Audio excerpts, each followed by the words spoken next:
Yo creo que si conozco a alguien que está próxima a ser mamá, lo primero que haría sería recomendarle el programa porque te entrega mucho apoyo, mucha información y más que nada como apoyo emocional, una guía, te da una visión diferente de cómo es ser papá aquí, quizás en este país. Y así pues es un bonito programa, porque pues es buena persona la señora y los ha atendido muy bien. Pensé que nada más iba a ser un programa de orientación quizás para los nuevos padres, pero creo que nos llevamos una linda sorpresa porque Gaby es una persona muy cercana a nosotros, es como parte de nuestra familia, siempre ha estado dispuesta a ayudarnos y a escucharnos con nuestras dudas sobre la paternidad y en nuestro caso que estamos solos en este país ha sido como de mucha ayuda.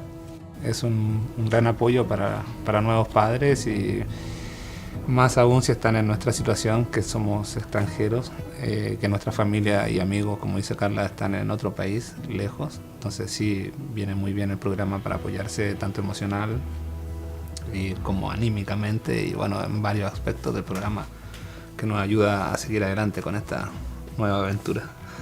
Te ayuda como a ver los distintos recursos que tiene la comunidad para nuevos papás, entonces creo que es de gran ayuda. No queda mucho que agregar, pero lo veo de la misma forma. Que hemos aprendido algunas cosas aquí y pues los han ayudado, como este programa los ha ayudado para seguir creciendo a la bebé, como con buenos consejos y así. Sí, y creo que también ha sido muy importante el tema de apoyarnos con el libro y saber cómo qué actividades hacer con Máximo de acuerdo a su edad, cómo estimularlo, cómo cuidarlo de los peligros de la casa, como cosas que uno como papá nuevo February 6, no 2024 Board of conoce. Supervisors meeting to order and invite the clerk to do roll call. Chair Mulhern. Here. Supervisor Hashak. Here. Supervisor Dirty. Here. Supervisor McCourty. Supervisor Williams. Here.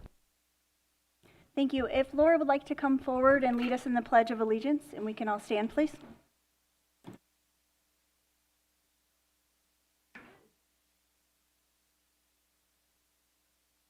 Allegiance to the flag of the United States of America and to the republic for which it stands, one nation, under God, indivisible, with liberty and justice for all.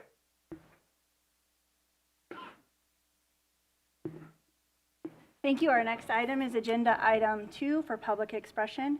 This is an opportunity for members of the public to speak for 2 to 3 minutes on any item of interest, so long as it is within our subject matter jurisdiction. While the members of the public are welcome to address the board under the Brown Act, the board is prohibited from engaging in deliberation or taking action on items that are not on the agenda. If there are any members of the public in the room that would like to come forward, please do so now.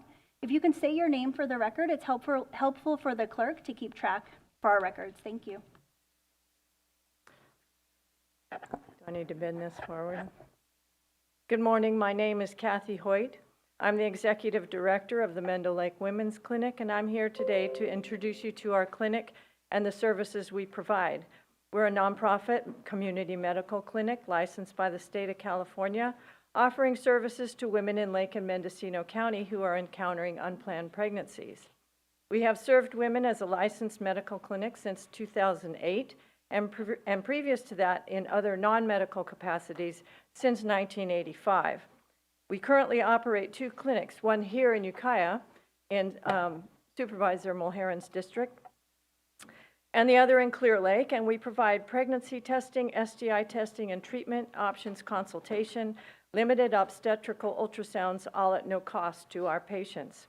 Additionally, we provide post-abortive emotional support classes for women who have experienced an abortion, as well as an educational program for middle schools called Cycle Aware, one of our body literacy education tools.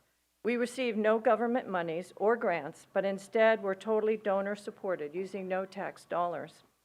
I have prepared some packets of information for you to have for future reference, and within those are some reports by the Charlotte Lozier Institute, which has collected nationwide information from organizations such as ours, finding that even in 2019, over $14 million of services were provided by our sector in California alone, and 93,957 women, men, youth, and families were served in our state. Also included in your packet is this same report for 2022 with nationwide figures. In our rural communities where there have been shortages of medical professionals, notably for this discussion, OBGYNs, we are proud to be providing a solution by offering these preliminary pregnancy screening services, giving a warm handoff to the ongoing care providers. Some of our patients express that the waiting lists delay their ability to receive care for several months. We expedite that waiting period, ensuring that health care for women is more timely. Our 2 clinics have the capacity to serve over 400 women each year.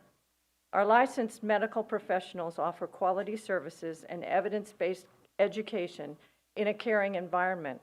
We serve a variety of women, some intending to terminate their pregnancy, some intending to carry to term, all of which are treated with the same objective professional care. Our exit surveys indicate that we have over 90% approval rating. I will close by extending an invitation to come visit our clinic at your convenience. See for yourselves the high standard of care that we provide. My contact information is enclosed. Thank you for your time, and if you have any questions, please don't hesitate to reach out. Thank you. Thank you. For the record, the clerk will upload that documents that were received to the board to our agenda.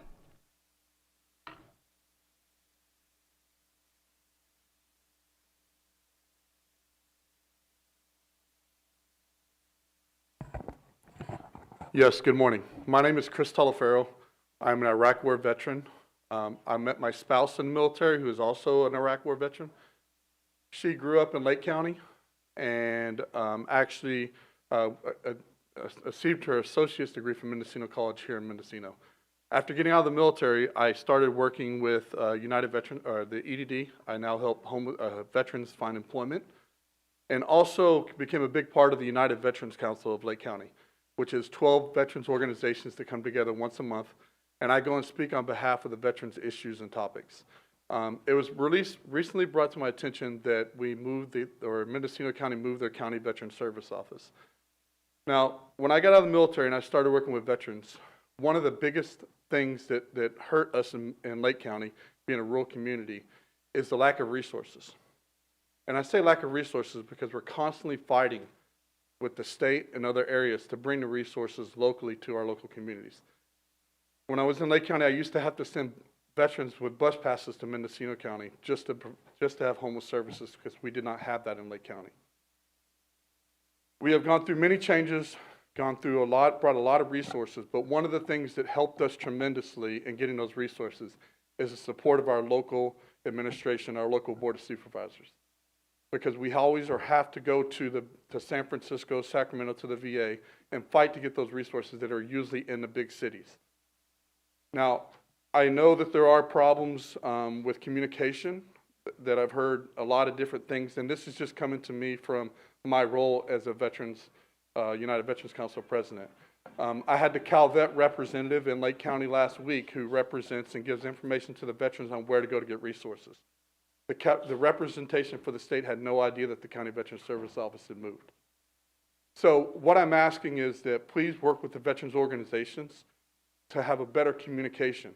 At least help them have the same resources and supplies that they had previous, because where they are now, I walked in it the other day and I could not believe that they did not have the same space to have VA work studies, to have some of the other things that would bring resources to the veterans locally in Mendocino County.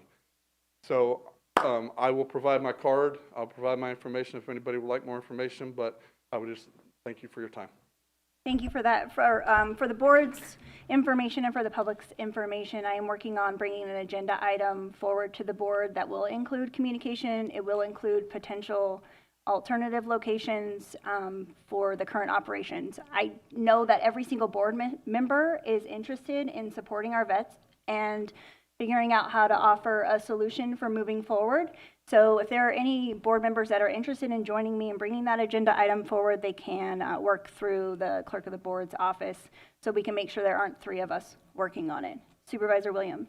When that item comes forward, could it include consideration of partnering with Lake County to see if combined we might be able to provide better services than duplicative efforts? Sure, I'd be happy to have that conversation. Thank you Sure, very much. and one piggyback item, about 8 years ago in Lake County, we started a veteran stand-down that we used to have to go to Dixon. Any of the veterans locally had to go all the way to Dixon.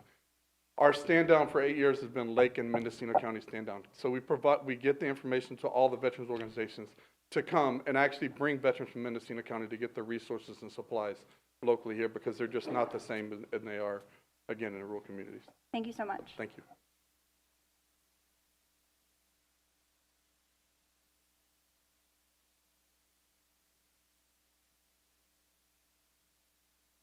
Good morning, thank you. My name's Don Chanley, and I've spoken here before. I'm a 50-year resident of the county and a infantry Marine veteran of the Vietnam War.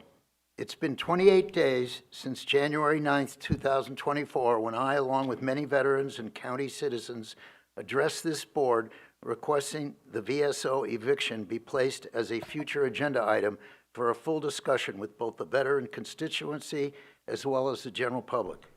During the past 28 days, I have witnessed and documented this board and county staff evade, dodge, weave, and parry simple, direct questions regarding a county cost analysis presented to the board to approve this relocation without an agenda item for public discussion. I have read 2 board members addressing this egregious decision with a public letter to local newspapers agreeing they made a poor decision, but now let's all just get behind them. We'll put up posters, install a couch, provide a receptionist, and a 3rd large office for the VSO rep. Oh, and yeah, there's a courtyard, and of course, we'll change the signage and install Purple Heart parking spaces. These tone-deaf, after-the-fact mitigations are absurd and to date have not even been initiated. 28 days and counting. Moving the VSO back to 405 Observatory is the only solution for the numerous obvious and previously documented facts. One doesn't need a Harvard MBA in intra-organizational network analysis to locate lines on a spreadsheet. This process is as simple as accounting 101. 28 days and not a single supervisor can provide any numbers, new or old. What did the board review? Veteran constituents and the public have a legal right to review the analysis that was provided to the board and the county CEO prior to the relocation approval, not possibly fabricated, cooked numbers to slip in the back door, cooked numbers to tell whatever story this board, under orders, agrees to spin. The respect, welfare, and dignity for Mendocino County veterans remain the fundamental issue. The Doris Street location is 100% unacceptable. At best, a rude, unsafe, thoughtless alternative. Were veterans given the opportunity to purchase the observatory location? Why wasn't air quality moved to the cubicles of South Door location? 90% of air quality work is completed online with no public face-to-face interaction. The lame, inaccurate, published apology and warm, fuzzy, let's all get behind this move and make the best of it, addresses neither this decision's detailed origin nor the consequences and the public's right to know. Quote, the people in delegating authority do not give their public servants the right to decide what is good for the people to know and what is not good for them to know. That's a quote from the Brown Act. Thank you very much.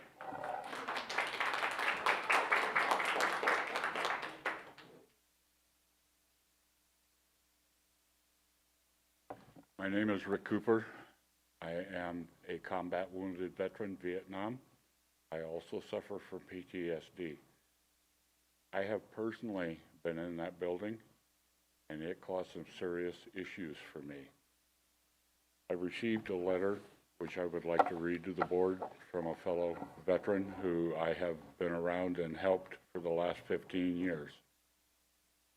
Mendocino County Board of Supervisors, Mendocino County Administrative Center, 100 Low Gap Road, Ukiah, California, 31 July 2024. R.E. Mendocino County Veteran Service Officer. Honorable Supervisors, yesterday, 30 January, 2024, I had the opportunity to visit the VSO office at its recently relocation. My wife accompanied me as I'm in a wheelchair. I have been receiving negative reports from others, but I felt that I needed to visit the site myself before passing judgment. My initial impression from the outside, the front doors, was that it didn't seem so bad. But then we entered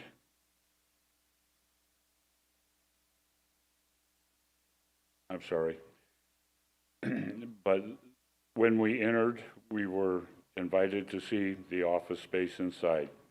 I have to say that this was the beginning of a very bad experience. The reception area is cold and uninviting. This is where one would have to sit and wait to see the VSO. The central glass enclosed garden with fountain is befitting of the lobby of a hospital, but not the waiting room from an office. After wheeling down the corridor past 2 restrooms, we were shown into one of the VSO specialist's office. The office itself couldn't have been more than 8 by 10 feet. In order to get my wheelchair in and in position of the VSO's desk, we had to remove one of the chairs that was there and put it out in the corridor. The office space has no windows and just one door. Frankly, it looked like it must have been a storage room previously. It was like being in a cell or a cave. There was also some background noise, which the VSO specialist explained was white noise piped in to help cover conversations from being overheard in adjacent rooms of the corridor. If the door was left ajar, which was the only way to allow outside air in from from feeling trapped in a cave. My wife, who suffers from some PTSD issues, was triggered by the whole setting, and after a few minutes had to quickly exit the room, leaving me without locomotion. The VSO specialist had to wheel me out to the car. My wife will never go back in. I understand that the county is trying to economize, which as a taxpayer I applaud. However, this particular move has been a huge mistake. I suspect that some well-meaning employee who was tasked with moving air quality management district out of their leased office space came up with a plan without any knowledge about those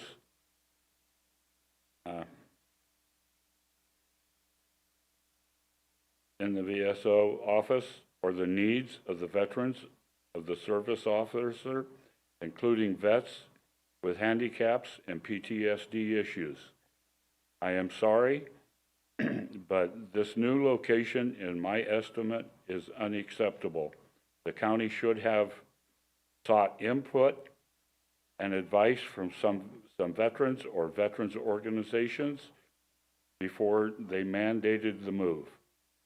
The simplest solution in this point would be to either find other space for air quality control management, and move the VSO back where they were. I don't know all that goes on in the air quality management office, so I can't speak for them. I used to go to their office for burn permits, but now this is done online. Does the air quality management really need the space? You move, okay, again, I apologize. Really need the space, except the previous Veterans VSO office on Observatory Street. Actually, I think the air quality management might be more suited to meeting with clients, the VSO with meeting with clients, safe, comfortable, and confidential setting. Very respectfully, Ralph Palin, disabled veteran, Potter Valley resident. Thank you. I am in receipt of that letter, and I do plan to include the answers to those questions in the agenda item that I'll be bringing back to the board. So thank you for sharing it. I'm going to leave this, but for me personally, I agree with everything I just read. And as I said, I have PTS issues myself. I have been in that office, and it is scary. Thank you. Thank you.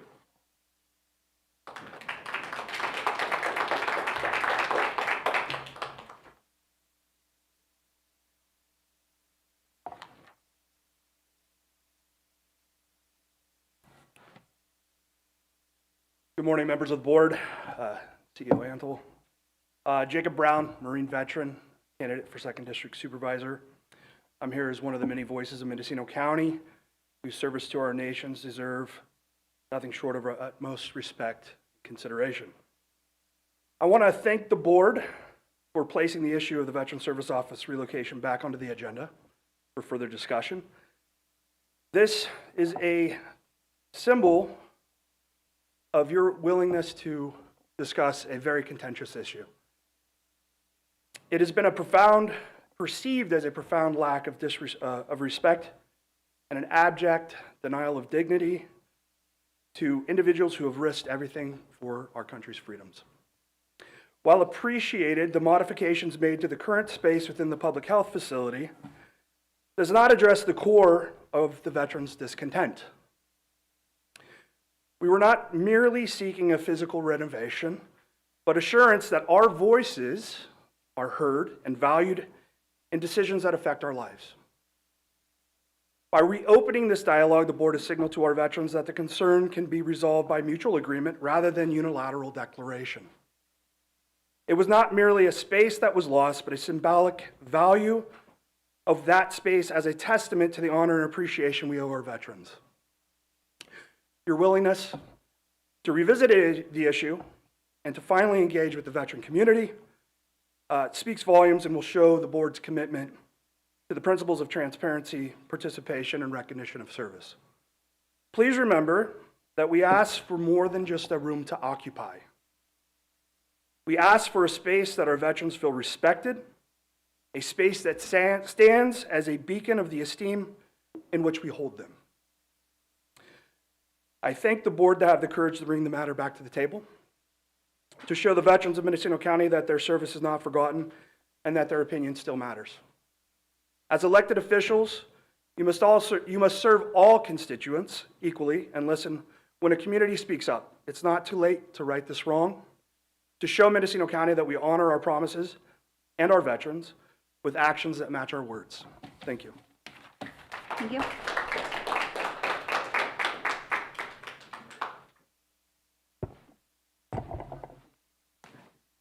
Good morning.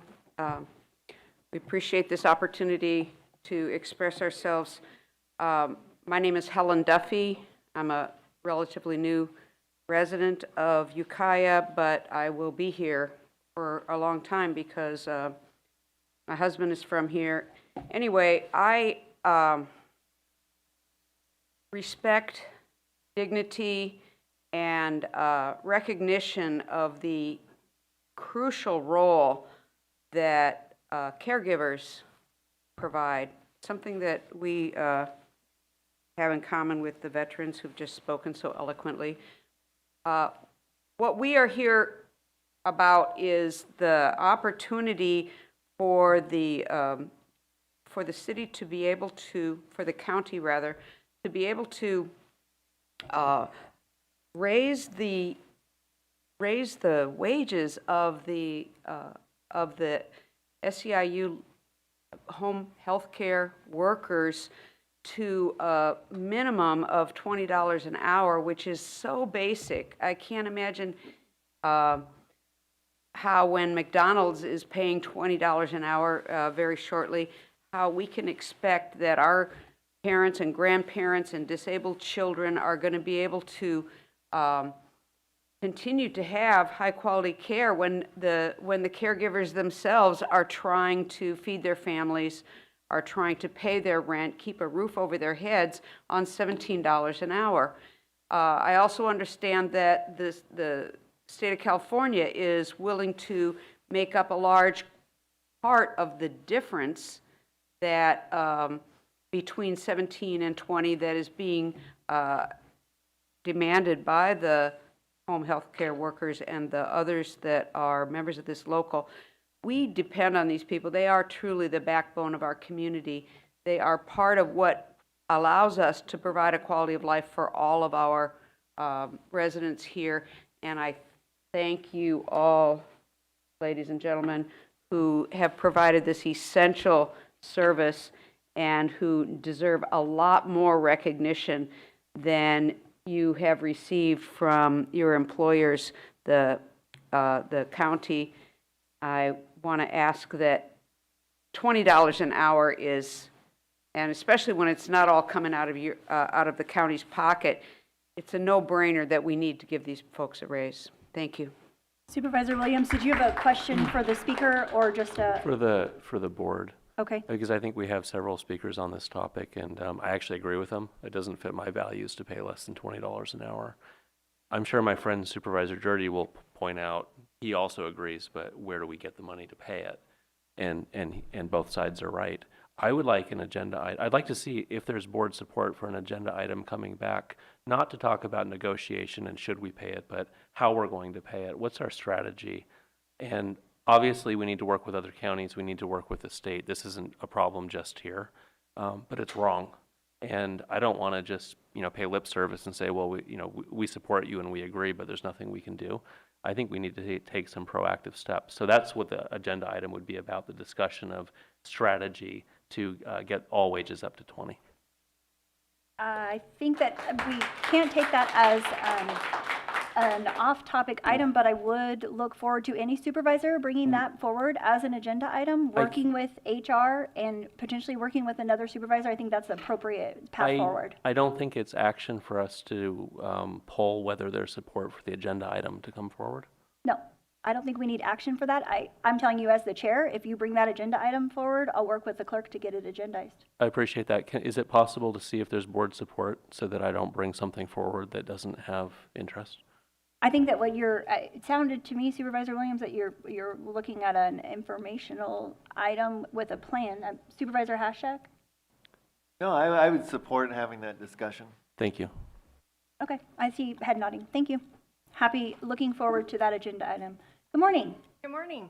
Katrina Bartlemay, Assessor, County Clerk, Recorder, Registrar of Voters. Well, I value everyone's opinion for the public and their time to speak. I do want to remind our candidates, not even our new ones, but our candidates, that this is not the forum to say they're a candidate for whatever. We are a polling place across the hall, and that's considered electioneering. So please, I just want to remind everyone that that needs to stop. Okay? Thank you for that information. Thank you very much. Okay, are there additional members of the public in the room? I also have some public online. Please come forward. Good morning, Board of Supervisors. My name is Laura Quattrochi. I'm the wife of a Vietnam Marine veteran, and I oppose the relocation of the veterans Service Office to South Dora. Since the board meeting on January 9th, 2024, we, the public, veterans, are still awaiting the cost analysis for moving the VSO from 405 Observatory to 1120 South Dora, and the reason air quality moved to Observatory rather than another building. When requested, our 5th District Supervisor was unable to provide sufficient information or cost analysis, so we request the board to address this subject as an agenda item for the next board meeting on February 27th. The board must address at least the following questions. Resolve this debacle and honor our veterans' request. 1. Why the relocation for the VSO was not an agenda item for veterans' public awareness prior to the move. 2. What services, aside from VSO and air quality, were moved to another county location within the past 12 months as a, quote, cost-saving measure? 3. Who compiled, reviewed, and addressed a cost analysis, if there was one, to move the VSO from Observatory to South Dora? 4. Are any county buildings for sale in the process of being sold as a cost-saving measure? If so, what, when, where, why, and for how much? Is the Air Quality District planning to purchase 405 Observatory? 5. Who on the board will work with us in support of our veterans to move VSO back to their home at 405 Observatory and relocate air quality to another building? Again, we ask the board to take responsibility, amend this dishonorable decision, and support our veterans. Thank you for making this issue an agenda item on February 27th. Thank you. Just for the record, I don't think that the agenda item will be ready by February 27th, but I will work on it. Thank you. Thank you. Good morning, Mark Donegan, self-healing practitioner and educator, ordained minister, aka Goldilocks. Interesting discussion. I'm so proud and appreciative of all the people that showed up today to express feelings on both of those issues. I'm not even going to talk about them because I expect what's left of this board to take care of that problem in a positive manner for all of us. And it was presented with one option. It's going back from the people with one option. And again, I have faith in you. I also have gratitude and appreciation for Scarlett Scott, our assistant county counsel. And that's an important position. I guess we're out shopping for a new one. And I don't believe people know how important a role that is. And I just appreciate that the way she's handled what she's sitting there right now running this meeting, and like nobody told us she was coming, who she is. And she did the Brown Act training that I took. And that, when I question somebody and I have questions and they come back and give me complete solid answers, and the Brown Act is a tough thing. I've taken that training 3 times this year, and she did it the best. And I think we're very fortunate to have her, very fortunate to have the board that we have. Supervisor Williams, I really appreciate stepping up and saying the things about agendizing these items that we want to talk about, that nobody wants to talk about. And Supervisor Mulhern, the same thing. You have done nothing but school me these last 2 years, and every aspect of county government that I went to go look and learn about, you were already sitting there. And I don't think people know that when they talk about you flitting around. You don't flit around. You know your work, you come with the research done, and that takes time that people are not appreciating from this board. And they don't understand how a board works. There's 5 different people. So often I'm trying to explain to people, when you come here and speak, yeah, it doesn't feel like you're being heard because you're talking to 5 different people. But we're fortunate to have a couple of you that open yourself up to the public. And I tell people, go find them and talk to them in person. I've not had that problem. I've met all 5 of you in the public. None of you shied away from me. And that's a special thing. So don't complain until you go ask one of our supervisors. And they're one person that has to work on a team of 5 that's about to change. And I think we're in a good position to take care of all the garbage that we created, including the VSO, including Shanice. Thank you. February 14th for her, by the way. Thank you. I do see that we have more public comment in the room, and then we'll go online.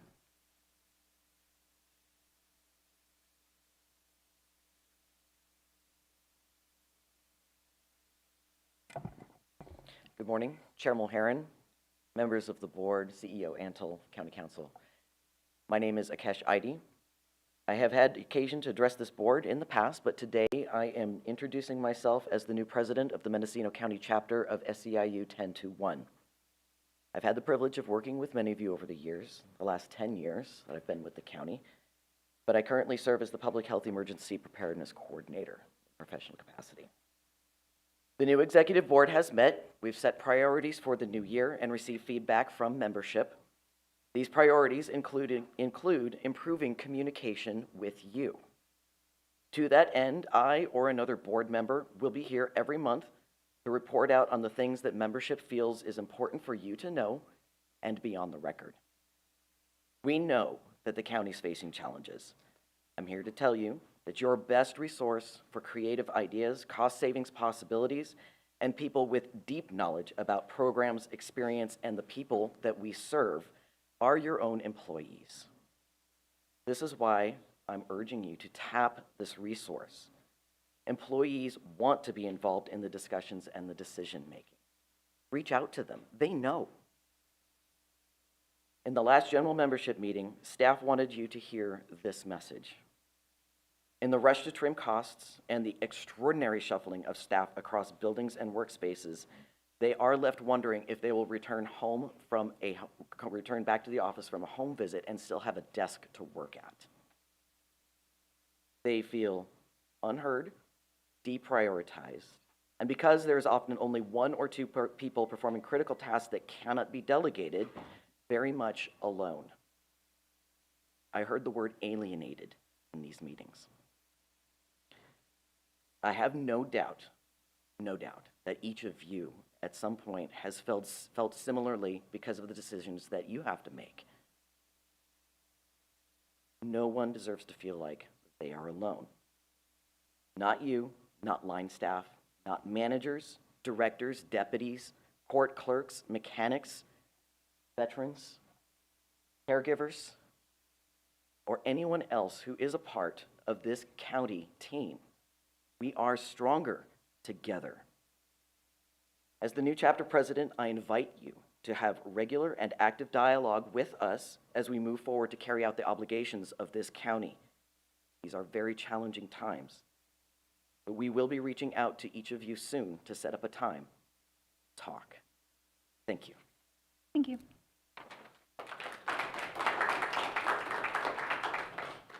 Okay, I'd like to move to, please go ahead. My name is Carl Stenberg, retired United States Coast Guard, retired VSO, Mendocino County. I would like the board to join the real world. There's obviously been mistakes here. Several of you have admitted it to me, big mistakes.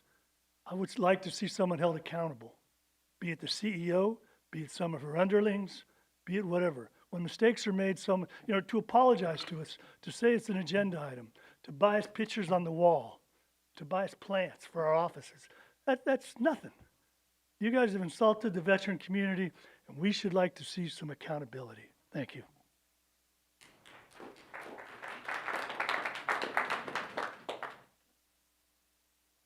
I am Priscilla Tarver. I'm not speaking with SEIU right now. I'm speaking for the vets. Priscilla, would you mind getting just a little bit closer to the mic? Thank you so much.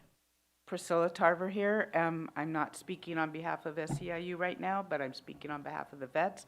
My dad is a Korean war vet, and he was a medic, and he can't speak about the things he did and saw.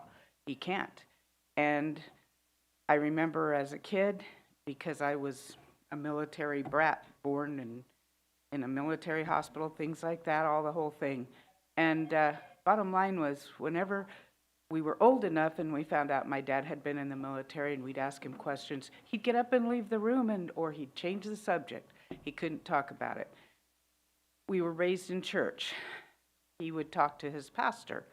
But it was in a place of quietness and a confidential area, not in public, not passing 20 different people of whatever it is that has to go on where they're at right now.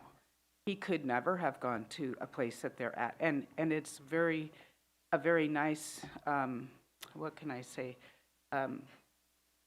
action that mental health wants to try to do what they can to make it a pleasant atmosphere, but that's not, they're missing the point. The point is that they need a space that doesn't have all that extra stimuli around them because they can't deal with that. That's the thing you guys are missing. I don't see what the cost-effective thing was if that house is still having to be paid for whoever is in it. I don't get that. And so I don't see why you can't put a veteran above, and I know somebody said about treating everybody equal, yeah, to a point, but a veteran above air quality control, I don't know. I mean, that is a no-brainer to me. So, I mean, if this is going to come back on the agenda again, I'm always going to speak up for these vets because I have 2 in my house, like I said before, and I've had my father. And I know how difficult it was for him, you know. So I just think that you guys should rethink, and like someone else said, don't make moves and then, you know, don't do close the barn doors after the horses are out.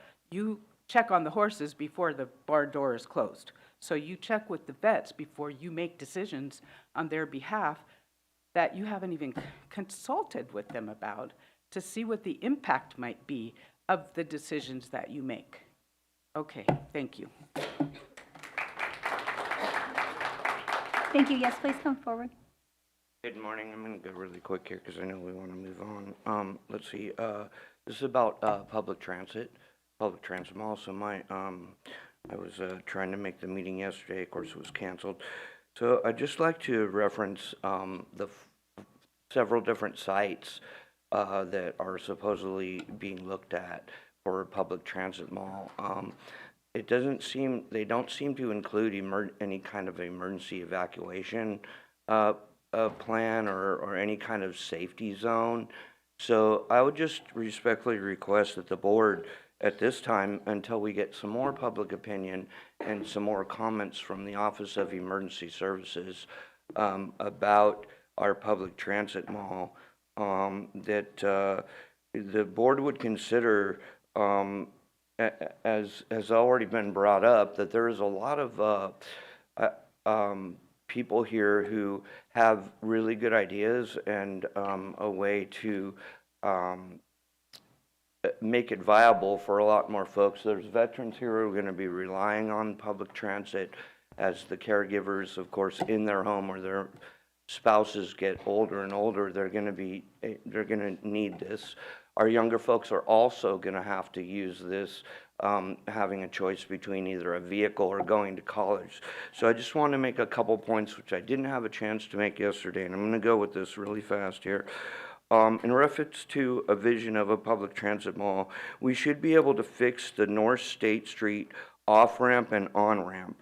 We can repurpose the old railroad spurs that used to supply the Masonite site.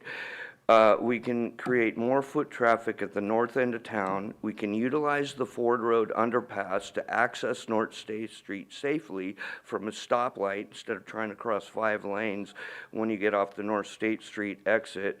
We can provide a safe and easy way for the rail trail access to public transit because we have a lot of railroad tracks. And I'm basically talking about the Masonite site right there and how it was already utilized as a safety zone. We can save the stand of 4 redwood trees that are like the first set of redwood trees along the Great Redwood Trail that I know of in Mendocino County. So it's a really great spot to come to. We can repurpose the holding ponds by floating solar panels on top of them.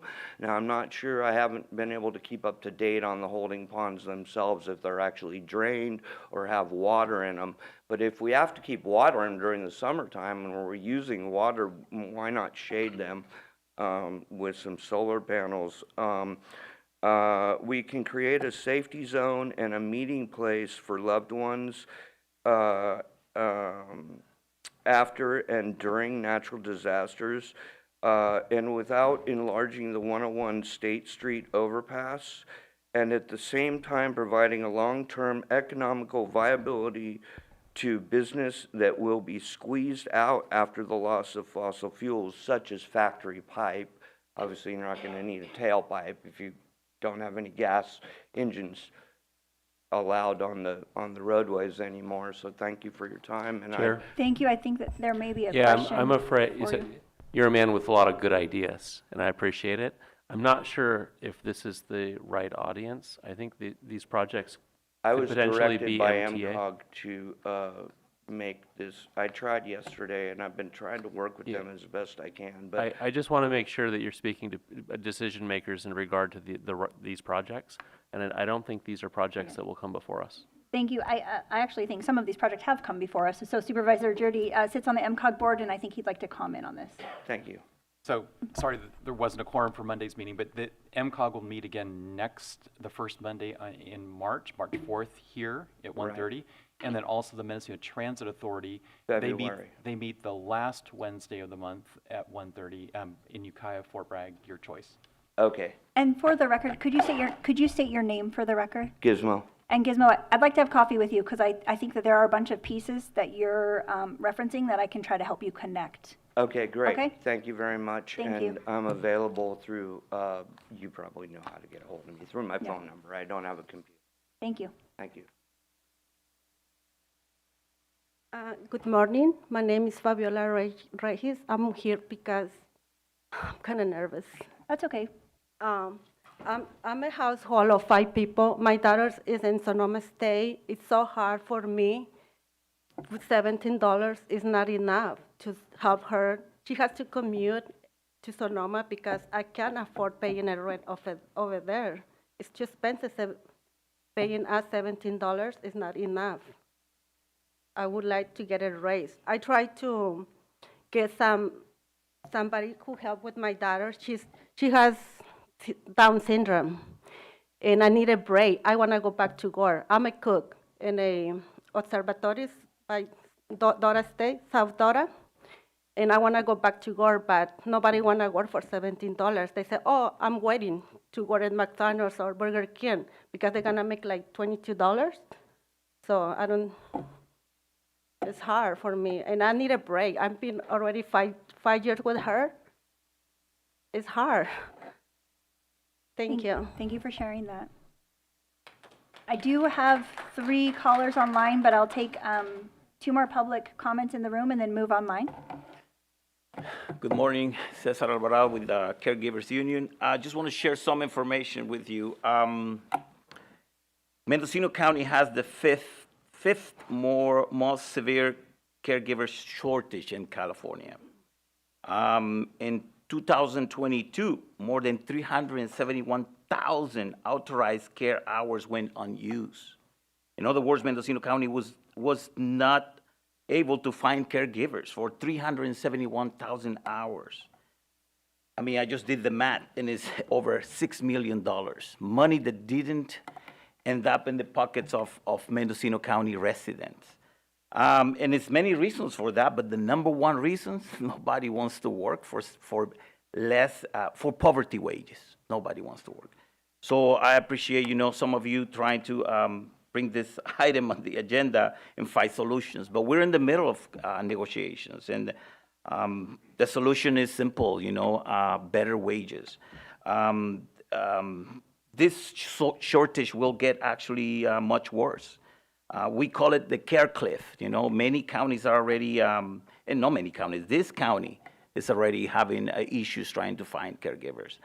This is not going to get any better unless we do something. And again, the solution is better wages for caregivers. Again, I appreciate bringing the item in the agenda and trying to find solutions.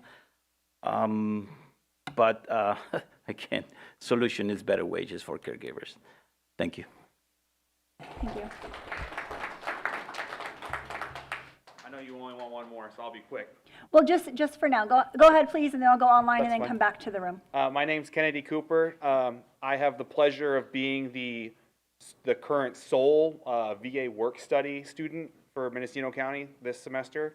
Hopefully we get more, as the move has kind of disrupted a lot of students and ended up going to the college instead of coming to the county office. You've already heard from fellow veterans, and it's really hard right now coming into that building. I showed up for my first day yesterday. I didn't even have a chair. I had to borrow it from the conference room. That's not so much a sign of disrespect. It's just how quickly everything had to move from the observatory location to the Dora Street location, like what, 0.3 mile walk if you put it in MapQuest or whatever. There's not enough space as it is, and there's not enough, I'm going to say, manpower from just the one VSR. I really urge the Board of Supervisors to remove the freeze of the second VSR. I witnessed it yesterday. The calendar was empty for the VSR. By lunch, it was full. And I get that. You're looking at an employee's calendar. Oh, they're 90 days out. They don't have anything going on. But if you look back, that calendar is full every single day. There's not enough manpower. I can't disclose names, peoples, and events, but I can tell you that somebody had to come in yesterday right before lunch. They couldn't be seen earliest until 4 p.m. The problem is that the call center for the VA is on the East Coast. 3-hour time difference. By the time they came in at 3 p.m., their issue couldn't even be addressed, and now that person, they lost their check. They got to wait 6 weeks. So that one check that they rely on to live, they're probably going to be homeless by the end of the week. So it's just, if that second VSR had been there, they could have dealt with them as a walk-on. We wouldn't be in this situation that now everybody's got to scramble to help this one person. It's really hard, and I know it's a budget thing, and I know that the VA helps with a match program and things like that. You have a second body with the VSR. Hopefully, that match program, you get more money, and it kind of helps alleviate that issue. That's really it. I really appreciate it. I hope that this, in addition to the already proposed agenda item, hopefully come together, and this is a dual issue, because we really need that second VSR in Ukiah, in addition to having the VSO in Fort Bragg. Thank you. I do hope to include many of the questions and comments that we've had over the last month into the agenda item so that we can have a really good, robust conversation. I'm going to go now online, starting first with caller ending in 9902, then going to Tim Holman, then going to an unidentified caller, and then Mr. Jim Shields. Good morning. My name is Nina Beatty. Can you please speak up just a little? It's very hard to hear you. Yes. Thank you. My name is Nina Beatty. Can you hear me now? Yes. Okay, great. AT&T wants to discontinue copper line landline telephone service in California and has asked the CPUC for approval. If approved, the public would have no telephone service and no 911 service in a power outage or disaster once batteries die, and no service at all in many areas. I ask the board to adopt a resolution opposing AT&T's application and send it to the CPUC. AT&T's application is A2303003. Copper line landline service is essential infrastructure, like water pipes and highways. It is built to withstand most disasters and provide continuous service for days, weeks, even months when electricity goes out.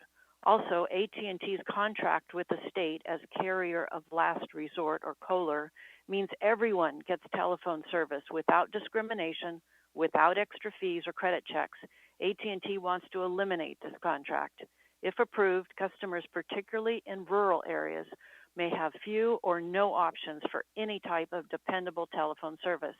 And in the event of a fire, landlines may be the only way people can get evacuation alerts After the Northern California fires, customers repeatedly said that if they hadn't had a landline, they would have died in the fires. This is a public safety issue. AT&T customers just received notices about public comment hearings, but without any explanation that this is about landlines. An in-person comment hearing will be held in Ukiah on February 22nd at the Board of Supervisors, room 1070. A virtual hearing will also be held on March 19th. Instructions are in the AT&T notice. I urge the public and the board and the county staff to tell the CPUC why landlines are essential to maintain and strengthen. Thank you. Thank you very much, and hopefully the Board of Supervisors has actually sent in a letter, or will be sending in a letter. We're working with the legislative team to send in a letter in opposition. We understand that in our rural community, hardwired lines are critical, especially in times of disaster. So we are actively engaged in this conversation, and thank you very much for the public hearing information. Supervisor McGordy? I was just going to say that, and additionally, we're very engaged with rural representatives of California on this issue with their legislative analysts to make sure that we're being heard. It's not just us. There's numerous rural counties in California in the same situation. Thank you. An unidentified caller will now be unmuted. If you could please identify yourself for the record.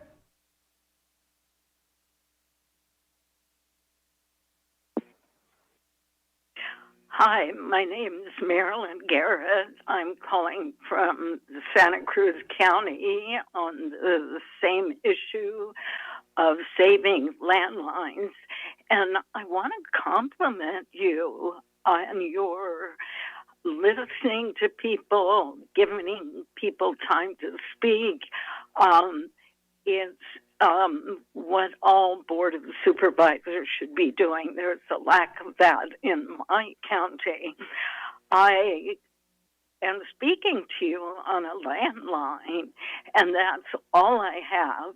No cell phone, no computer, and I feel ill from the radiation exposure from these microwave technologies. I also received a notice from AT&T about these hearings coming up, and part of what it states on this mailing, summary of AT&T's application for relief from carrier last resort. It says that AT&T, we must provide traditional landline phone service to any potential customer in our service territory. Friends here have tried to obtain a landline. AT&T is not doing what they are required to doing. I want to refer people to the website savelandlines.org, and I'm very glad to hear you are advocating for maintaining landlines.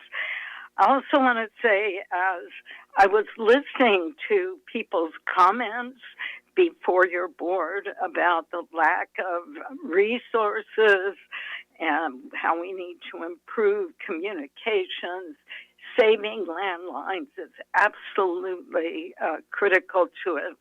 Lack of resources,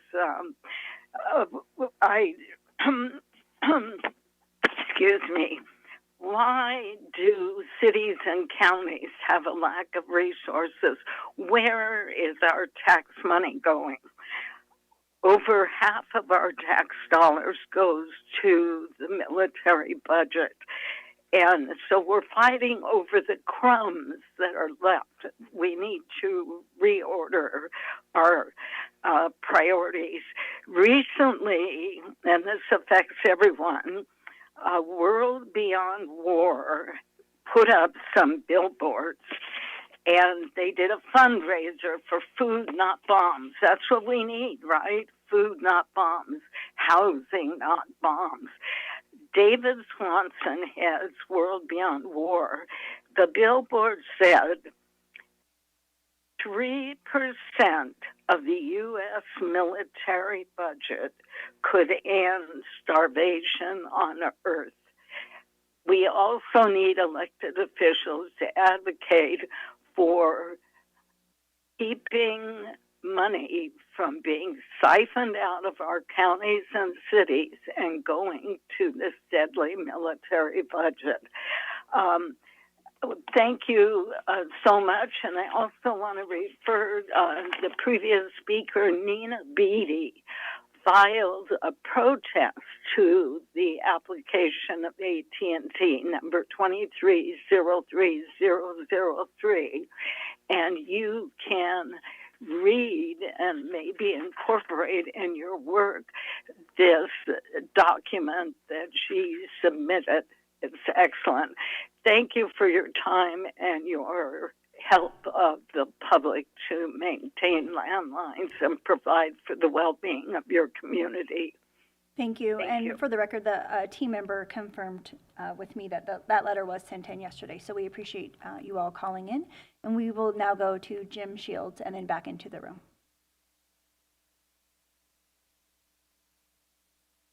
Good morning, supervisors. You know, from the time the decision was made to evict the Veteran Services offices from their longstanding occupancy on Observatory Avenue, both veterans and supervisors' own constituents have been united in their public opposition to the move.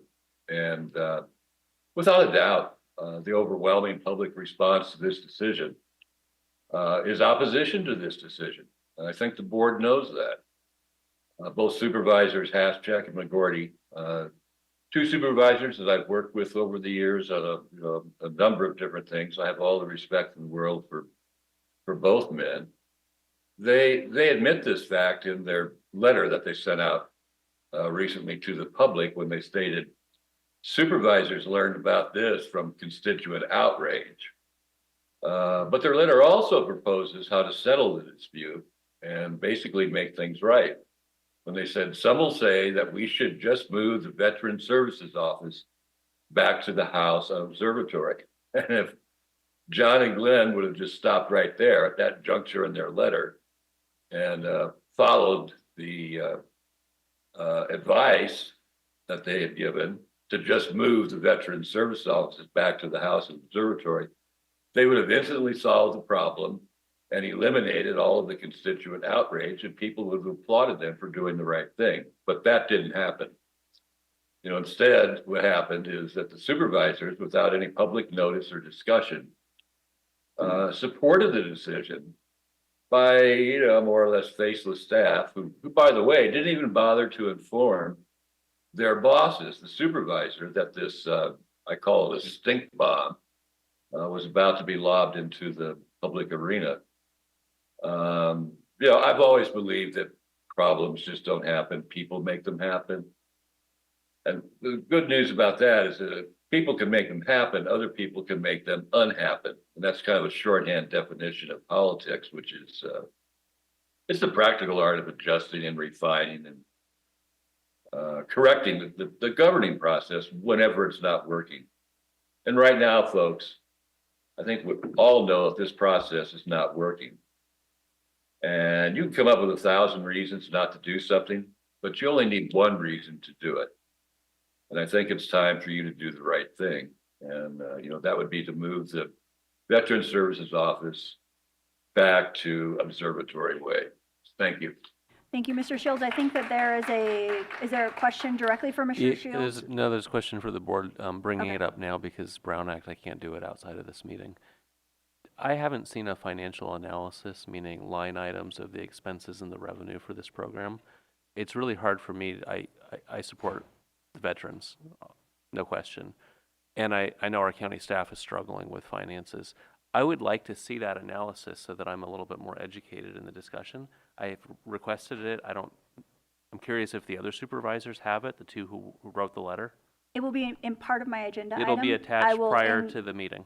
I will include financial information. I will include number of services and types of services provided, And certainly if there are additional questions after the agenda item is posted, I'm happy to do research to try to get them before Tuesday. Yeah, Tuesday.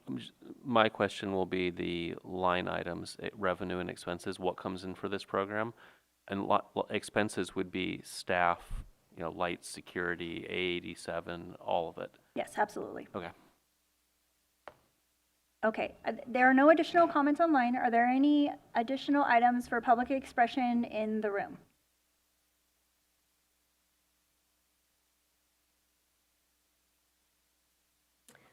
Good morning, Board of Supervisors, CEO Antle, and Assistant County Counsel Scott. I'm Dee Pallison, a resident of Ukiah, District 5. I'm here just to say out loud another issue that we as a county are facing. I've become aware recently of a meeting scheduled for February 13th with Planning and Building, Environmental Health, and their stakeholders to discuss the streamlining of the permitting process. As a 36-year civil servant, I am a firm believer in constant process review to better serve the public. But this is the least of the problems with our planning and building services. In my experience, the permitting process isn't the problem. The problem is this system-wide issue of shoddy and lazy application of the law at best, and at worst, clear incompetence. The application of rules, regulations, and county policy is so inconsistent, and inconsistency not just between different staff members, but within the same staff member's application of the rules. This results in a system-created double standard and failure to protect Mendocino County. This county chose to adopt Title 24 in its entirety, and that title states that the purpose of California Building Code is to safeguard life or limb, health, property, and public welfare. The way we are currently conducting business does anything but this.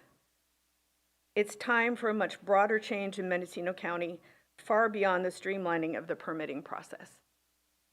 I know that our county structure, there's nothing we can do here that. I just needed to say this out loud. We are working with our supervisor to address this issue. And just like all the other issues mentioned today, the bandwidth that you require to address all of these is mind-boggling to me. But I appreciate you taking each and every one of these issues seriously. And this is just another one that needs our attention. Thank you. Supervisor Williams? Chair, I don't want to get into a discussion about the subject matter, but I think there's there's opportunity for us to improve. I've wondered if the board choosing to host a workshop for environmental health and planning might be an avenue to have some of the discussions. It would have to be moderated. I don't want the public showing up to attack our employees. That's not going to work. But where there's constructive criticism or ideas about how to change the system so that it would be more effective, I think this board needs to hear it directly. And so while I appreciate there are workshops planned for talking about streamlining, we need to be directly involved. And it may be that our staff is doing everything by the book and the board needs to reconsider the book. There are instances where we're holding up well permits, we're holding up building projects, it's impacting economic development. I don't think it's what we intend. I would look toward Assistant County Counsel in the CEO's office. We are still on public expression. I think that we are aware that there will be a stakeholder workshop, and I think that an agenda item can come forward for more board discussion in a workshop style format so that there's more opportunity for back and forth with our constituents. I just also know that we've had planning and building before us already once this year, and they are heavily impacted. So if you'd like to work with the CEO, that may be an appropriate conversation to have during the budgeting process for next fiscal year. Obviously, time is of the essence when it comes to economic development and streamlining, but I think that this is also something that board members can talk to the director about during evaluations. Yeah. So, but what's hard there is I don't want to relay to the director. I want the director, her staff, and the public, the builders in here. And I think we need to hash it out, kind of like what we did with cannabis. Get to the bottom of it, see what we can do to fix it. No culpability. We just want it to work better. I'd like to hear from Supervisor McGordy. I'm hoping he's going to say he'll support me on this and we can work on an agenda item. I support Supervisor Williams on this. Okay, thanks. We'll look forward to having an agenda item come forward in the future. Please come forward. Good morning, Carrie Shattuck. I'd just like to point out the issue with the AT&T lines is that a lot of rural areas rely on internet through these lines. I know Laytonville, like getting DSL up there that goes through landlines, Willits online. So, you know, we're trying to expand our broadband infrastructure in the county, but if we get rid of landlines, we're kind of going backwards on the whole issue, which, you know, creates a problem, and as well as emergency. So I'm glad the board's taking that up. And I'd also like to mention that, you know, communication just seems to be such a huge problem in our county. No one knows what the other one's doing. You know, just like the information about the VSO office, supervisors still can't even get the information about the budget or, you know, what the, you know, expenses are. And so that's something I would encourage this board to work on, is getting communication working better between departments. Thank you. Thank you.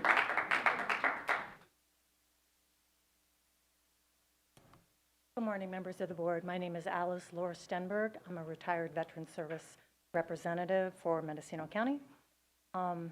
First, I want to say thank you for making this an agenda item. Hopefully, we'll be contacted when this actually comes before the board, so we're prepared and we can speak and give you information that we have. Also, I would love for you to get some actual numbers.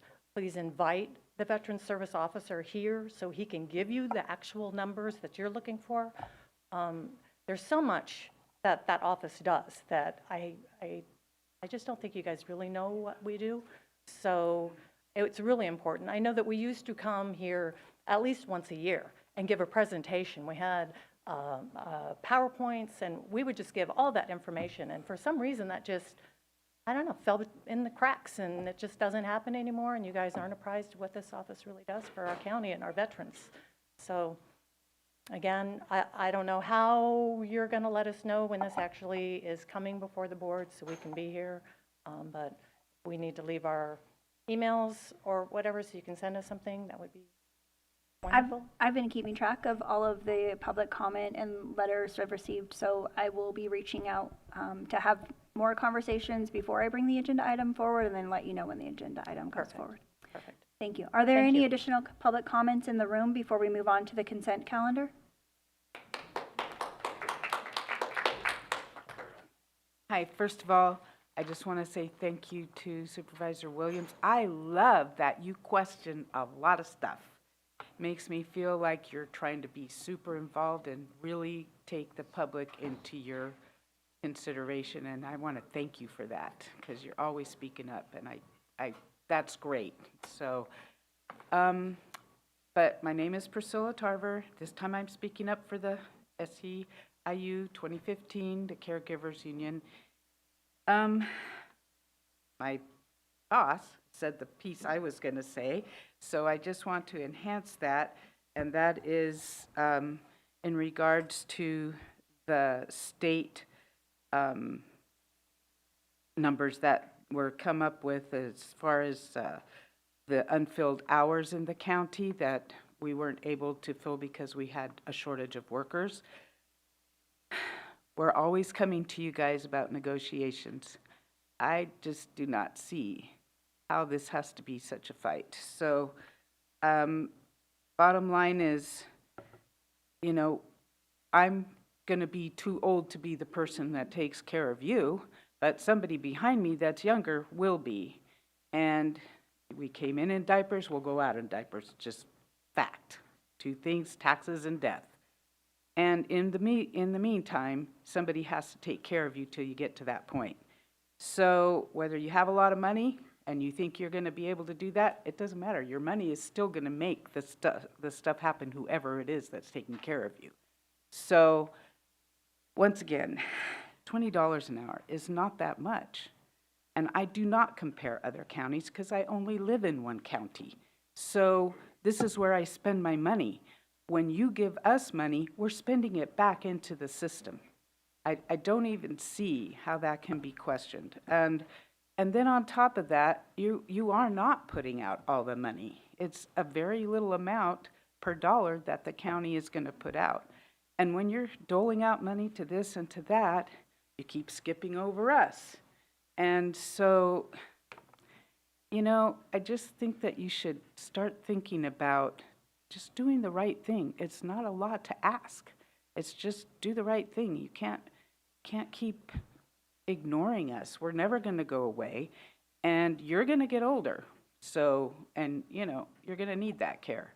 Somebody's going to give it to you, one way or another, and you're going to hope it's a good shot, not something that is just there because somebody needs a job and can't get something else, and you're going to get sub-level care. So, you know, and I just think you need to think about us a little better than you do. Thank you.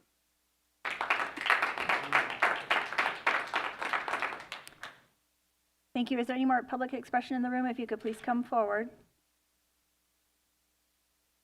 Hello, my name is Lisa. I've worked for IHSS since 2019. I began working for a neighbor who had end-stage dementia and macular degeneration. That was quite a situation. I was working for her, and then COVID happened, and she became my lockdown buddy for most of that year. I kept her totally safe. I kept my subsequent clients completely safe from COVID. She passed later that year, and ever since then, I've had to work for 1 to 3 clients, and at any given time, and the only time I could keep myself ahead is by working a full caseload, which is physically impossible for me. I've had to go to physical therapy repeatedly because of the demanding nature of this job. IHSS workers, we go through a lot. Well, me personally, I sometimes do hospice work, which is the most demanding job for me, and this is probably the last year I'm going to be able to do this, just because of every reason. And I just want to say I'm very grateful for the $17 raise. That has helped me quite a lot, but still a $20 an hour wage would be phenomenal. I would love to be able to afford food, rent, the works. That would be really nice because people like me are also in debt. Cost of living is very high, and there's a very high demand for us, and there aren't that many of us. I get offers all the time for work, and I have to turn people down. There's just no way that I could help everybody. And right now I'm working for a family member who has she has the end-stage renal failure, and that's going to be a lot. So I want to say thank you very much. Thank you.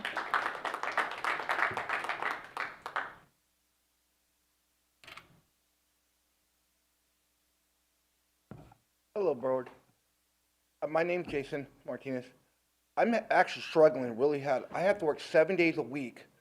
I take my 8-year-old wants my attention.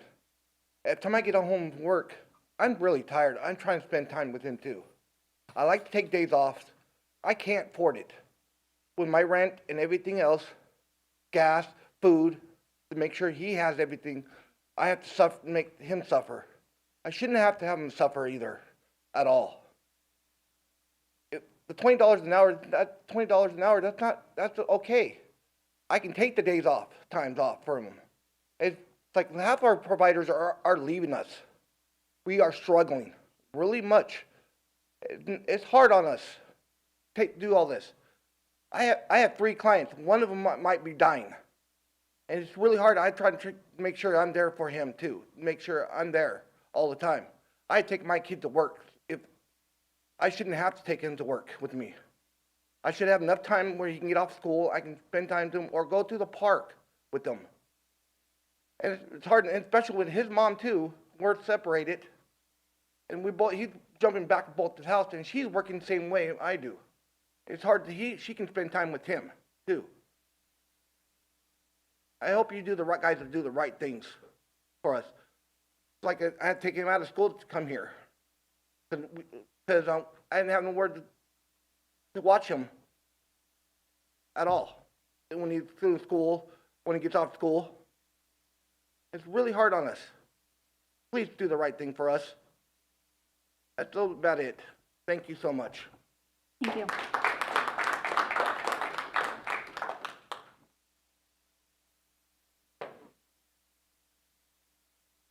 They're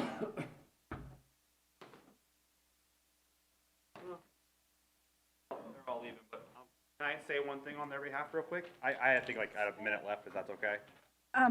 If not, I can also, I just wanted to invite you all to breakfast. I just leave it here. Yeah, thank you so much. Yeah. Thank you. I just want to clarify, are there any other members of the public that had public expression that were not heard? And if not, I'm going to move on to the consent calendar. Okay, it doesn't appear as though, thank you very much for leaving that flyer. We are going to move on to the consent calendar. Are there any board members that wish to pull an item from the consent calendar?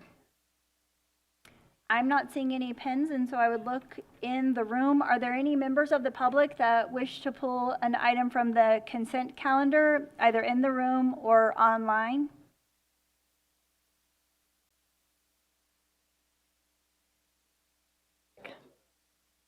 I'm concerned with item 3U. I was told at the beginning of this fiscal year that we were only going to spend $30,000 on outside counsel for labor negotiations. With this item, it's up to $160,000 now with Renee Law Group. Isn't our new contracted county counsel part of Renee Public Law Group? And why would we be paying another $60,000 to them when we've contracted with James Ross for $210,000 through the end of June of this year? Thank you. Mr. Ross and this contract are separate and not related. Is there additional questions on consent? Yes, I do. Mark Donegan. And yeah, I agree with Carrie said. You have a fine county council. The consent calendar, I don't know exactly what number it is. I just want to point out to everybody that on it, we have a program that pays people to leave us. I thought we were trying to keep people. So nobody noticed that we have a program that works against everything that we've been talking about in this room for the last like 6 months or a year. How do we retain and keep workers and get workers into certain jobs? And now we want to ask for a new VSO or second VSO, which we should have always had. So there's more disrespect for our veterans from the board. And I'm not going to talk about that. That's a done deal, but I just wanted to point out that one thing on this consent calendar, and also what Carrie's saying, we're pouring out a ton of money for outside counsel that I don't think is necessary. Thank you. Thank you. I do not see any hands raised online for the consent calendar, so I'll go to the board looking for a motion. I move approval of the consent Second. agenda. I have McGordy and Williams, and we will vote by the button.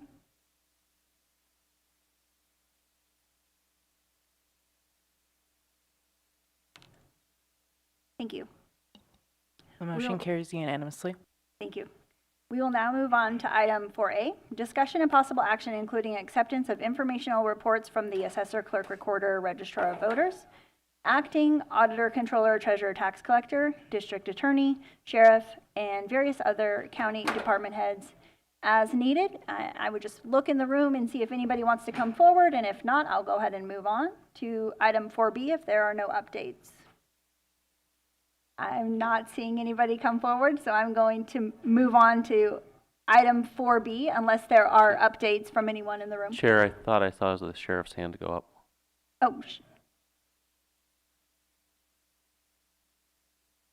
Oh, apologies, Sheriff. So this is just the time when other elected officials can come forward and update the board. Do you have an update for us? Just a little bit of one. We recently had the winter storm that occurred. I wanted to thank our CEO, Darcy Anhill, for all of the work that we had previous to this. We've still got some power outages, and we're fighting an uphill battle right now. I say we, but it's mostly our county road crews and AT&T, the power companies. Couple of concerns. We heard some people call in about the AT&T landline removal project. I am 100% against that, as well as a lot of other Northern California sheriffs. Almost every time that we have to stand up a call center, and our CEO or our director of OES can attest to this, that this call center, a huge portion of the calls that come in for us are people who cannot reach their loved ones during these times. And if we remove these landlines, that number of calls is going to increase exponentially. And so myself and several other Northern California sheriffs are preparing basically in opposition to this, and we'll be sending it in, and I'll provide one to you as well. I think that is about it for me. We had the storm and the earthquake came at the same moment, and it kind of reminded us that we're all kind of we're in these areas where any of those things could have impacted communications, and we just can't lose our landlines at this point. Anyway, thank you for your time. Thank you. And thank you for all the work that you and your folks do during the storms, and all of our first responders. Seeing no one else come forward, I'm going to move on to item 4. Oh, is there public comment on this item? Not seeing any in the room or online. I'll move on to item 4B, discussion and possible action, including acceptance of presentation and possible direction to staff regarding the feasibility of implementing a new model of operation for the Mendocino County Museum.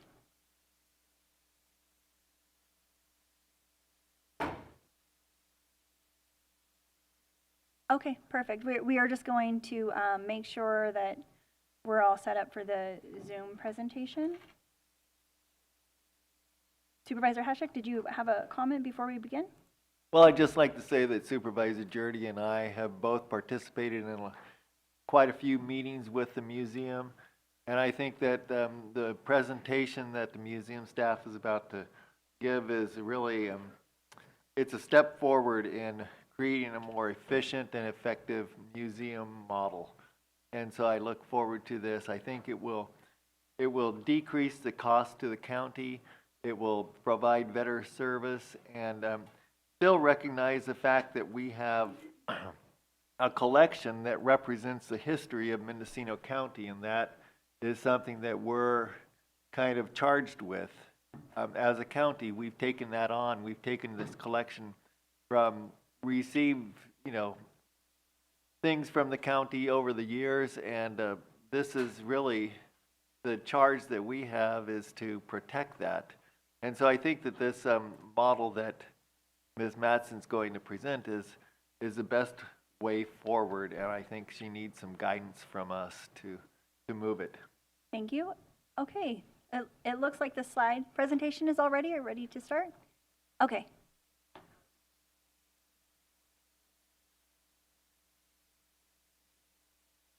Just make sure that your mic is unmuted. Good morning. Thank you. We can hear you.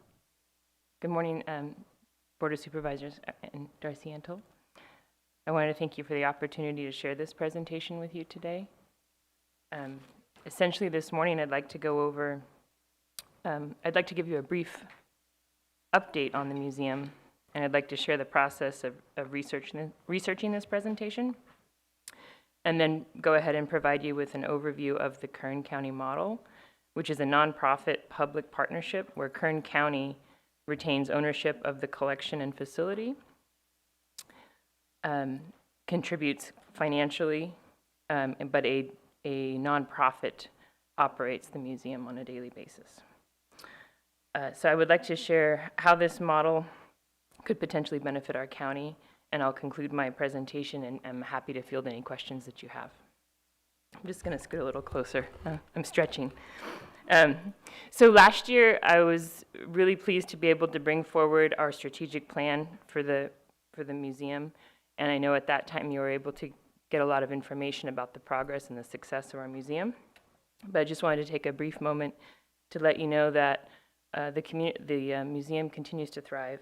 Our volunteers have always been a core of our museum, and more people are volunteering in different capacities. Our advisory board, we have 7 members, and they are very committed to our work, very involved. The strategic planning committee that helped provide the plan that you approved requested that they become an implementation committee and are continuing to contribute their time to make sure that we meet our goals. Our admission is up, and I mean it's up pre-COVID. Our numbers continue to climb, which is really exciting to see that community support and involvement. Our Friends of the Museum, established only 2 years ago, continue to meet their goals. Every time I look up, they're doing something new. They have new merchandise, and they're planning a membership drive in 2 weeks from now. So I'm just really proud of their work. And we also have a really committed staff. And I wanted to share all of that because I think it's relevant to this proposal today. So as you know, the museum has worked really hard to find efficiencies and do everything that we can to reduce our budget. And one of the things I've been working on is looking to other museums in California to see how are they making it work. What are some answers that could be out there? And when I began exploring, I've only found maybe a handful of museums that follow our model. And our model is essentially a significant depending on significant contributions from the general fund and having the county operate the museum. And when I looked beyond that immediate search of finding museums like us to see how they were working, what I found is that there are many other museums that rely on or have transitioned to a nonprofit public museum model. And when doing that research, I found that the Kern County model was really promising, and I shared it with our ad hoc committee. And I also shared it with our CAP assessors, and I wanted to just take a moment to share this conversation. Our museum has been participating in a collections assessment program, and last year they sent out 2 professionals, a conservator and a facility, essentially an architect, and they went through our museum and provided us with a list of goals and objectives. And this fall, when they came back to meet with us and to go over all of the things that we've been doing, I shared that while we have met many goals, my main concern is our budget, that is our biggest threat to our ability to deliver our services. And I shared with them the Kern County model, and I said, could we take the time to discuss what you think of this? And both of them said that we're actually kind of behind the curve, and that many museums across the state have been or have already adopted a partnership model. And in our discussion, they said, we all agreed that, our main goal as museum professionals is to provide stewardship and care and preservation of our collection and ensure that we can continue to do that into the future. So they kind of gave us their magic wand of approval to say, prioritize this, look into these alternatives, and that this is the work that you should be doing now. So I just wanted to let you know that I felt like that was a really good endorsement of this exploration. And not only that, they provided me with a variety of contacts, because they work all over the state, of other museums that had gone through a transition. And so I was able to interview other museum directors and professionals and get their take on what the process was like moving to this partnership. And I wanted to share that because today I'm going to share with you details about the Kern County model, but I wanted you to know that I've talked to other museums that do something similar with success, and I have a little bit more background than the one model. So the other thing that I wanted to make sure that I made clear today is that I'm talking a lot about a reduction on the county fund. But what I found through all the conversations and reviewing dozens of models is that there's more benefit than just cost savings. Museums that have this partnership are poised to, they have basically fewer limitations for generating revenue. They can have memberships, fundraising, unique programming, and really respond to the community more quickly and more effectively. Their museum cited an increase in maintenance efficiency. One of the directors said essentially, and they're from a wealthy community, but they said we can envision our goals with our community, and then we can make them happen with much less red tape. And I thought that was good feedback. And then also just a strengthening of our community-county partnership. That, or I cited that could be something for us because many other directors mentioned that. So just to recap, it appears that there are multiple benefits to exploring a model like this. And I have, in my slide presentation, I have the cliff notes of how the Kern County model operates, but I was just going to give you the core basics, and if you have any questions, I can go back and give you those details. I did want to share that I was really fortunate to talk to the Chief General Services Agency Director at Kern County, and he put me in touch with the director of the museum. So I was able to kind of get this dual conversation about this process. But just to recap, the Kern County Museum is still the county pride there. It is the Kern County Museum. They do retain ownership of the building and collections. The Museum Foundation leases and operates the museum and oversees essentially everything that happens at the museum, from education programs to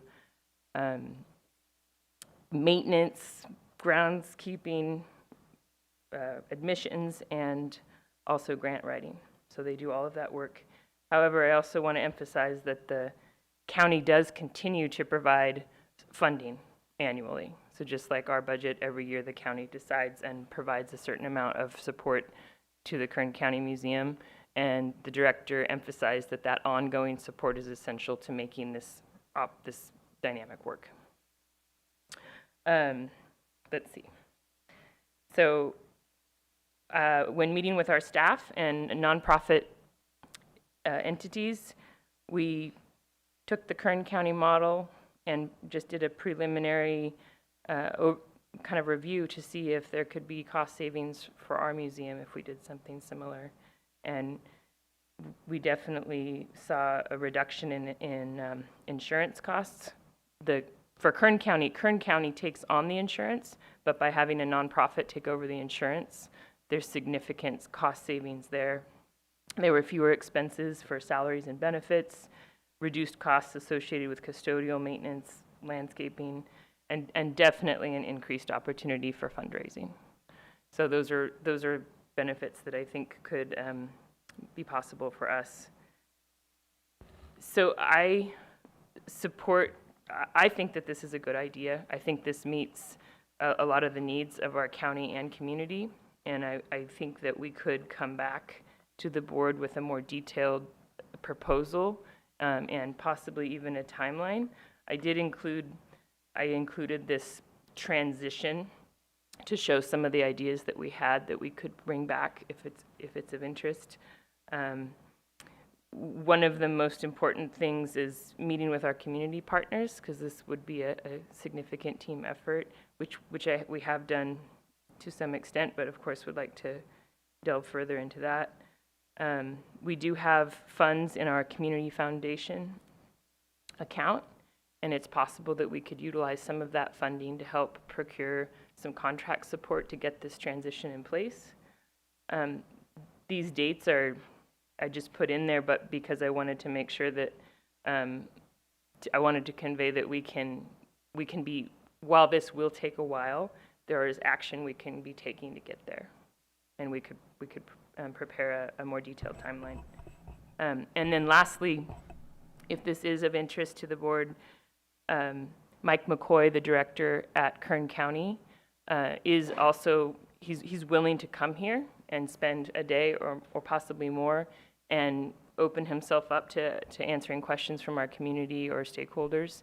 And also the Community Foundation has offered support in coordinating that type of communication and those types of meetings so that everyone is really working as a team as we create a proposal. And that concludes what I have to share with you today. I'd like to thank you for providing a very detailed and brief presentation.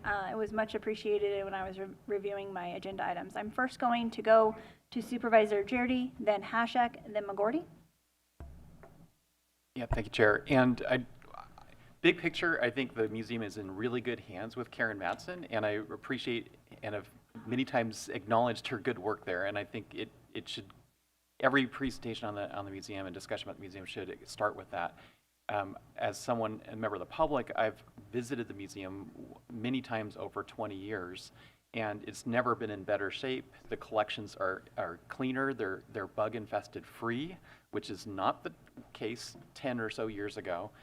In fact, years ago, prior to her being there, the collections were bug infested, and the county was spending thousands of dollars shipping off items to be disinfected, but not simultaneously rooting out the infestation in the collection. So then it was wasted money, because then they were coming back to an infested warehouse at the back of the museum. She corrected all that with many hours of volunteer work. She has a good crew of volunteers in the museum, and so the collections are in much better shape. So big picture, if someone was a member of the community that wanted to financially support the museum, this is a good investment for their dollars. It's under good management. It's got a good core of volunteers, and I think it has the opportunity, as she pointed out, to really grow under the nonprofit model, because then it's not stifled by county bureaucracy. We've heard, our ad hoc committee has heard all sorts of things that just would blow your mind, to think that whether they're true or not, the museum staff as county employees were advised, or thought they were advised, true or not, by county council, that gift shop items could not be sold at a reasonable price, because then it would be deemed a profit. You know, how could you have any profit on the sale of anything in that gift shop museum when the county's spending over $500,000 a year subsidizing the museum? I mean, you could, just to be absurd, we could sell everything in the gift house for $300, and we would still not make a profit on the museum. But that's sort of the mentality, the twisted mentality of county government. And so that would just go away with the nonprofit. If the nonprofit owned everything in the gift shop, if the nonprofit and their volunteers were staffing the gift shop, the reception, not county employees, that issue would go away. They would get, they would run a gift shop like every other museum that we've all visited across the world. And just one final thing, two more final things. When I look at the content of the museum, it is Mendocino County's many objects of interest. I would probably characterize it, and Karen, correct me if I'm wrong, but it's primarily really a collection of visual objects. There may be some intellectual content, some documents, but by and large, when this county museum was established in Willits in around 1970, it was a portion of the collection that was it started out as a portion of the collection by the Mendocino Historical Society, which is a nonprofit physically based in Ukiah. And their physical objects, the visual objects, were transferred to the county museum, and they still retain in Ukiah the kind of, what I would call it, kind of intellectual objects, documents, records of Mendocino County history. So there's really two museums with two totally different purposes in that sense. And then, of course, throughout the whole county, we have other community nonprofit-based museums that are not associated with the government, except the one in Ukiah. In Fort Bragg, there's the Guest House Museum, where I was a volunteer for 7 years as a docent, unpaid, and it's staffed by the Mendocino Coast Fort Bragg Historical Society, a nonprofit on the coast. So there's no city employee there, there's no county employee there. There are community members who open the doors to the public. What the city of Fort Bragg provides is it maintains the 1 acre park that it's on. It maintains a historic, at this point, probably 140-year-old building, which is very costly. And the city of Fort Bragg provides utilities. City of Ukiah, wealthier city, does have, I think, a couple city staff at the Sun House, and it also maintains the grounds. But they work in partnership with a nonprofit, and I'm sure Supervisor Mulhern could go into greater detail. My point in bringing this up is the final thing I wanted to bring up, and we have brought this up, and I probably led the charge on this in the meetings, is I think there should be a multi-year MOU between the county, the nonprofit, and the city of Willits. Because you look in Fort Bragg, the city of Fort Bragg, like I said, is paying for the park, it's paying for the building, it's paying for the utilities, The nonprofit operates the museum. This county museum is a very big building. It's less costly per square foot than the guest house in Fort Bragg, but it's a big building, and it's on a greater campus that's owned by the city of Willits. It is a benefit to the city of Willits, even though it is a county museum. They don't have a city of Willits museum. They have in their city the county museum. It is, in some respects, it will always be the county museum, and also to some extent the North County Museum, just because of where the volunteers come from and the interests there. So I think that a multi-year MOU should include not only a financial commitment from the county, but a financial commitment from the city of Willits. It's up for discussion what that would be, but logically they would agree to maintain the grounds, City of Fort Bragg does. They would maybe pay the utility bill, something along those lines. I'm not obviously on the Willits City Council, that's for them to decide, but I think an honest and earnest discussion about the future of the museum needs to have a participation by the city of Willits beyond maybe sitting on the board of directors of the nonprofit, beyond attending meetings here and there and helping out with fundraisers. I think it needs to be an ongoing financial commitment from the city of Willits. I'm not saying that they need to give as much money as the county does, but I think there's a role for the city of Willits, and I think things like maintaining the grounds, paying the utility bills is a reasonable role for the city of Willits. Thank you. I'll go to Supervisor Hashak, and then McGorty, and then Williams. Yeah, I think those things will be looked at in upcoming meetings and conversations. As far as rolling out this plan and what Ms. Madsen might need, it seems like there's a lot of different departments in the county that are going to be involved in this, such as facilities, risk, county council, information services, human resources, all of those. And I just want to make sure that with the development of this plan, that all the departments are collaborating and working with you on this project, because it is going to be a big undertaking to make this transition. And also with the financing, I just wanted to make sure that, if we go to this new model, which I totally support, that there's going to be all these different opportunities for financing, and just like Supervisor Jurdy said, but there's different, like you were talking in a meeting the other day about the financing would come not just from the county, but from different entities, and the Friends of the Museum and such could be working on fundraising in the store and all these other options, right? I just wanted to make sure that the board understands that financing, like in the Kern County model, isn't sufficient, that there's still going to be a county contribution. It will be less than what it currently is, but the county's still going to need to contribute to have a successful, vibrant museum. Thank you. And I do want to just recognize for the audience and our team members that the AC does appear to be on at this moment, and we have a staff member looking into that. I see you with your hood on, and I apologize.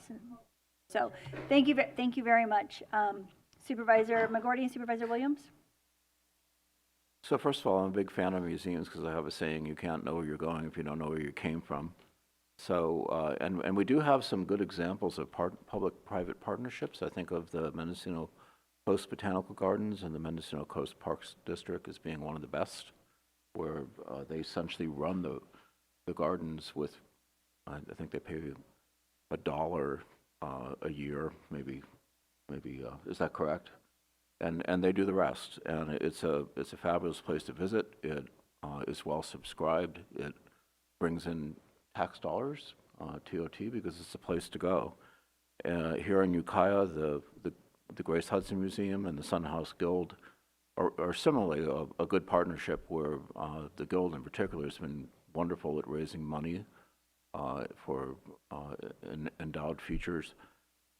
So it seems like this is something that could work, and if the community gets behind it. The one thing I don't understand the relationship, but I think it's one of the neatest little organizations we have in our county, which is the Roots of Motive Power, and that's really fascinating when they have when they're open, and they take people around in a little train and run all the old steam equipment. And again, looking for a feature for a museum really helps a lot of why would people come here.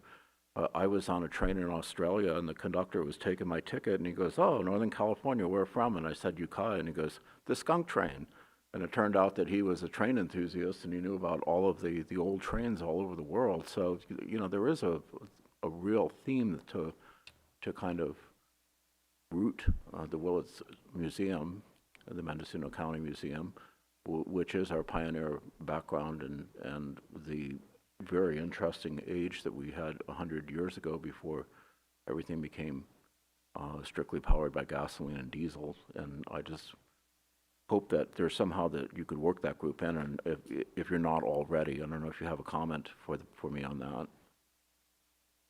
Yes, the Roots have been part of this conversation and are aware of this idea, and we look forward to your direction and a time that we could talk further about developing our partnership and how this move would support both of our entities. So how often do people have access to that collection? How often do... The Roots of Motive Power are, their library is open every Wednesday, and they have, I believe, 4 different significant public events that we partner with annually that draw huge crowds to Willits and to our museum as well. And then they have various other, activities, and they are a huge partner with us in all of our education programs. So one exciting thing that I should have mentioned is that when school tours come to the museum now, they have the opportunity to tour the museum. More frequently, they have the opportunity to have a session with Mendocino Coast Resource District, because they have a satellite station which has all kinds of touch and feel nature items, and then they also visit the Roots of Motive Power. So what we're really looking at is that this area is an education destination for our county, and that's really our vision and the way that we've been working together. So Well, that is a significant tourism objective, is heritage tourism, and it seems like you really fit the ticket. I don't see it promoted that way. I would hope that you can kind of draw the Roots of Motive Power more into your program, because I think that they're really outstanding and unusual, that would attract people to want to see that collection specifically. that is music to my ears, because that's exactly how I see it. I think that we are not leveraging all of the resources that we have to their full potential, and I value the Roots and their work very much, and I think that this move that I'm presenting today, I think will support everyone. Thank you. Thank you. Supervisor Williams. Yeah, as the chair said, really outstanding presentation. And although it's short, I think it captures how much research and strategizing went into this plan. It definitely has my confidence. I think this is our best hope going forward for the museum and the county. Thank you. I am hearing a lot of support from the board, and I also just want to lend my support as well. I think that when we can partner with nonprofits as a county government, we can really get a lot more done. And thank you for your presentation, because it did try to, I think, as politely as possible, say that. At this point, I'd like to open it up to public comment, please.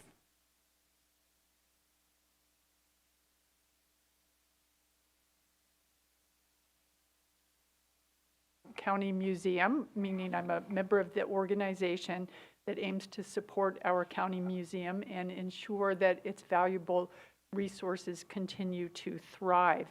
The museum has been under threat in the last 12 years that I've lived here. There have been several times I've heard the dire reports that there won't be enough funding, or that we had the bug infestation, or something was going wrong.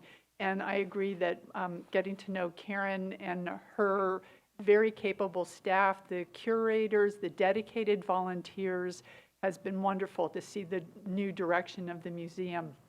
So I came here to plead with you all to come see the museum and support this opportunity to change the way that the structure of the museum will be operated. But I'm really thrilled to hear that there is already so much support for it. And hopefully the design that has been so well researched will create opportunities for the museum to continue.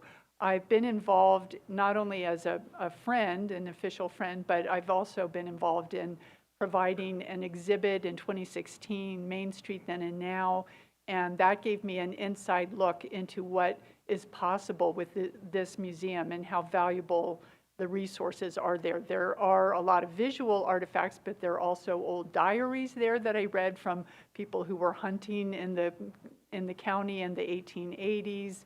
There's an amazing amount of artifacts. If you haven't done the behind-the-scenes tour, I encourage you to do that, because then you do get a sense of how well kept up the warehouse of supplies are back there. And the amount of exhibits that are provided for the public, the field trips, the panel discussions on topics that are really speaking to the challenges that this county has faced, whether in the logging industry, coastal farming, coastal fishing, all of that is embedded in the museum and what the museum has to teach us about how our community can continue to thrive throughout the whole region. So I just wanted to say thank you for what sounds like your support. I will be continuing to work as a volunteer and a community person, providing guidance and support for this museum. Thank you. Thank you very much. Could I please get a clear restatement of your name for the record? Do you mind coming back, just your name for the record, please? Yes, Kim Bancroft. Thank you so much.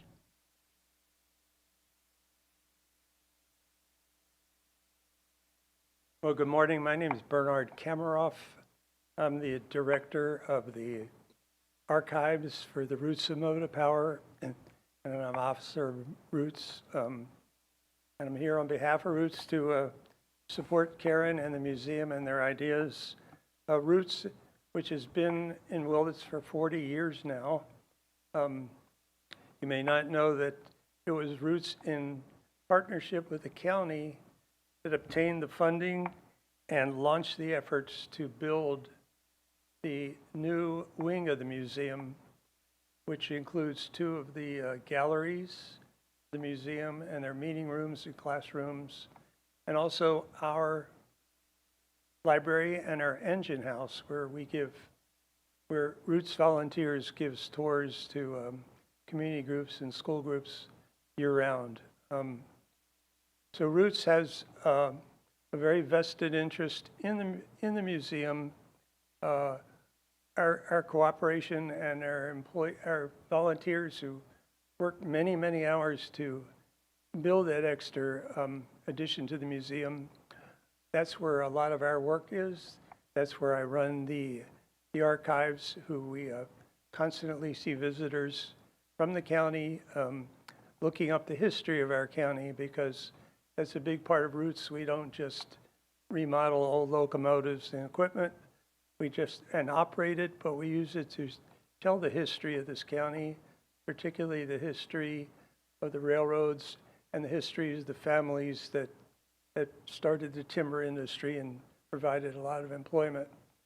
So Roots, we think the foundation is a very good idea to keep the museum open and vibrant, but also to help that the county meets what we feel is a commitment to us, so we can continue to use our engine house and our library, because it's a big part of our operation. And on behalf of the directors and the officers of Roots, I'm here to encourage you to develop and implement the plan that Karen came up with, and appreciate it. But I would like to add quickly from a personal point of view, because I lead a lot of the tours there and I meet a lot of the kids, and we see a tremendous number of students come there from kindergarten up to high school, and they're always really excited. It's something to talk to them. They learn a lot about the county. They give a lot of good feedback, and I've been in this county most of my life, and it's been quite an experience to be there, and I think it's a great benefit to our county. Thank you. Thank you. And I think on behalf of the board, please send our thanks to all the work that you folks do, because we understand that you invest an incredible amount of time in keeping that And we history are alive. willing and we are ready to help with that whole process and be part of it. Thank you so much. All right, are there additional members of the public that wish to comment? Dolly Riley. Thanks for the presentation. I want to recognize a very special museum in Fort Bragg, the Tattoo Museum. I bring that up because they have a history of tattoos in Polynesia, in Japan, artifacts, and many exhibits. And it's quite extensive. It's nationally recognized. And I bring it up because the county may want to be able to share some of their artifacts inland in the future. Thank you. Thank you. Please come forward. Thank you. I have a quick comment because I did live in Willits for 10 years, and I would bring my kids to the museum every weekend. They learned about basket weaving there. There's an awesome Native American section there, and I believe the smallest basket ever woven in the world is on display there. So I didn't see the whole presentation, but what I really liked about this museum, and I would like to just put this in the forefront, that it's kind of like a living museum. They're changing stuff around, and there's stuff coming new.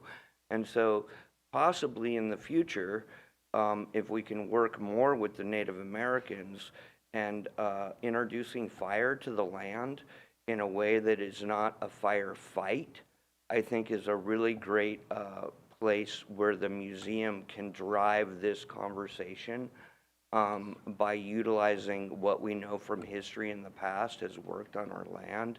So I think this is a great circle, and I just want to thank the museum for over the years. My kids learned so much about history. The Roots of Motive Power portion was being built when we were accessing that, and it's just a gem here. And to see that it could move into the future and really educate people and bring us out of, oh my gosh, here's fire, to, cool, we're lighting some fires today so we don't have to worry about running from them, when it's the hottest, driest, windiest day. And so that's my comment. Thank you for all your work. Thank you, Gizmo, for your comment. I think that the museum could work with the Fire Safe Council and the Prescribed Burn Association of Mendocino County to maybe do some workshops or presentations. That's a great idea. I'm not seeing any additional comments in the room, so I'd like to go online to Nika Aguiar. Gary.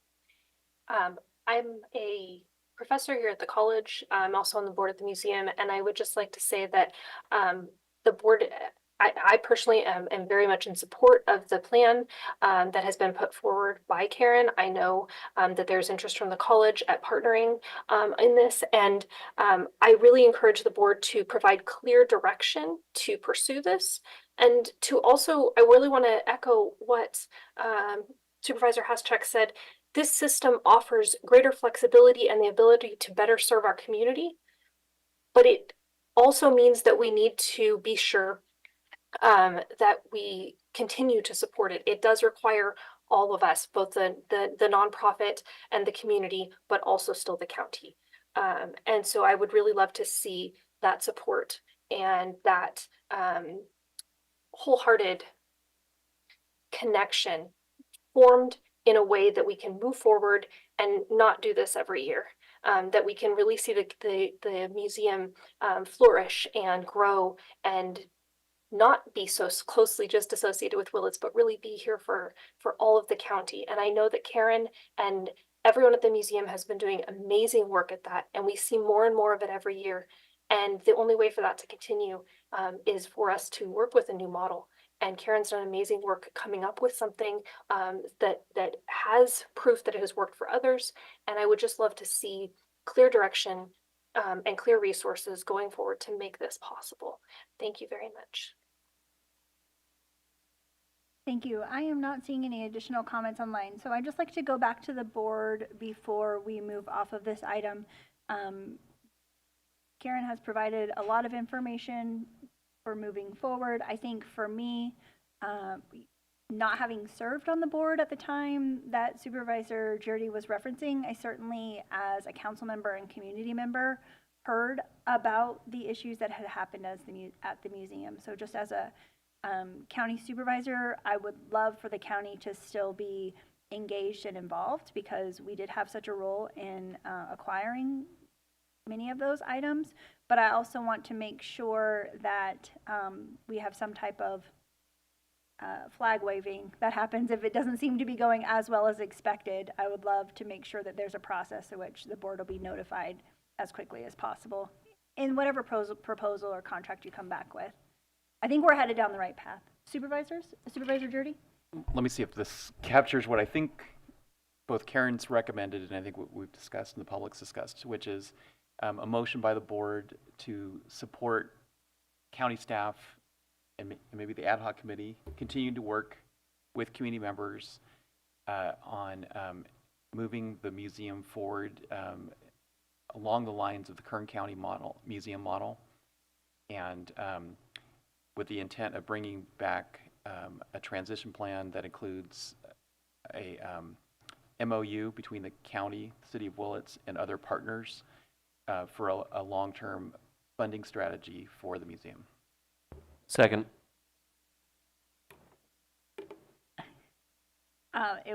Did you have Supervisor Williams or Supervisor Hash? It was a tie. It was frankly. synchronized. You have to put us both down. Okay, if we could please vote by the button on the motion.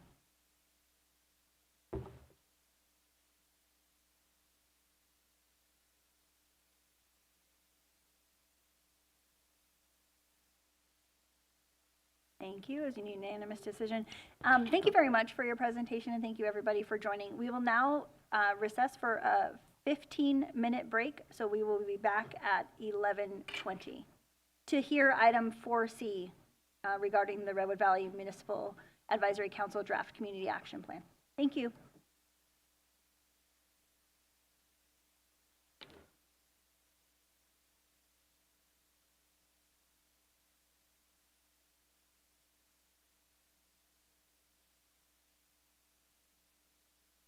Office of Emergency Services, and we're committed to providing the most up-to-date and accurate information so that you and your family can stay safe during an emergency. Visit MendoReady.org. It's our one-stop shop for emergency information. You can sign up for emergency alerts, find your pre-established evacuation zone on our current emergencies map, and find hazard and preparedness information. Imagine you're faced with a disaster such as a wildfire, and you're ordered to evacuate. I'll bet you wish you had more time in that moment. Now's your chance to buy yourself that time.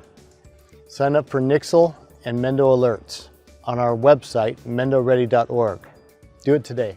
If you want your family to be as resilient as possible, it's important to take some time today and visit MendoReady.org, where you can look up your pre-established evacuation zones on our current emergencies map. You can also find important tools to help maintain your situational awareness, such as the Alert California wildfire cameras and the Caltrans road conditions cameras. We hope you'll take some time today to prepare so that your family can be Mendo ready. Thank you.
Personally, I think everybody could benefit from the home visiting programs. I think that as a parent now, I'm grateful for support more than I was before. I filled out that form not knowing what I was doing. I am very, very grateful that I did it because it's really helping me a lot.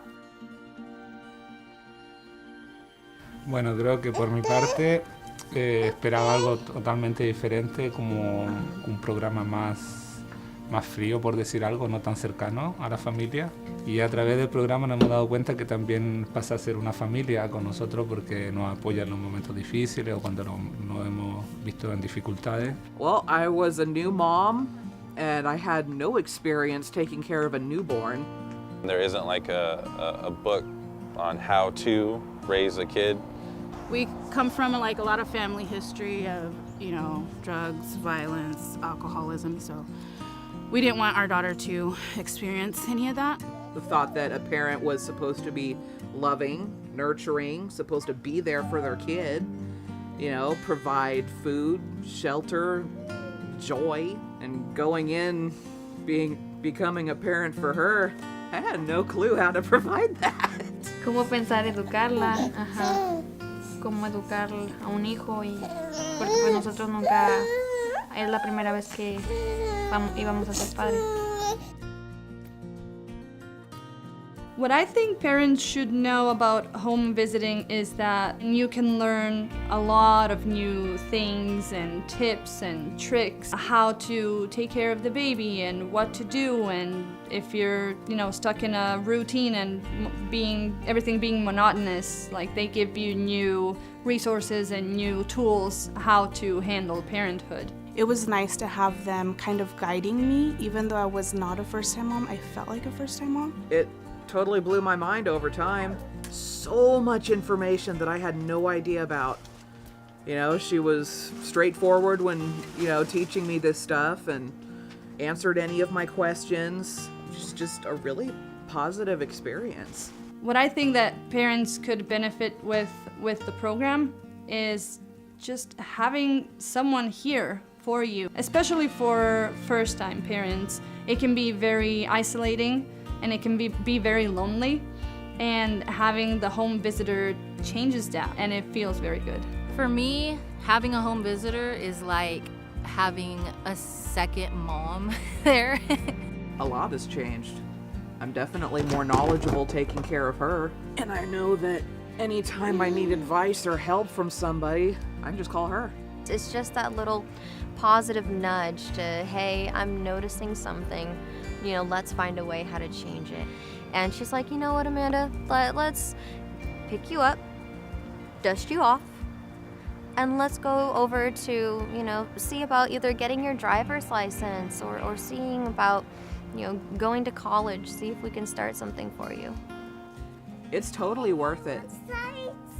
Like, even if you're on the fence at first, you don't feel like having a stranger coming in your house and teaching you about your little one, do it anyway. You get the help that you need. You get professional advice on things you may not know about your child. And the fact that the program has no fees or anything, it's all totally free, is fantastic.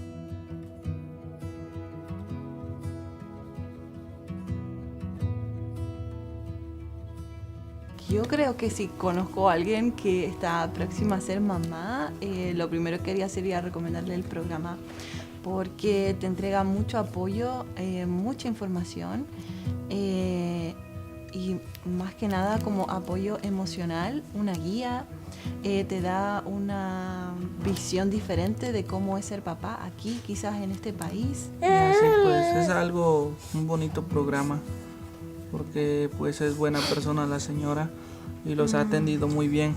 Pensé que nada más iba a ser un programa de orientación quizás para los nuevos padres, pero creo que nos llevamos una linda sorpresa porque Gaby es una persona muy cercana a nosotros, es como parte de nuestra familia, siempre ha estado dispuesta a ayudarnos y a escucharnos con nuestras dudas sobre la paternidad, y en nuestro caso, que estamos solos en este país, ha sido como de mucha ayuda. Es un gran apoyo para nuevos padres y más aún si están en nuestra situación, que somos extranjeros, que nuestra familia y amigos, como dice Carla, están en otro país, lejos. Entonces sí, viene muy bien el programa para apoyarse tanto emocional y como anímicamente y bueno, en varios aspectos del programa que nos ayuda a seguir adelante con esta nueva aventura. Te ayuda como a ver los distintos recursos que tiene la comunidad para nuevos papás, entonces creo que es de gran ayuda. No queda mucho que agregar, pero lo veo de la misma forma. Que hemos aprendido algunas cosas aquí y pues los han ayudado, como este programa los ha ayudado para seguir creciendo a la bebé, como con buenos consejos y así. Sí, y creo que también ha sido muy importante el tema de apoyarnos con el libro y saber qué actividades hacer con Máximo de acuerdo a su edad, cómo estimularlo, cómo cuidarlo de los peligros de la casa, como cosas que uno como papá nuevo no conoce, claro. Pues a mí me gustaría que lo siguiéramos visitando aquí en la biblioteca de Covelo. Está tranquilo y muy bonito aquí. Cuando no nos podemos reunir, nos comunicamos por Zoom o una llamada telefónica o por texto. Donde nos visite, porque ha sido nuestra casa, a veces nosotros vamos a Willits y puede ser en el parque. Gaby llega, hacemos un resumen de cómo ha ido nuestra semana o qué hemos hecho de nuevo, cómo va el trabajo. Luego hacemos las actividades del libro. Vemos si podemos hacer un juguetito nuevo para Máximo, a veces ella lo evalúa, cómo está su sentido motriz, qué ha aprendido de nuevo, nuevas palabras, y jugamos un ratito y conversamos. A mí personalmente también me ayudó mucho a obtener mi licencia a conducir, que era un objetivo que teníamos en cuanto a la familia, sí, para poder estar tranquilos, así que encuentro que ha sido fundamental el apoyo. El objetivo del programa es que las familias estén bien, y que las familias estén bien significa niños felices, niños sanos, y eso en un futuro es adultos sanos y un mundo mejor. Entonces está bueno.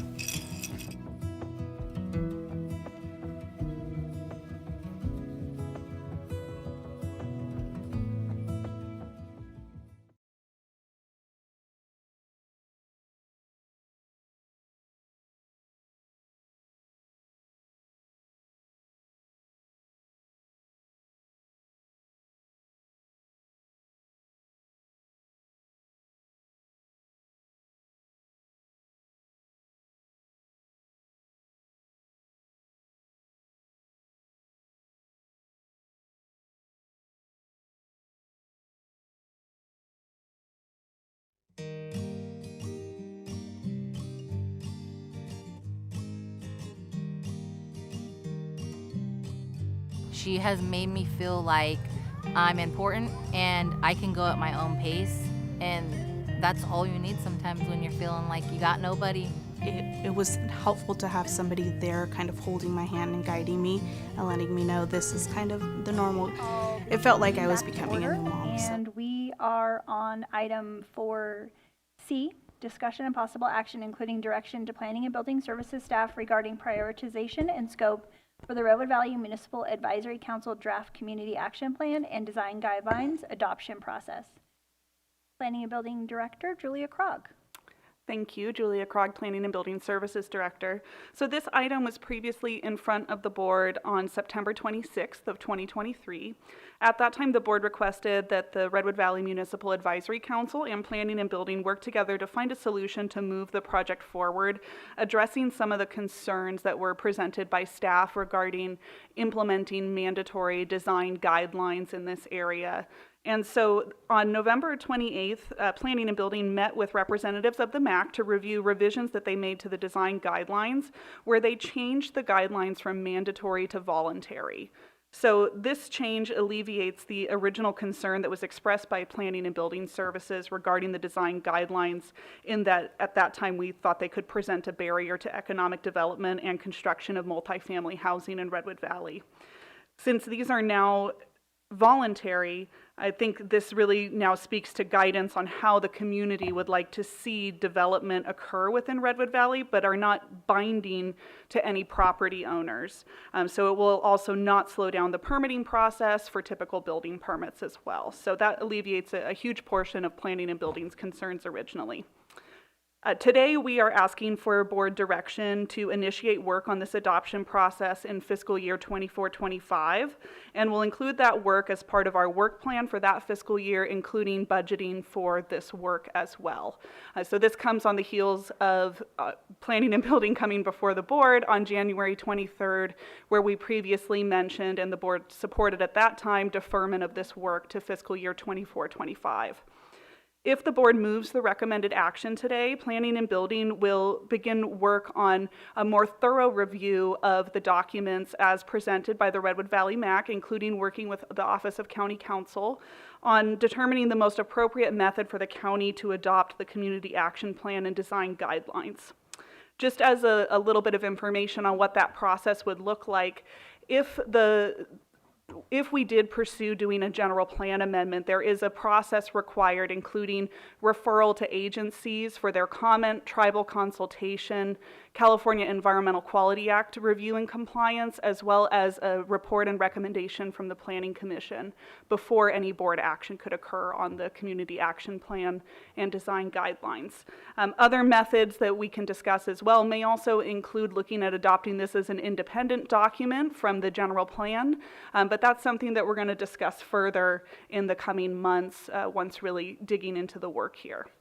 So the current drafts of the Community Action Plan and design guidelines are attached to this agenda item. Of course, if the board has any comments on those documents at this time, I would gladly take those. But really today we are just seeking direction from the board to be able to move forward with this work in fiscal year 24-25. And I am happy to answer any questions that the board may have, and I know there's representatives of the Redwood Valley MAC here today as well. Thank you. Thank you very much. Supervisor McGorty. So since this is in my district and since I participated in some of the sessions, I supported, and let's look at two extremes. On one extreme, we have the city of Santa Barbara, which was the first city in the United States to have design standards, and it's beautiful, and the real estate is worth a lot of money. But if you talk to people who live there, just like the people who live in the town of Mendocino, very difficult to do construction there because of the review. It's a very long process. The other extreme would be North State Street, which is where you can do whatever you want. Basically, it's there's no homogeneity there. So we want something in between. I don't think that my impression is that people who participated in this process don't want to rule anybody's life. They just want a community that looks nice. As time has gone on this board, and I've had this discussion with Supervisor Williams recently, it seems like working inside of our incorporated areas is one of the best ways for us to plan the future of Mendocino County, because we can't really provide the services from the county that neighborhoods need, that communities need, as well as an incorporated area can. Someday, Redwood Valley may be incorporated. Meanwhile, we're working on trying to get them the resources they need to continue building, because, as you know, they've had a moratorium on construction, which I hope we can fix with the consolidation of some of the water companies here in the valley. So how I would deal with this is that it should be a requirement of anybody who wants to come in and pull a building permit that they be given this and saying, please read this, you know, as you start the process of wanting to build your house, to at least know how the community feels. And that it's mandatory reading for anybody who's interested in constructing a building in Redwood Valley. If that's something we can be sure that the material is provided to them with an official endorsement from our board and planning building services, I think that would go a long way towards accomplishing the kind of a voluntary approach, but also have people sign off that they've read it and they understand how the community feels about what they want in their community, because I think that's still better than nothing. I still think it's pretty powerful. I think a lot of thought and time has gone into this, and I think it would be tragic if all of us just blew it off and said it's not important, don't worry about it. Thank you. Thank you. Supervisor Williams. Yeah, I'm going to support it as well, both because the district supervisor thinks it's right and the community has expressed why it's important to them. But touching on McGordy's comment about urban boundaries, I think this county for a long time has viewed the unincorporated as essentially one large city. And in various ways, we've learned you can't provide cities-like services to roughly 4,000 square miles, whether it's ambulance or broadband, soon basic telephone lines, water. And so I see this as an incremental step, hopefully, for that community, which may someday be incorporated to move towards a little bit more autonomy. Thank you. I'm not seeing any additional pens up, so I'd like to open it up for public comment. Are there members of the public that would like to come forward? Thank you.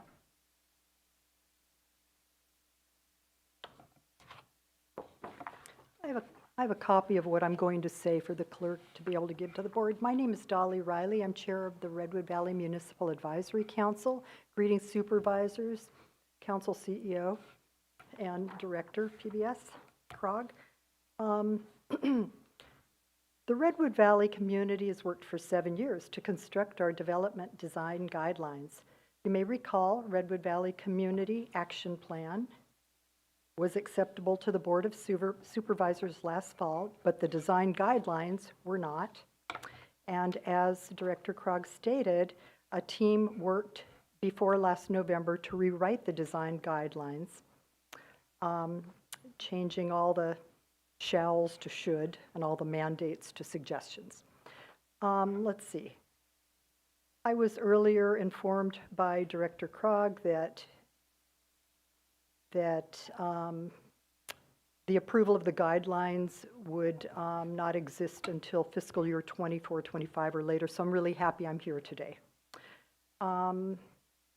Okay, so today I ask your direction to make a plan for planning and building to begin the next step of agency approval of notifying the agencies and tribes this July in the new fiscal year and not later. Otherwise, it'll just get kicked down the road, and I really don't want to see that happen. 7 years we worked on this, while a giant storage unit complex in the very center of town, and now possibly 10 pump gas station, which duplicates services to the Coyote Valley gas station, are all possibly going to be dumped on us. We've shown amazing patience. The kind of patience that drops the will of the people. The 2004 Redwood Valley Plan was ignored and never made it to the general plan. Now the 2023 plan is here, and we don't want it put off again unless you act. Hopefully, it's sounding like the cursory approval will occur today, but I'm asking for more than that. I'm asking that today's board propel the next step in the process of adoption of the plan, and that you vote for the cap and design guidelines, and importantly, include a mandate that planning and building, and of course the funding they need, to begin the next step this July, not in 2025, 2026. Thank you so much. Thank you.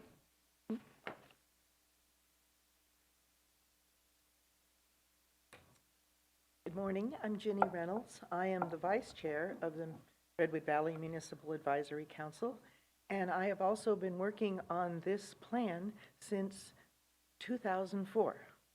So there was a group of us that worked on this community action plan in 2004, and unbeknownst to us, we did not know that it did not exist until Dollar General tried to come into our community.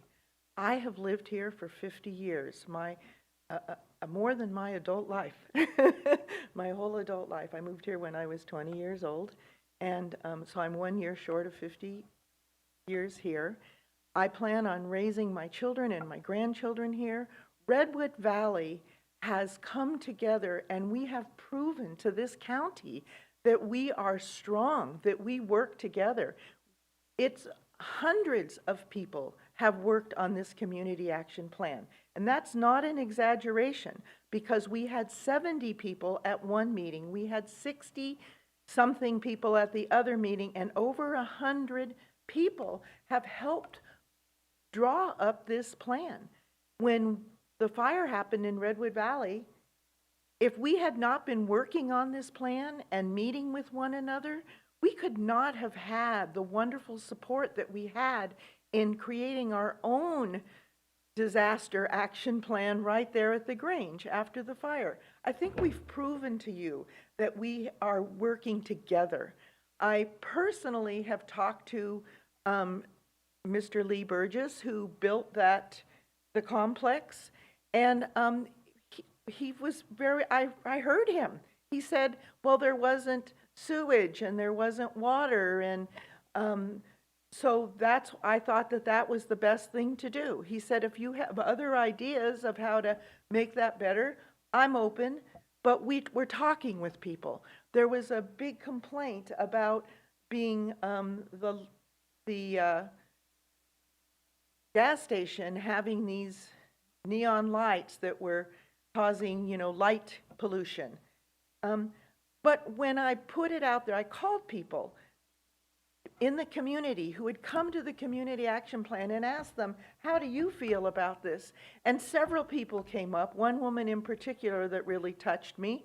We're having conversations. She came up and said, I like the lights because I'm a nurse in Ukiah, and so at 3 o'clock in the morning, if I have to get fuel, I like having the lights there. So we talked to the gas station, and the gas station lowered their lights. I personally volunteer in many of the businesses in Redwood Valley because I believe in Redwood Valley, and I'd like to keep it going. I'd like to keep it rural, and I'd like to keep it beautiful. I'd like for all of us to be heard.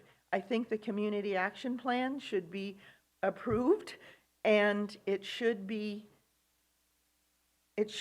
functioning right away at the beginning of this new fiscal year. Thank you. Thank you. Are there any other members of the public that would like to come forward?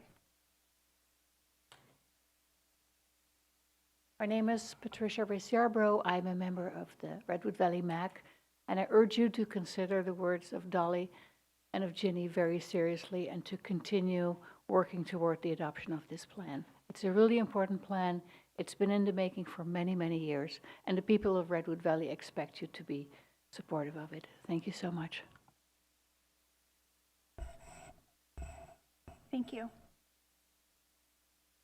Good morning. My name is Gizmo. I came in a little late with the after the fires with the Dollar General deal, but I had communications with Carrie Brown over time before that.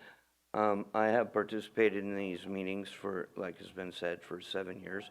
I've never actually sat on the MAC, but I have made a lot of sacrifices over the years to make sure that I'm there. I also am generally a service worker in the area, so I have taken a lot of comments from people who haven't been able to make the meetings and have been able to bring them forward. And I think we really, if I was to write a proposal, in that proposal there would be a finish line, and I think we really need to have that perspective to be able to have that finish line, and we're just not seeing that finish line right now, and so we need a bone. We need you guys to really kind of lead us and direct this to move forward for a finish line. We are getting tired, and it is, like I said, like with the museum, this is can be a living document. You know, we can utilize its basic foundation, but still maybe not build the walls or the roof typically as we would. So please see light to move this project forward so that we can bring something back after years of working to your constituents and our citizens, that we are moving forward. And I think it also, a lot of folks bring this home to their kids in various ways, whether it be talked about or not talked about. And just the issue of a lot of our younger folks feeling disenfranchised with government. I think this may be a small link, but I believe it is a link. So, and thank you, board. Please move forward on this with a finish line. Thank you. Thank you. Are there any additional members of the public that wish to come forward on this item? No, I am not seeing any online, so I will bring it back to the board, and I'm looking for additional comments or a motion. Supervisor McGorty. So I would like a question of staff, of Ms. Quagg, and how she views this and what the implications are for workload, and as the process works, what will it mean if we've adopted this? Well, the adoption will come before the board at a future date. So the recommendation at this point is to begin work on the adoption process in fiscal year 24-25. So your action today is really to provide the direction to Planning and Building Services to move forward with the current drafts that we have right now and begin that internal review process with both internally to Planning and Building Services staff, with agencies as well, and with County Council's office. So the final adoption would come after going through review internally, referral to agencies, including tribal consultation, and then compliance with the California Environmental Quality Act, where we would then go to our Planning Commission to receive a report and recommendation from them, and then coming back in front of the board. So it is a process that takes time to go through in order to get this back in front of the board.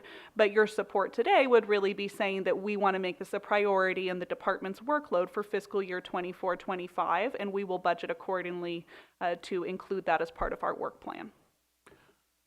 And then if it was adopted, what does that mean to people who want to build something in Redwood Valley? Sure. So it would mean, since it's not a mandatory document, it is voluntary.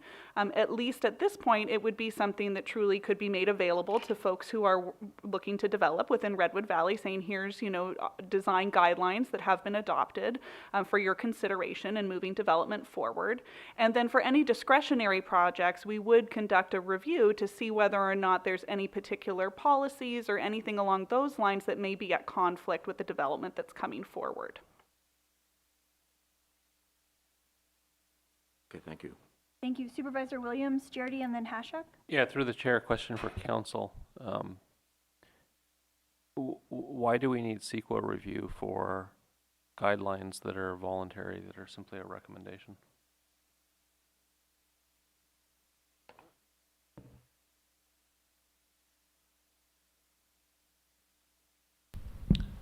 Through the chair, James Ross, Interim County Council. My understanding is the guidelines have not been completed yet at this stage, and it's not clear exactly what the provisions of the guidelines will encompass. And so I think it's fair to state that they may need CEQA review, and that will still be under evaluation as we go through the process.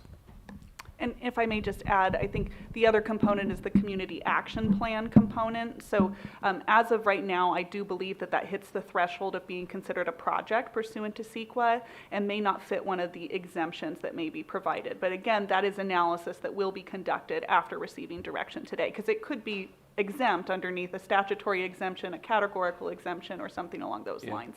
Okay, I can accept that. And then, Director, do you have an estimate of the overall cost of implementation? council's time, your department's time, noticing everything that's involved, just so the board is aware of what we're spending today? Sure. My estimate that I provided in the agenda summary is based upon the cost for processing a typical general plan amendment.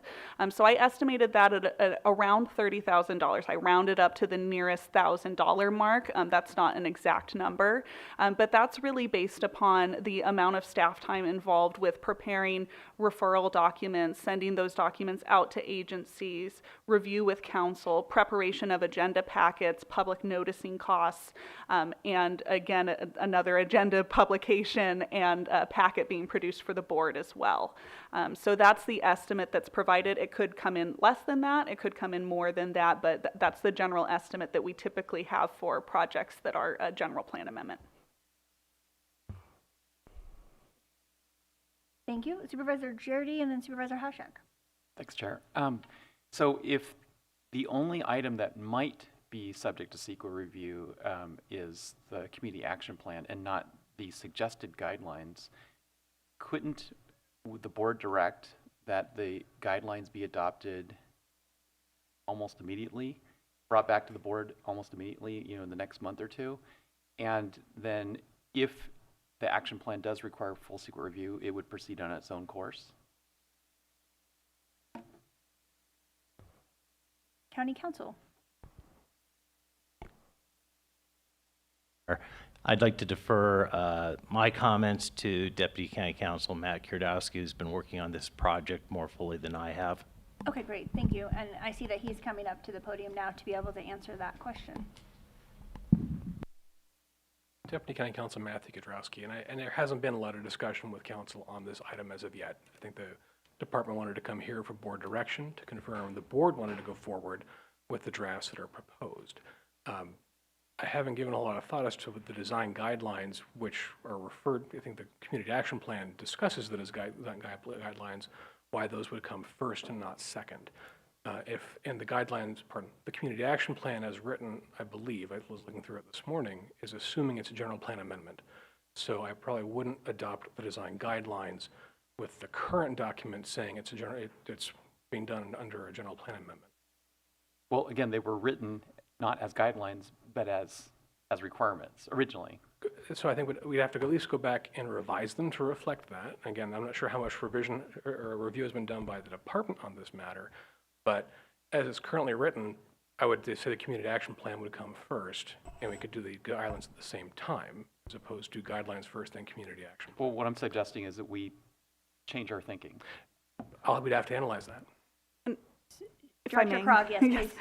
If I may, so the design guidelines are currently part 2 of the community action plan. So they were tied together as they were originally presented. So we have not, as staff, contemplated separate adoption of the design guidelines from the overall community action plan.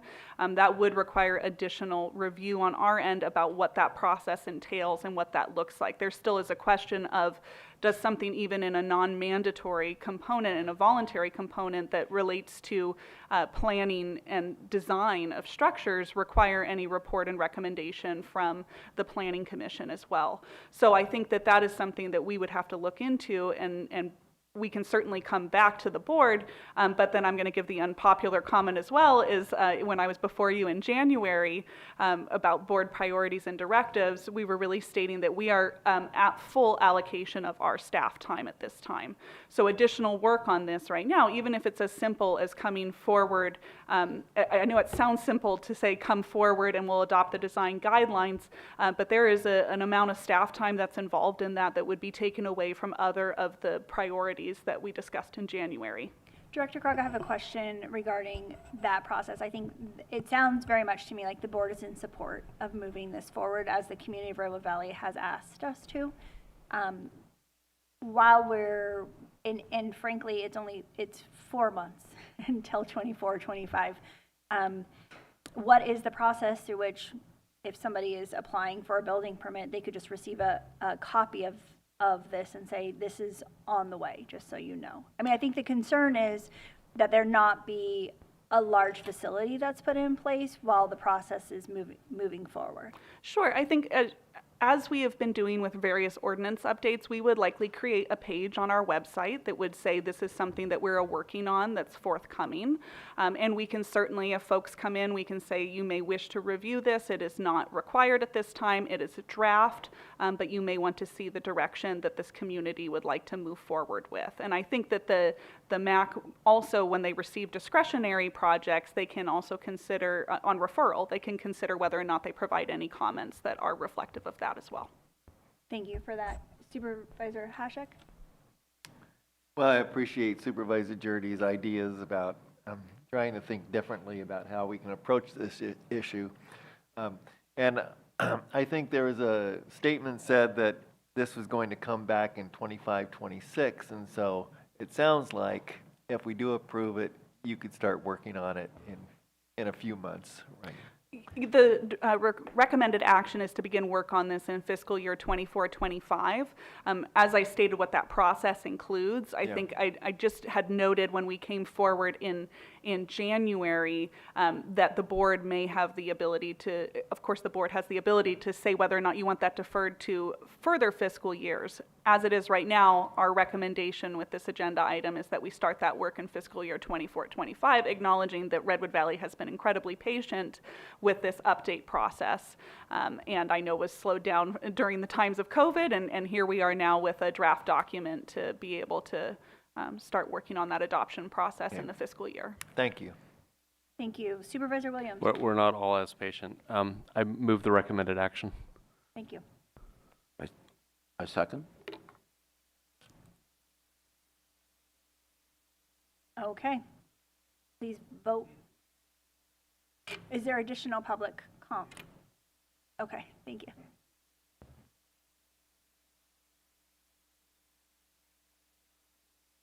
To consider how many volunteer hours and how much money we have saved the county by doing this work, having public meetings, having the MAC meeting every single month where we invite everyone to come and give their public comment and giving feedback to all of you. So I just would like for you to consider that, and also maybe looking back at what Laytonville did to get their community action plan approved and designed. Can you please look at that? Because we've been working on this for a long time. Thank you. Thank you. And I very much know and understand the staff and the board appreciate all of the work that has been done by the MAC and the community in Redwood Valley. Supervisor Jurdy. Yeah, Chair, I would just ask that maybe you could see if there's consensus of the board that if the board could direct staff that if it is more expeditious for staff to simply bring back the suggested guidelines independent of CEQA analysis, they would do that. And that's not something we're hearing a yes or no today, but if they determine that they could just be directed to do so. The maker would like to incorporate that into the motion. And I will second it. And also make the comment that the Redwood Valley MAC is very robust in their engagement of the community, and it really is a forum where anybody in Redwood Valley who's interested in issues of development has a place to go, and I'm usually there along with Sheriff Kendall and other county officials. So it's a good portal for us to know what the community is thinking, which sometimes maybe we need to improve, looking at some of the other hot topics we've had to deal with today. So I appreciate this ability to know how the community is feeling, and I support them in their efforts to shape the future of their community. Thank you. And I think that our department heads and also certainly everybody in the county council's office understands that the board is really looking to streamline processes as much as possible. And so I'm certain that if there is an opportunity for that, it'll come back to us in another format. Please vote by the button.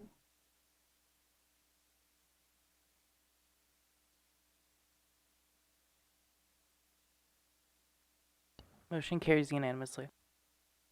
Thank you. At this point, I would like to adjourn to a working closed session lunch. The board will hear item 6A, conference with labor negotiator, code section 54957.6, and 6B, government code section 54957, public employee appointment Agricultural Commissioner Sealer of Weights and Measures. Are there public comments on any of the closed session items in the room first? Seeing no one come forward, are there any comments online? Seeing none, the board will adjourn and reconvene no sooner than 12:45 p.m. Thank you.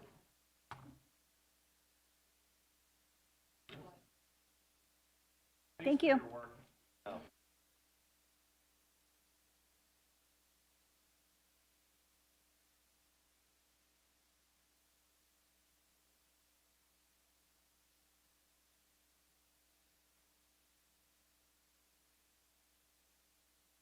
It's actually something that is needed. You know, because she's not just here for her, she's here to help with all of it.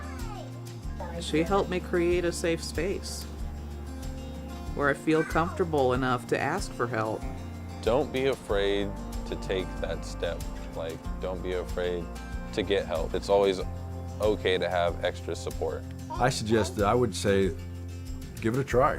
You got nothing to lose. It's free, there's some perks, you know. They've got some great resources. Personally, I think everybody could benefit from the home visiting programs.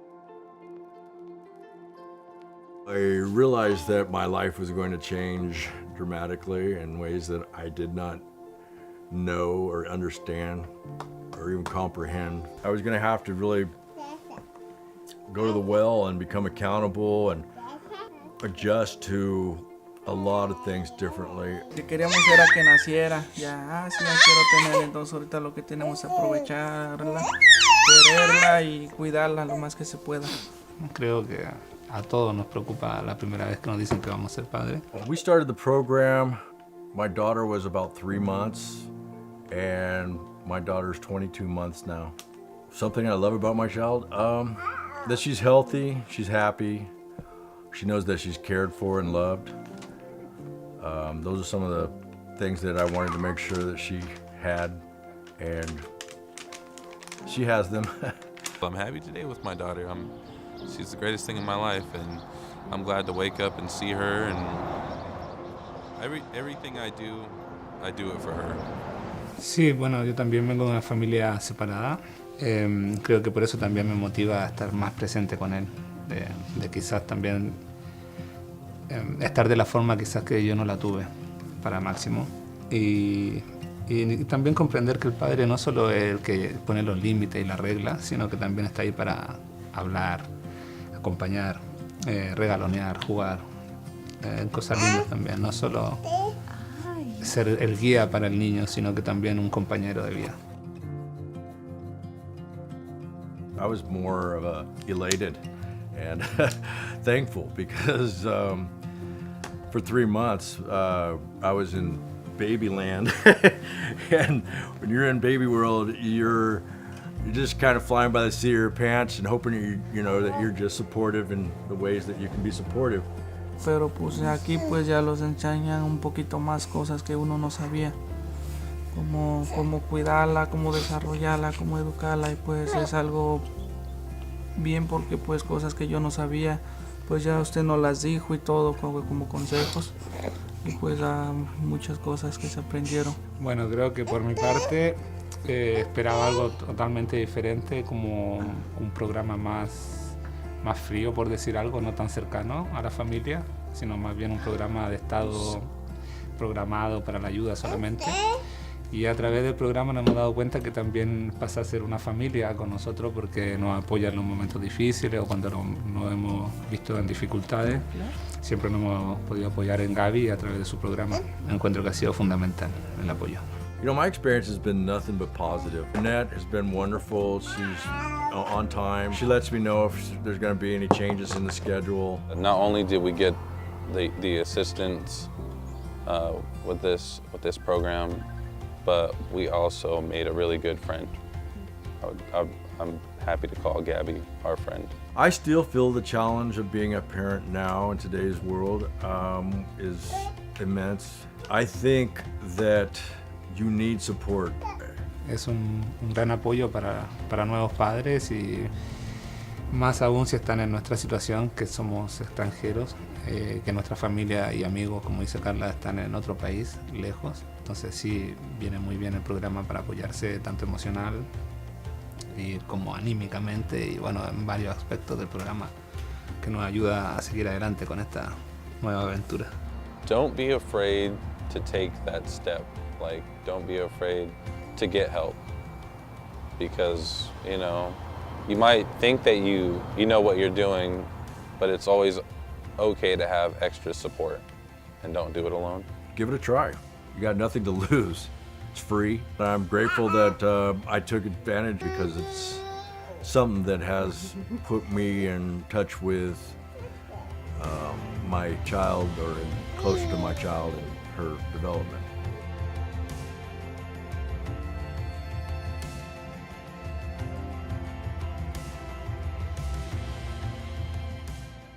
Are you prepared? We're the Office of Emergency Services, and we're committed to providing the most up-to-date and accurate information so that you and your family can stay safe during an emergency. Visit MendoReady.org. It's our one-stop shop for emergency information. You can sign up for emergency alerts, find your pre-established evacuation zone on our current emergencies map, and find hazard and preparedness information. Imagine you're faced with a disaster such as a wildfire, and you're ordered to evacuate. I'll bet you wish you had more time in that moment. Now's your chance to buy yourself that time. Sign up for Nixle and Mendo Alerts on our website, mendoready.org. Do it today. If you want your family to be as resilient as possible, it's important to take some time today and visit mendoready.org, where you can look up your pre-established evacuation zones on our current emergencies map. You can also find important tools to help maintain your situational awareness, such as the Alert California wildfire cameras and the Caltrans road conditions cameras. We hope you'll take some time today to prepare so that your family can be Mendo ready. Thank you.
Personally, I think everybody could benefit from the home visiting programs. I think that as a parent now, I'm grateful for support more than I was before. I filled out that form not knowing what I was doing. I am very, very grateful that I did it because it's really helping me a lot.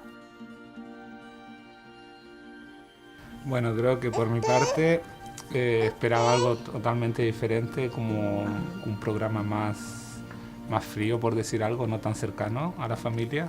Y a través del programa nos hemos dado cuenta que también pasa a ser una familia con nosotros porque nos apoya en los momentos difíciles o cuando nos hemos visto en dificultades. Well, I was a new mom and I had no experience taking care of a newborn.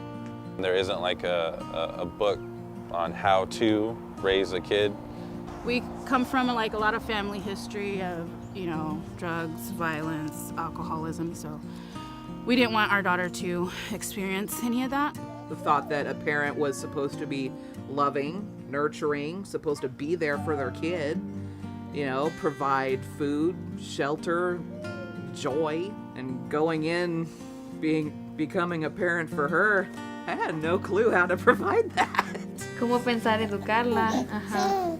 Cómo educar a un hijo y porque pues nosotros nunca es la primera vez que íbamos a ser padres.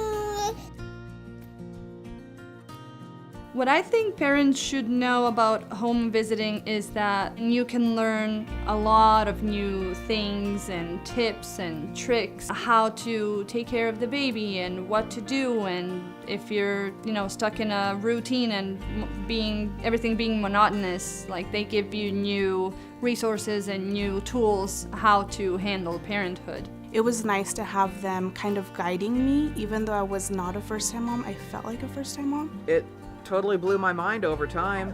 So much information that I had no idea about. You know, she was straightforward when, you know, teaching me this stuff and answered any of my questions. It's just a really positive experience. What I think that parents could benefit with the program is just having someone here for you, especially for first-time parents. It can be very isolating and it can be very lonely, and having the home visitor changes that and it feels very good. For me, having a home visitor is like having a second mom there. A lot has changed. I'm definitely more knowledgeable taking care of her. And I know that anytime I need advice or help from somebody, I can just call her. It's just that little positive nudge to, hey, I'm noticing something, you know, let's find a way how to change it. And she's like, you know what, Amanda, let's pick you up, dust you off, and let's go over to, you know, see about either getting your driver's license or seeing about, you know, going to college, see if we can start something for you. It's totally worth it. Like, even if you're on the fence at first, you don't feel like having a stranger coming in your house and teaching you about your little one, do it anyway. You know, you get the help that you need. You get professional advice on things you may not know about your child. And the fact that the program has no fees or anything, it's all totally free, is fantastic.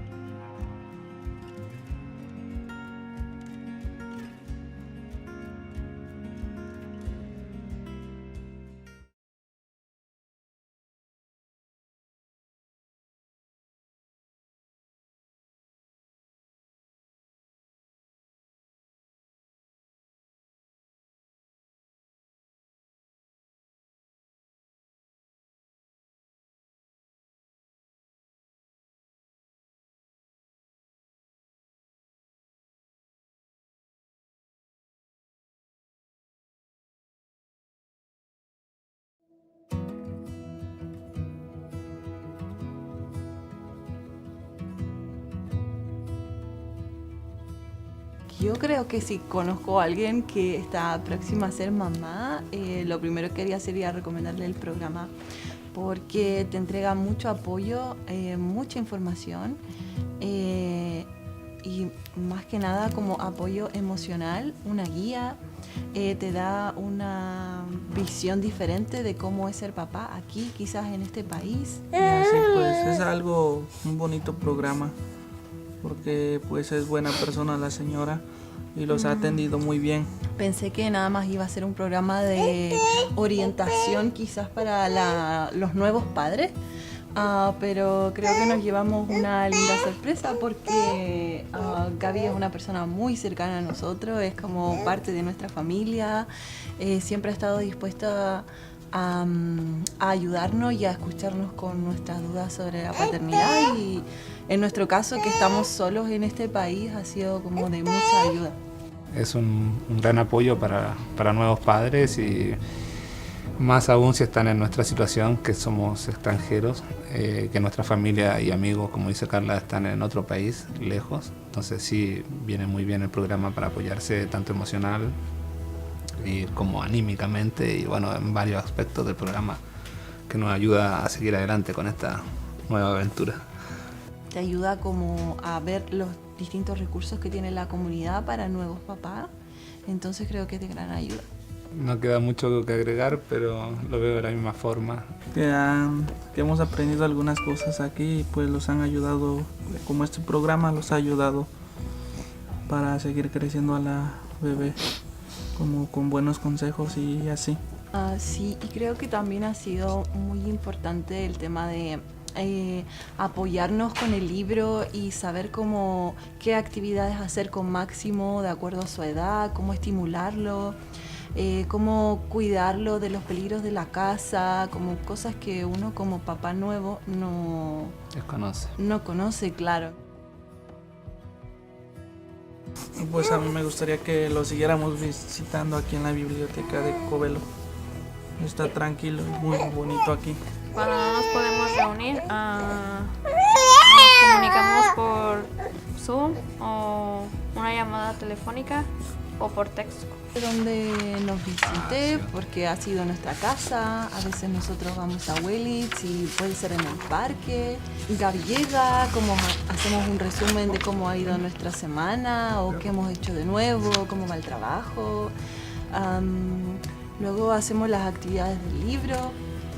Vemos si podemos hacer un juguetito nuevo para Máximo, a veces ella lo evalúa, cómo está su sentido motriz, qué ha aprendido de nuevo, nuevas palabras, y jugamos un ratito y conversamos. A mí personalmente también me ayudó mucho a obtener mi licencia a conducir, que era un objetivo que teníamos en cuanto a la familia, sí, para poder estar tranquilos, así que encuentro que ha sido fundamental el apoyo. El objetivo del programa es que las familias estén bien, y que las familias estén bien significa niños felices, niños sanos, y eso en un futuro es adultos sanos y un mundo mejor. Entonces está bueno.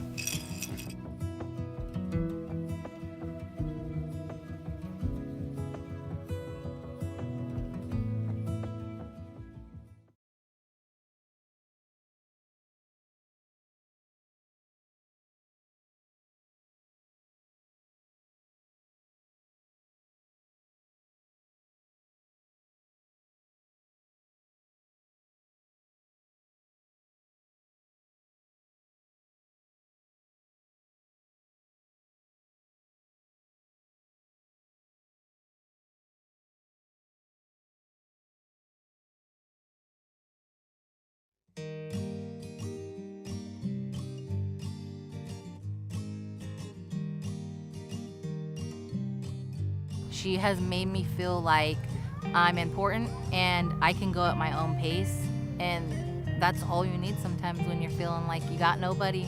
It was helpful to have somebody there kind of holding my hand and guiding me and letting me know this is kind of the normal. It felt like I was becoming a new mom, so it was very interesting and helpful, very, very helpful. You know, there was that self-conscious part of me, like, will I be accepted even though I'm not perfect? What I like the most is that she really listens. The support that she gives me is special because she does it with love, and it's it's just natural, you know. That's all I could say. It just feels like somebody that I've known since I was little. You know, I said to Jeanette, Jeanette, you're supposed to be with me for 5 years. Jeanette said, yeah, I know, I'm going to be with you guys for 5 years. That's when I said, well, I guess I can trust her. She's going to be with us for 5 years. Yo creo que quizás pasó como a la segunda visita o algo así, como que ya nos presentamos formalmente. Y luego ya creo que en la segunda visita estaba como todo más tranquilo, como muy, como que el ambiente era muy familiar, entonces yo me sentí muy cómoda. Felt like she cared for Sparrow too, and Sparrow really enjoyed it. Yeah, she knew when Gabby came we were going to be making something or learning something, and she'd instantly start digging through Gabby's bags to find out what activity we were going to do. Not only did we get the assistance with this program, but we also made a really good friend. I'm happy to call Gabby our friend. I think the relationship that we've built has been just, she's a part of the family.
When I first realized that I was going to be a parent, I was super scared. After 2 or 3 weeks of meeting in the home visiting program, I was totally comfortable with the fact that I was going to have a baby. Yes, I was still scared, but at the same time, I felt like I had some sense of strength behind me. If I didn't have those resources that Jeanette provided me, I think it would be harder now. I got into the program and I realized, like, oh, this is nice. And now look at me, I work at a family resource center with parents and families, all this stuff. I'm so grateful that I got the opportunity to meet my home visitor, because without her, I think that I would be 10 steps behind from where I'm at right now. Pero pues aquí pues ya los enseñan un poquito más cosas que uno no sabía.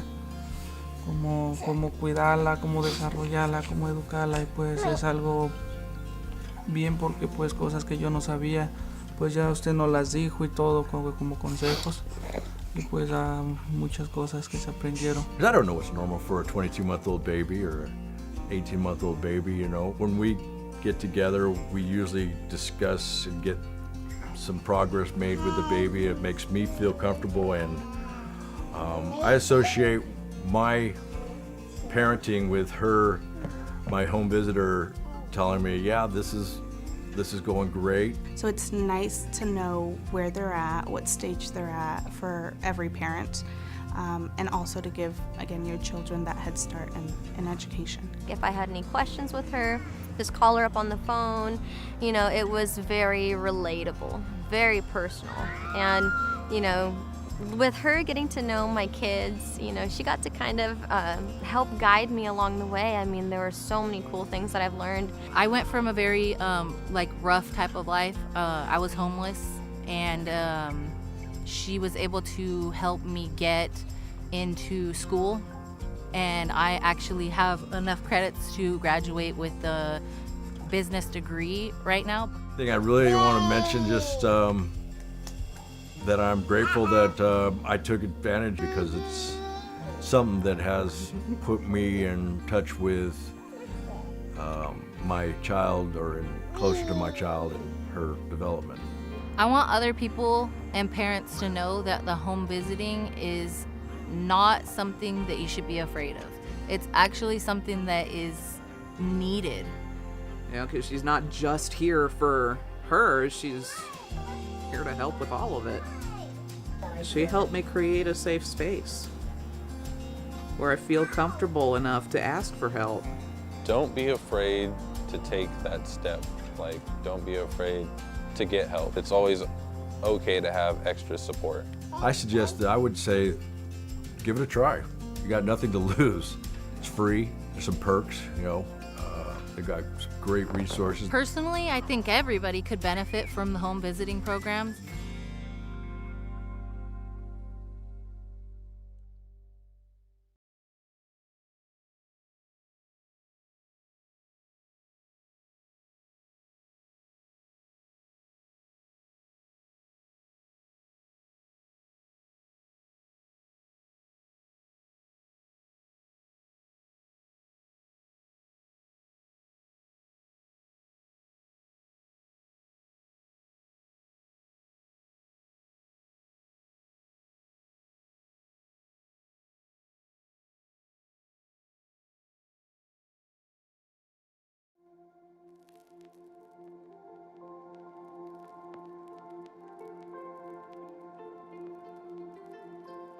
I realized that my life was going to change dramatically in ways that I did not know or understand or even comprehend. I was going to have to really go to the well and become accountable and adjust to a lot of things differently. Que queríamos era que naciera, ya, si la quiero tener, entonces ahorita lo que tenemos es aprovecharla, quererla y cuidarla lo más que se pueda.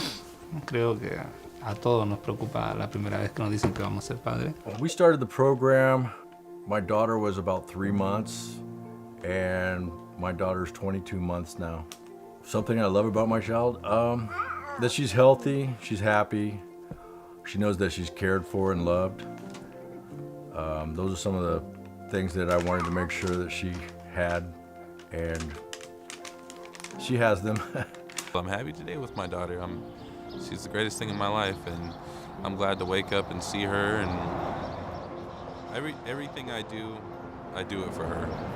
Sí, bueno, yo también vengo de una familia separada. Creo que por eso también me motiva a estar más presente con él, de quizás también estar de la forma quizás que yo no la tuve para Máximo, y también comprender que el padre no solo es el que pone los límites y las reglas, sino que también está ahí para hablar, acompañar, regalonear, jugar, cosas lindas también, no solo ser el guía para el niño, sino que también un compañero de vida. I was more of a elated and thankful because for 3 months I was in baby land, and when you're in baby world, you're just kind of flying by the seat of your pants and hoping you know that you're just supportive in the ways that you can be supportive. Pero pues aquí pues ya los enseñan un poquito más cosas que uno no sabía, como cómo cuidarla, cómo desarrollarla, cómo educarla, y pues es algo bien porque pues cosas que yo no sabía, pues ya usted nos las dijo y todo como consejos, y pues muchas cosas que se aprendieron. Bueno, creo que por mi parte esperaba algo totalmente diferente, como un programa más frío, por decir algo, no tan cercano a la familia, sino más bien un programa de estado programado para la ayuda solamente. Y a través del programa nos hemos dado cuenta que también pasa a ser una familia con nosotros porque nos apoya en los momentos difíciles o cuando nos hemos visto en dificultades. Siempre nos hemos podido apoyar en Gaby a través de su programa. Encuentro que ha sido fundamental el apoyo. You know, my experience has been nothing but positive. Annette has been wonderful. She's on time. She lets me know if there's going to be any changes in the schedule. Not only did we get the assistance with this program, but we also made a really good friend. I'm happy to call Gabby our friend. I still feel the challenge of being a parent now in today's world is immense. I think that you need support. Es un gran apoyo para nuevos padres y más aún si están en nuestra situación, que somos extranjeros, que nuestra familia y amigos, como dice Carla, están en otro país, lejos. Entonces sí, viene muy bien el programa para apoyarse tanto emocional y como anímicamente y bueno, en varios aspectos del programa que nos ayuda a seguir adelante con esta nueva aventura. Don't be afraid to take that step.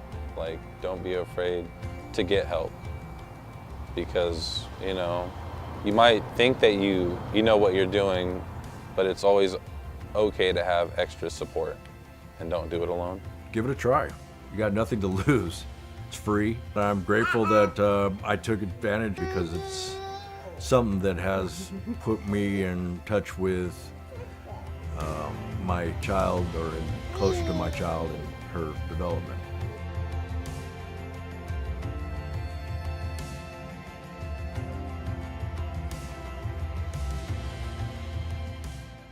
Are you prepared? We're the Office of Emergency Services, and we're committed to providing the most up-to-date and accurate information so that you and your family can stay safe during an emergency. Visit MendoReady.org. It's our one-stop shop for emergency information. You can sign up for emergency alerts, find your pre-established evacuation zone on our current emergencies map, and find hazard and preparedness information. Imagine you're faced with a disaster such as a wildfire, and you're ordered to evacuate. I'll bet you wish you had more time in that moment. Now's your chance to buy yourself that time. Sign up for Nixle and Mendo Alerts on our website, mendoready.org. Do it today. If you want your family to be as resilient as possible, it's important to take some time today and visit mendoready.org, where you can look up your pre-established evacuation zones on our current emergencies map. You can also find important tools to help maintain your situational awareness, such as the Alert California wildfire cameras and the Caltrans road conditions cameras. We hope you'll take some time today to prepare so that your family can be Mendo ready. Thank you.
Personally, I think everybody could benefit from the home visiting programs. I think that as a parent now, I'm grateful for support more than I was before. I filled out that form not knowing what I was doing. I am very, very grateful that I did it because it's really helping me a lot.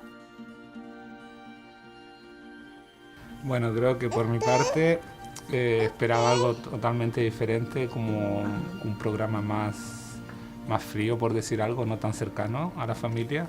Y a través del programa nos hemos dado cuenta que también pasa a ser una familia con nosotros porque nos apoya en los momentos difíciles o cuando nos hemos visto en dificultades. Well, I was a new mom and I had no experience taking care of a newborn. There isn't like a book on how to raise a kid. We come from like a lot of family history of, drugs, violence, alcoholism, so we didn't want our daughter to experience any of that. The thought that a parent was supposed to be loving, nurturing, supposed to be there for their kid, provide food, shelter, joy, and going in, becoming a parent for her, I had no clue how to provide that. Cómo pensar educarla, cómo educar a un hijo porque pues nosotros nunca, es la primera vez que íbamos a ser padres. What I think parents should know about home visiting is that you can learn a lot of new things and tips and tricks, how to take care of the baby and what to do, and if you're, stuck in a routine and everything being monotonous, like they give you new resources and new tools how to handle parenthood. It was nice to have them kind of guiding me, even though I was not a first-time mom. I felt like a first-time mom. It totally blew my mind over time. So much information that I had no idea about. She was straightforward when, teaching me this stuff and answered any of my questions. It's just a really positive experience. What I think that parents could benefit with the program is just having someone here for you, especially for first-time parents. It can be very isolating and it can be very lonely, and having the home visitor changes that and it feels very good. For me, having a home visitor is like having a second mom there. A lot has changed. I'm definitely more knowledgeable taking care of her, and I know that anytime I need advice or help from somebody, I can just call her. It's just that little positive nudge to, hey, I'm noticing something, let's find a way how to change it. And she's like, you know what, Amanda, let's pick you up, dust you off, and let's go over to, see about either getting your driver's license or seeing about, going to college, see if we can start something for you. It's totally worth it. Like, even if you're on the fence at first, you don't feel like having a stranger coming in your house and teaching you about your little one, do it anyway. You get the help that you need. You get professional advice on things you may not know about your child. The fact that the program has no fees or anything, it's all totally free, is fantastic.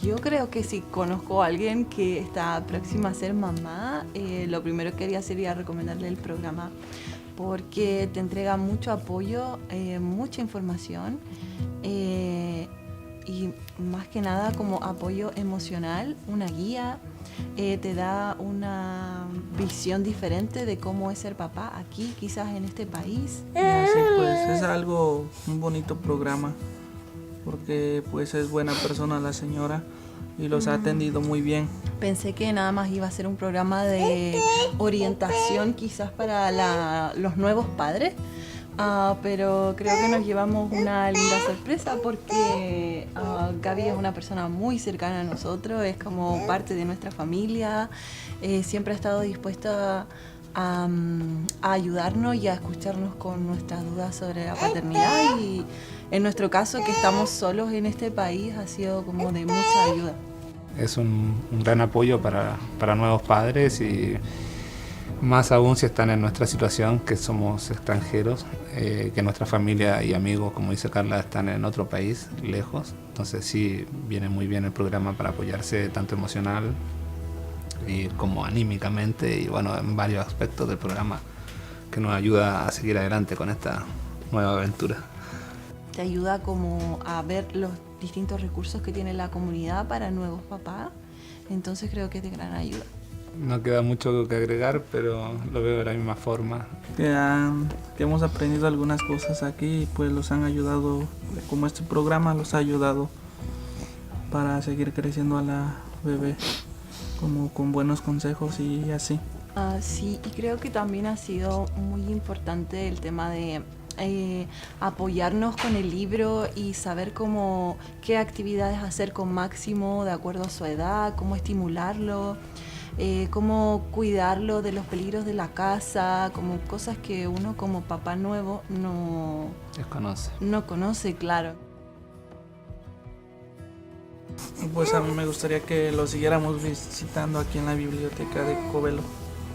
Está tranquilo y muy bonito aquí. Cuando no nos podemos reunir, nos comunicamos por Zoom o una llamada telefónica o por texto. Donde nos visite, porque ha sido nuestra casa, a veces nosotros vamos a Willits y puede ser en el parque. Gaby llega, hacemos un resumen de cómo ha ido nuestra semana o qué hemos hecho de nuevo, cómo va el trabajo. Luego hacemos las actividades del libro, vemos si podemos hacer un juguetito nuevo para Máximo, a veces ella lo evalúa, cómo está su sentido motriz, qué ha aprendido de nuevo, nuevas palabras, y jugamos un ratito y conversamos. A mí personalmente también me ayudó mucho a obtener mi licencia a conducir, que era un objetivo que teníamos en cuanto a la familia, sí, para poder estar tranquilos, así que encuentro que ha sido fundamental el apoyo. El objetivo del programa es que las familias estén bien, y que las familias estén bien significa niños felices, niños sanos, y eso en un futuro es adultos sanos y un mundo mejor. Entonces está bueno.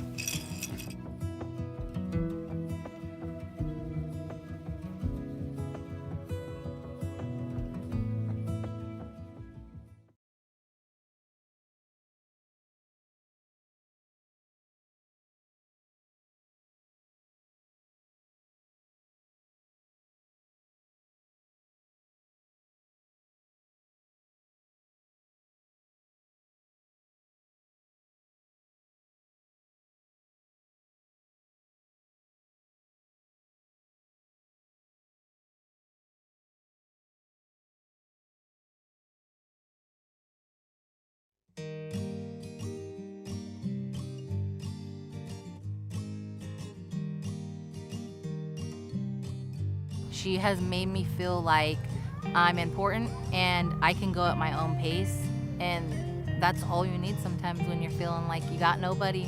It was helpful to have somebody there kind of holding my hand and guiding me and letting me know this is kind of the normal. It felt like I was becoming a new mom, so it was very interesting and helpful, very, very helpful. You know, there was that self-conscious part of me, like, will I be accepted even though I'm not perfect? What I like the most is that she really listens. The support that she gives me is special because she does it with love, and it's just natural, you know. That's all I could say. It just feels like somebody that I've known since I was little. You know, I said to Jeanette, Jeanette, you're supposed to be with me for 5 years. Jeanette said, yeah, I know, I'm going to be with you guys for 5 years. That's when I said, well, I guess I can trust her. She's going to be with us for 5 years. Yo creo que quizás pasó como a la segunda visita o algo así, como que ya nos presentamos formalmente. Y luego ya creo que en la segunda visita estaba como todo más tranquilo, como muy, como que el ambiente era muy familiar, entonces yo me sentí muy cómoda. I felt like she cared for Sparrow too, and Sparrow really enjoyed it. Yeah, she knew when Gabby came we were going to be making something or learning something, and she'd instantly start digging through Gabby's bags to find out what activity we were going to do. Not only did we get the assistance with this program, but we also made a really good friend. I'm happy to call Gabby our friend. I think the relationship that we've built has been just, she's a part of the family.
When I first realized that I was going to be a parent, I was super scared. After 2 or 3 weeks of meeting in the home visiting program, I was totally comfortable with the fact that I was going to have a baby.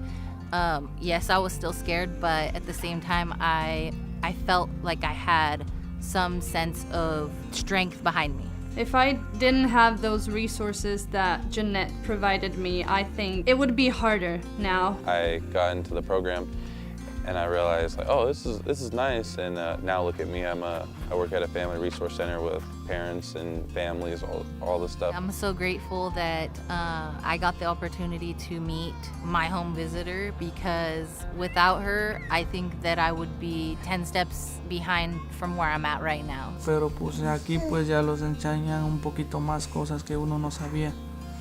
Cómo cuidarla, cómo desarrollarla, cómo educarla, y pues es algo bien, porque pues cosas que yo no sabía, pues ya usted nos las dijo y todo como consejos, y pues muchas cosas que se aprendieron. I don't know what's normal for a 22-month-old baby or an 18-month-old baby, you know. When we get together, we usually discuss and get some progress made with the baby. It makes me feel comfortable, and I associate my parenting with her, my home visitor, telling me, yeah, this is going great. So it's nice to know where they're at, what stage they're at for every parent, and also to give, again, your children that head start in education. If I had any questions with her, just call her up on the phone. You know, it was very relatable, very personal. And, you know, with her getting to know my kids, you know, she got to kind of help guide me along the way. I mean, there were so many cool things that I've learned. I went from a very rough type of life. I was homeless, and she was able to help me get into school, and I actually have enough credits to graduate with the business degree right now. Thing I really want to mention just that I'm grateful that I took advantage because it's something that has put me in touch with my child or closer to my child and her development. I want other people and parents to know that the home visiting is not something that you should be afraid of. It's actually something that is needed. You know, because she's not just here for her, she's here to help with all of it.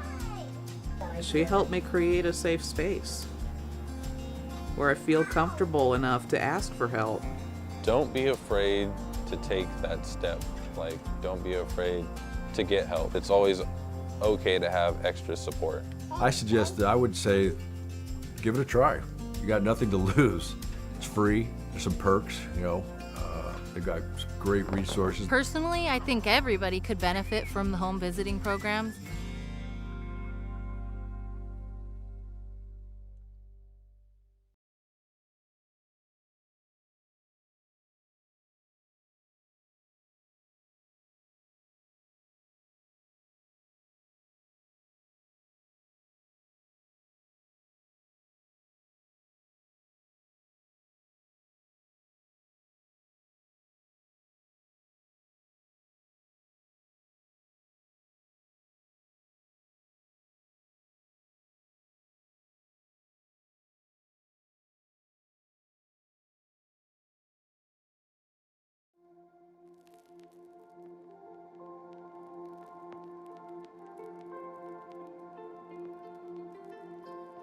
I realized that my life was going to change dramatically in ways that I did not know or understand or even comprehend. I was going to have to really go to the well and become accountable and adjust to a lot of things differently. Que queríamos era que naciera, ya, sí, ya quiero tener, entonces ahorita lo que tenemos es aprovecharla, quererla y cuidarla lo más que se pueda.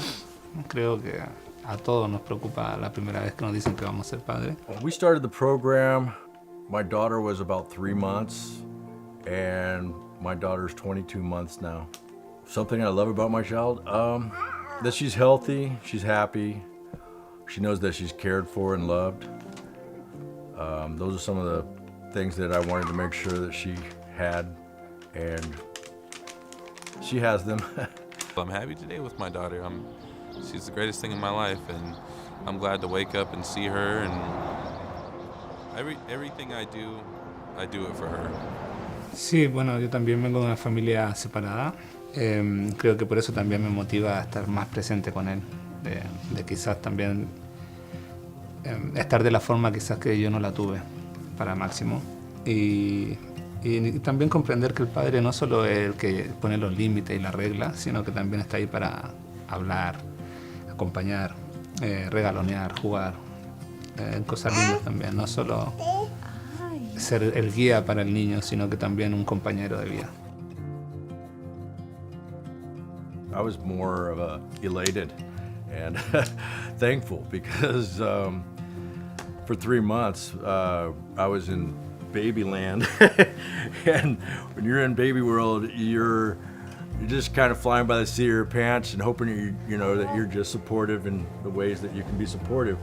Pero pues aquí pues ya los enseñan un poquito más cosas que uno no sabía, como cuidarla, cómo desarrollarla, cómo educarla, y pues es algo bien porque pues cosas que yo no sabía, pues ya usted nos las dijo y todo como consejos, y pues muchas cosas que se aprendieron. Bueno, creo que por mi parte esperaba algo totalmente diferente, como un programa más frío, por decir algo, no tan cercano a la familia, sino más bien un programa de estado programado para la ayuda solamente.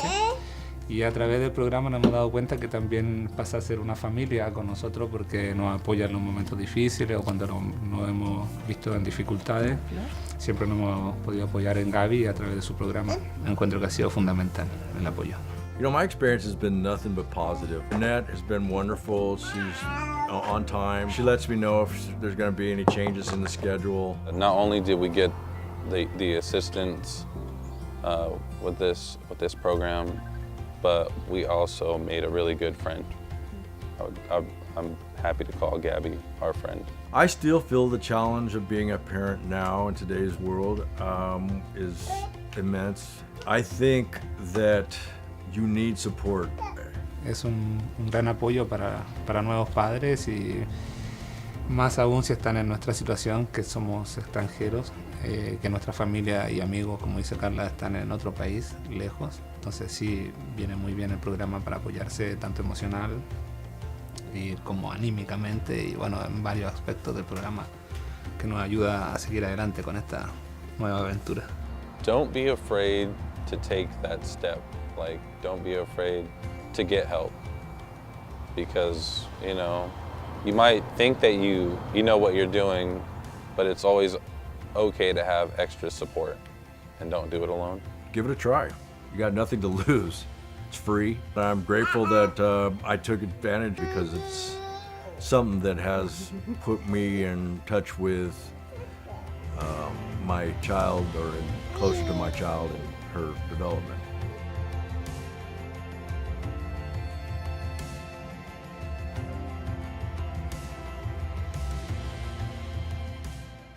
Are you prepared? We're the Office of Emergency Services, and we're committed to providing the most up-to-date and accurate information so that you and your family can stay safe during an emergency. Visit MendoReady.org. It's our one-stop shop for emergency information. You can sign up for emergency alerts, find your pre-established evacuation zone on our current emergencies map, and find hazard and preparedness information. Imagine you're faced with a disaster such as a wildfire, and you're ordered to evacuate. I'll bet you wish you had more time in that moment. Now's your chance to buy yourself that time. Sign up for Nixle and Mendo Alerts on our website, MendoReady.org. Do it today. If you want your family to be as resilient as possible, it's important to take some time today and visit MendoReady.org, where you can look up your pre-established evacuation zones on our current emergencies map. You can also find important tools to help maintain your situational awareness, such as the Alert California wildfire cameras and the Caltrans road conditions cameras. We hope you'll take some time today to prepare so that your family can be Mendo ready. Thank you.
Personally, I think everybody could benefit from the home visiting programs. I think that as a parent now, I'm grateful for support more than I was before. I filled out that form not knowing what I was doing. I am very, very grateful that I did it because it's really helping me a lot.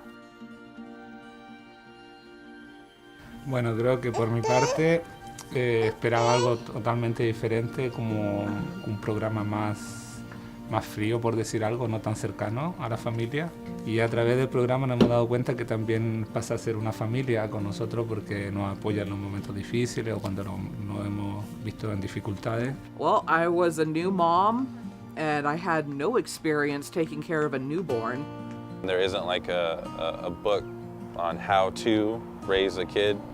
We come from like a lot of family history of, you know, drugs, violence, alcoholism, so we didn't want our daughter to experience any of that. The thought that a parent was supposed to be loving, nurturing, supposed to be there for their kid, you know, provide food, shelter, joy, and going in, becoming a parent for her, I had no clue how to provide that. Cómo pensar educarla, ajá. Cómo educar a un hijo y porque pues nosotros nunca es la primera vez que íbamos a ser padres. What I think parents should know about home visiting is that you can learn a lot of new things and tips and tricks, how to take care of the baby and what to do, and if you're, you know, stuck in a routine and everything being monotonous, like they give you new resources and new tools how to handle parenthood. It was nice to have them kind of guiding me, even though I was not a first-time mom. I felt like a first-time mom. It totally blew my mind over time. So much information that I had no idea about. You know, she was straightforward when, you know, teaching me this stuff and answered any of my questions. Just a really positive experience. What I think that parents could benefit with the program is just having someone here for you, especially for first-time parents. It can be very isolating and it can be very lonely, and having the home visitor changes that and it feels very good. For me, having a home visitor is like having a second mom there. A lot has changed. I'm definitely more knowledgeable taking care of her, and I know that anytime I need advice or help from somebody, I can just call her. It's just that little positive nudge to, hey, I'm noticing something, you know, let's find a way how to change it.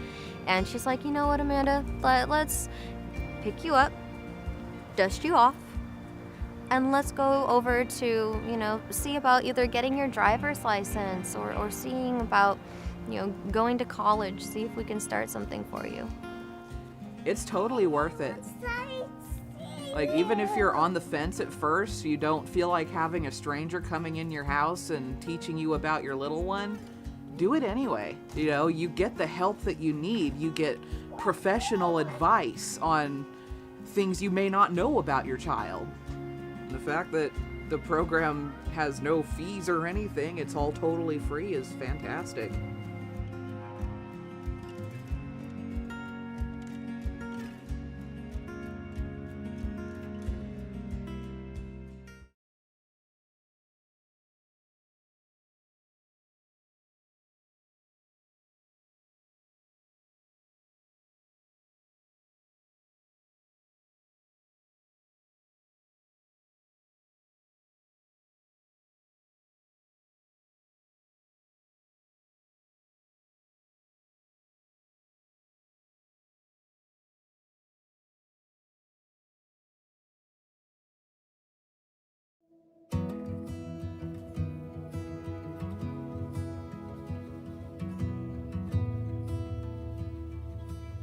Yo creo que si conozco a alguien que está próxima a ser mamá, lo primero que haría sería recomendarle el programa porque te entrega mucho apoyo, mucha información y más que nada como apoyo emocional, una guía, te da una visión diferente de cómo es ser papá aquí, quizás en este país. Y así pues es algo, un bonito programa, porque pues es buena persona la señora y los ha atendido muy bien. Pensé que nada más iba a ser un programa de orientación quizás para los nuevos padres, pero creo que nos llevamos una linda sorpresa porque Gaby es una persona muy cercana a nosotros, es como parte de nuestra familia, siempre ha estado dispuesta a ayudarnos y a escucharnos con nuestras dudas sobre la paternidad, y en nuestro caso, que estamos solos en este país, ha sido como de mucha ayuda. Es un gran apoyo para nuevos padres, y más aún si están en nuestra situación, que somos extranjeros, que nuestra familia y amigos, como dice Carla, están en otro país, lejos. Entonces sí, viene muy bien el programa para apoyarse tanto emocional y como anímicamente, y bueno, en varios aspectos del programa que nos ayuda a seguir adelante con esta nueva aventura. Te ayuda como a ver los distintos recursos que tiene la comunidad para nuevos papás, entonces creo que es de gran ayuda. No queda mucho que agregar, pero lo veo de la misma forma. Que hemos aprendido algunas cosas aquí y pues los han ayudado, como este programa los ha ayudado para seguir creciendo a la bebé, como con buenos consejos y así. Sí, y creo que también ha sido muy importante el tema de apoyarnos con el libro y saber qué actividades hacer con Máximo de acuerdo a su edad, cómo estimularlo, cómo cuidarlo de los peligros de la casa, como cosas que uno como papá nuevo no conoce, claro. Pues a mí me gustaría que lo siguiéramos visitando aquí en la biblioteca de Covelo. Está tranquilo y muy bonito aquí. Cuando no nos podemos reunir, nos comunicamos por Zoom o una llamada telefónica o por texto. Donde nos visite, porque ha sido nuestra casa, a veces nosotros vamos a Willits y puede ser en el parque. Gaby llega, como hacemos un resumen de cómo ha ido nuestra semana o qué hemos hecho de nuevo, cómo va el trabajo. Luego hacemos las actividades del libro, vemos si podemos hacer un juguetito nuevo para Máximo, a veces ella lo evalúa, cómo está su sentido motriz, qué ha aprendido de nuevo, nuevas palabras, y jugamos un ratito y conversamos. A mí personalmente también me ayudó mucho a obtener mi licencia a conducir, que era un objetivo que teníamos en cuanto a la familia, sí, para poder estar tranquilos, así que encuentro que ha sido fundamental el apoyo. El objetivo del programa es que las familias estén bien, y que las familias estén bien significa niños felices, niños sanos, y eso en un futuro es adultos sanos y un mundo mejor. Entonces está bueno.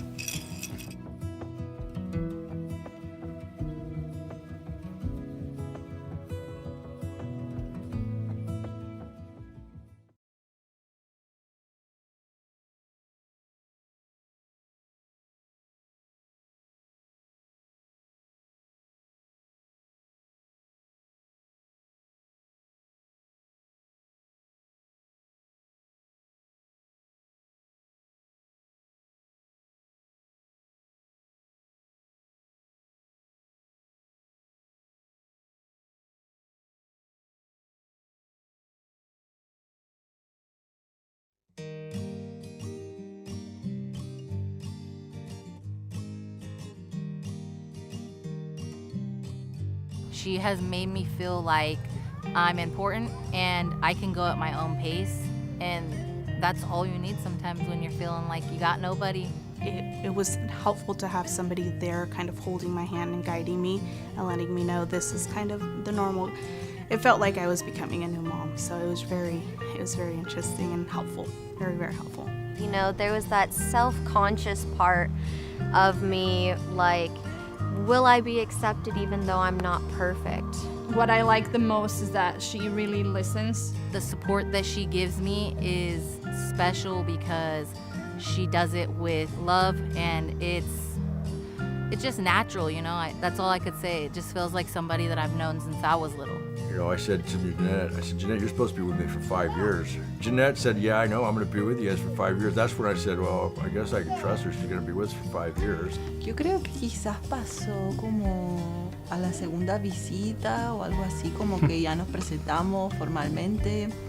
Y luego ya creo que en la segunda visita estaba como todo más tranquilo, como como que el ambiente era muy familiar, entonces yo me sentí muy cómoda. Felt like she cared for Sparrow too, and Sparrow really enjoyed it. Yeah, she knew when Gabby came we were going to be making something or learning something, and she'd instantly start digging through Gabby's bags to find out what activity we were going to do. Not only did we get the assistance with this program, but we also made a really good friend. I'm happy to call Gabby our friend. I think the relationship that we've built has been just, she's a part of the family.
When I first realized that I was going to be a parent, I was super scared. After 2 or 3 weeks of meeting in the home visiting program, I was totally comfortable with the fact that I was going to have a baby.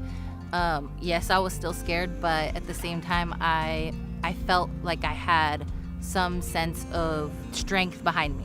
If I didn't have those resources that Jeanette provided me, I think it would be harder now. I got into the program and I realized, like, oh, this is nice. And now look at me, I work at a family resource center with parents and families, all this stuff. I'm so grateful that I got the opportunity to meet my home visitor, because without her, I think that I would be 10 steps behind from where I'm at right now. Pero pues aquí pues ya los enseñan un poquito más cosas que uno no sabía.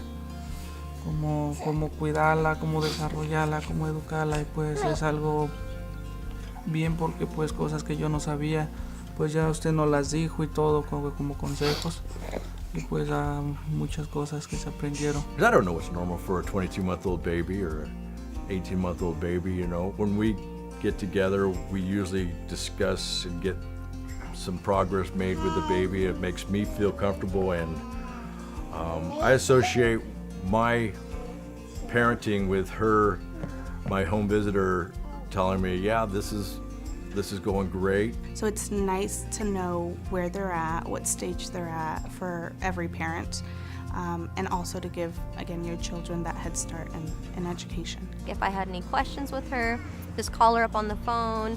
You know, it was very relatable, very personal. And, you know, with her getting to know my kids, you know, she got to kind of help guide me along the way. I mean, there were so many cool things that I've learned. I went from a very rough type of life. I was homeless, and she was able to help me get into school, and I actually have enough credits to graduate with the business degree right now. I think I really want to mention just that I'm grateful that I took advantage, because it's something that has put me in touch with my child or closer to my child and her development. I want other people and parents to know that the home visiting is not something that you should be afraid of. It's actually something that is needed. You know, because she's not just here for her, she's here to help with all of it. She helped me create a safe space where I feel comfortable enough to ask for help. Don't be afraid to take that step. Like, don't be afraid to get help. It's always okay to have extra support. I would say, give it a try. You got nothing to lose. It's free. There's some perks, you know. They've got some great resources. Personally, I think everybody could benefit from the home visiting programs.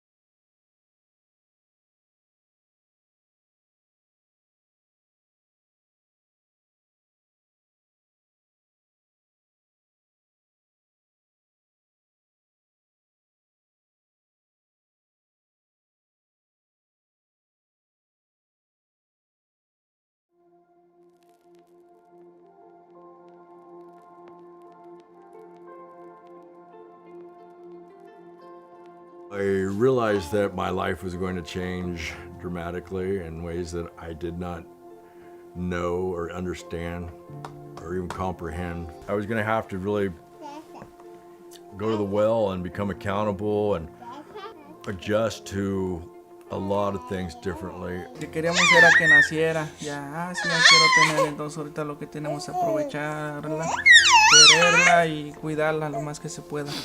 Creo que a todos nos preocupa la primera vez que nos dicen que vamos a ser padres. When we started the program, my daughter was about 3 months, and my daughter's 22 months now.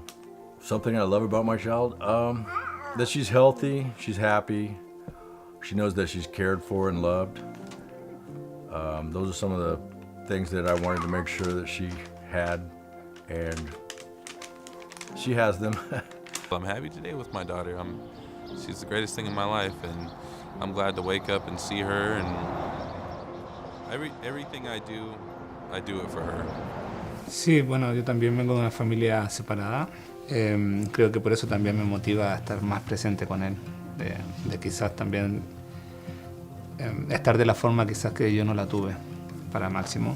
Y también comprender que el padre no solo es el que pone los límites y las reglas, sino que también está ahí para hablar, acompañar, regalonear, jugar, cosas lindas también, no solo ser el guía para el niño, sino que también un compañero de vida.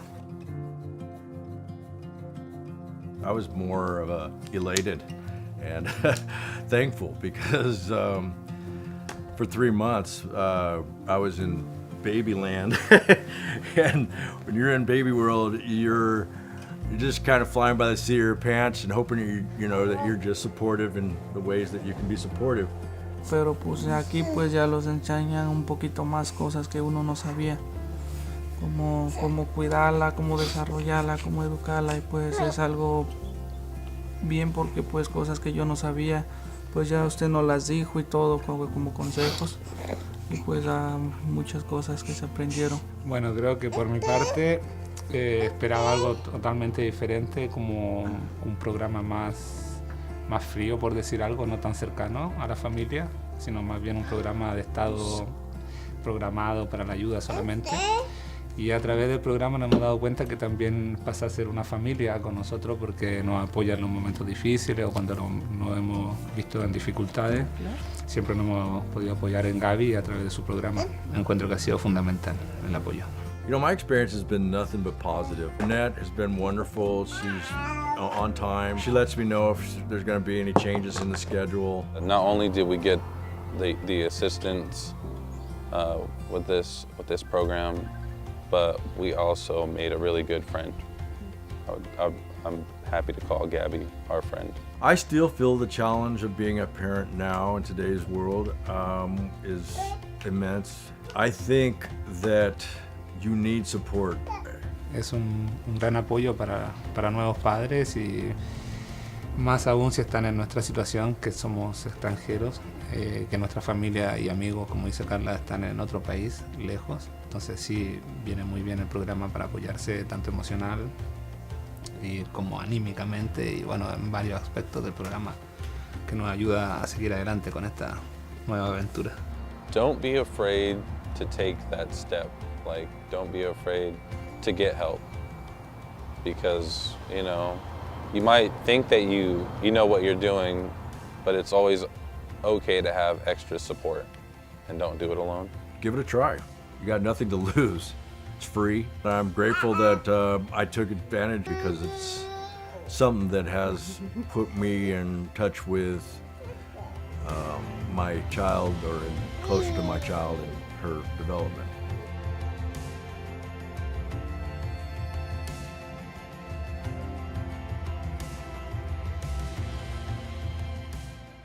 Are you prepared?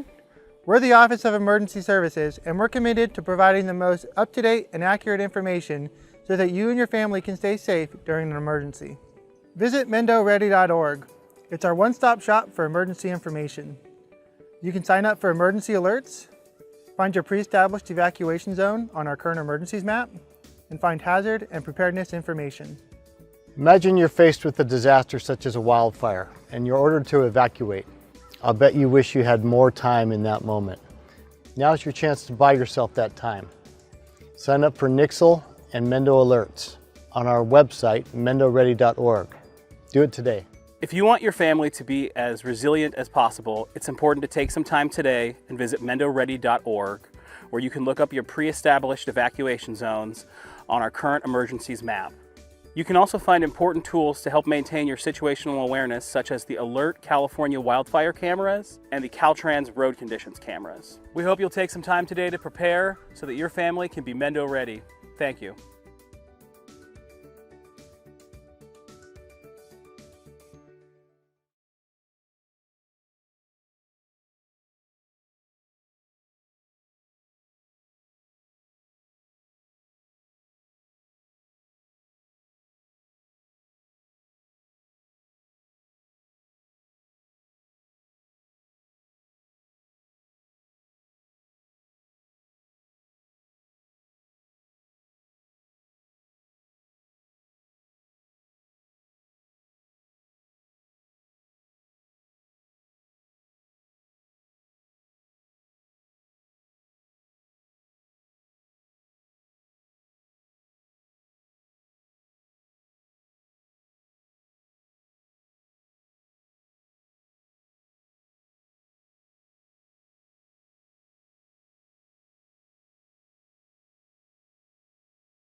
Personally, I think everybody could benefit from the home visiting programs. I think that as a parent now, I'm grateful for support more than I was before. I filled out that form not knowing what I was doing. I am very, very grateful that I did it because it's really helping me a lot.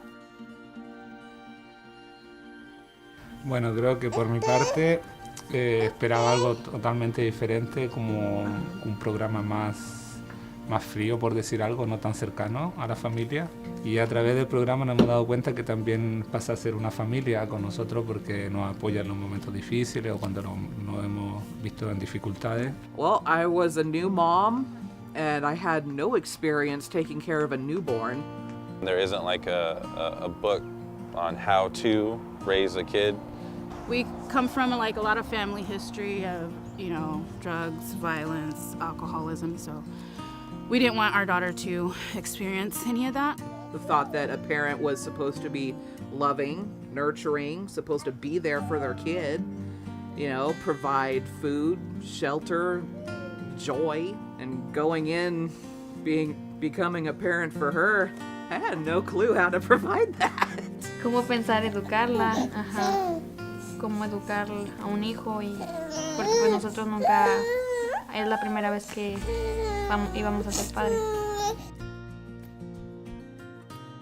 What I think parents should know about home visiting is that you can learn a lot of new things and tips and tricks, how to take care of the baby and what to do, and if you're, you know, stuck in a routine and everything being monotonous, like they give you new resources and new tools how to handle parenthood. It was nice to have them kind of guiding me, even though I was not a first-time mom. I felt like a first-time mom. It totally blew my mind over time.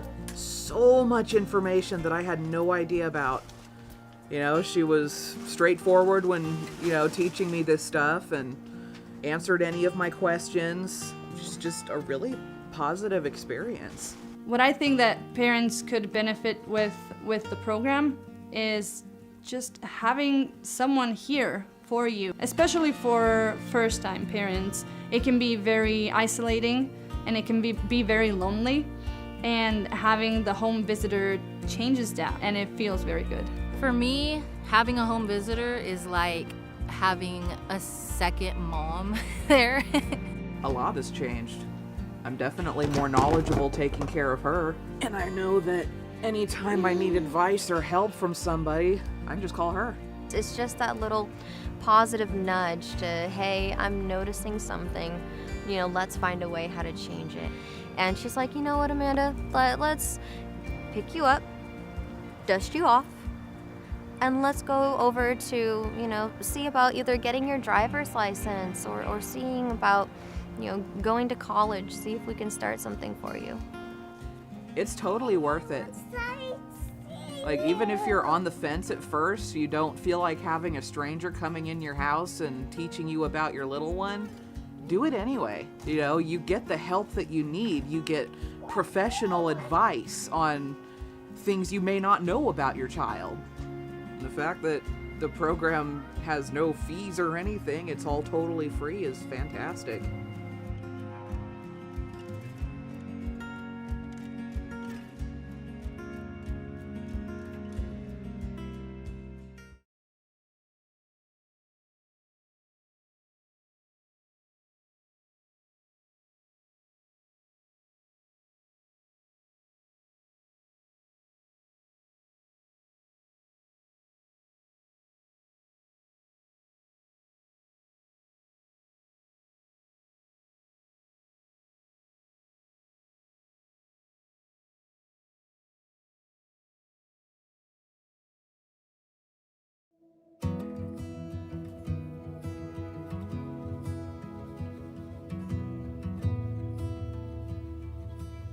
Yo creo que si conozco a alguien que está próxima a ser mamá, lo primero que haría sería recomendarle el programa porque te entrega mucho apoyo, mucha información y más que nada como apoyo emocional, una guía, te da una visión diferente de cómo es ser papá aquí, quizás en este país. Sí, pues es un bonito programa, porque pues es buena persona la señora y los ha atendido muy bien. Pensé que nada más iba a ser un programa de orientación quizás para los nuevos padres, pero creo que nos llevamos una linda sorpresa porque Gaby es una persona muy cercana a nosotros, es como parte de nuestra familia, siempre ha estado dispuesta a ayudarnos y a escucharnos con nuestras dudas sobre la paternidad, y en nuestro caso, que estamos solos en este país, ha sido como de mucha ayuda. Es un gran apoyo para nuevos padres y más aún si están en nuestra situación, que somos extranjeros, que nuestra familia y amigos, como dice Carla, están en otro país, lejos. Entonces sí, viene muy bien el programa para apoyarse tanto emocional y como anímicamente, y bueno, en varios aspectos del programa que nos ayuda a seguir adelante con esta nueva aventura. Te ayuda como a ver los distintos recursos que tiene la comunidad para nuevos papás, entonces creo que es de gran ayuda. No queda mucho que agregar, pero lo veo de la misma forma. Que hemos aprendido algunas cosas aquí y pues los han ayudado, como este programa los ha ayudado para seguir creciendo a la bebé, como con buenos consejos y así. Sí, y creo que también ha sido muy importante el tema de apoyarnos con el libro y saber qué actividades hacer con Máximo de acuerdo a su edad, cómo estimularlo, cómo cuidarlo de los peligros de la casa, como cosas que uno como papá nuevo no conoce, claro. Pues a mí me gustaría que lo siguiéramos visitando aquí en la biblioteca de Covelo. Está tranquilo y muy bonito aquí. Cuando no nos podemos reunir, nos comunicamos por Zoom o una llamada telefónica o por texto. Donde nos visite, porque ha sido nuestra casa, a veces nosotros vamos a Willits y puede ser en el parque. Gaby llega, hacemos un resumen de cómo ha ido nuestra semana o qué hemos hecho de nuevo, cómo va el trabajo. Luego hacemos las actividades del libro. Vemos si podemos hacer un juguetito nuevo para Máximo, a veces ella lo evalúa, cómo está su sentido motriz, qué ha aprendido de nuevo, nuevas palabras, y jugamos un ratito y conversamos. A mí personalmente también me ayudó mucho a obtener mi licencia a conducir, que era un objetivo que teníamos en cuanto a la familia, sí, para poder estar tranquilos, así que encuentro que ha sido fundamental el apoyo. El objetivo del programa es que las familias estén bien, y que las familias estén bien significa niños felices, niños sanos, y eso en un futuro es adultos sanos y un mundo mejor. Entonces está bueno.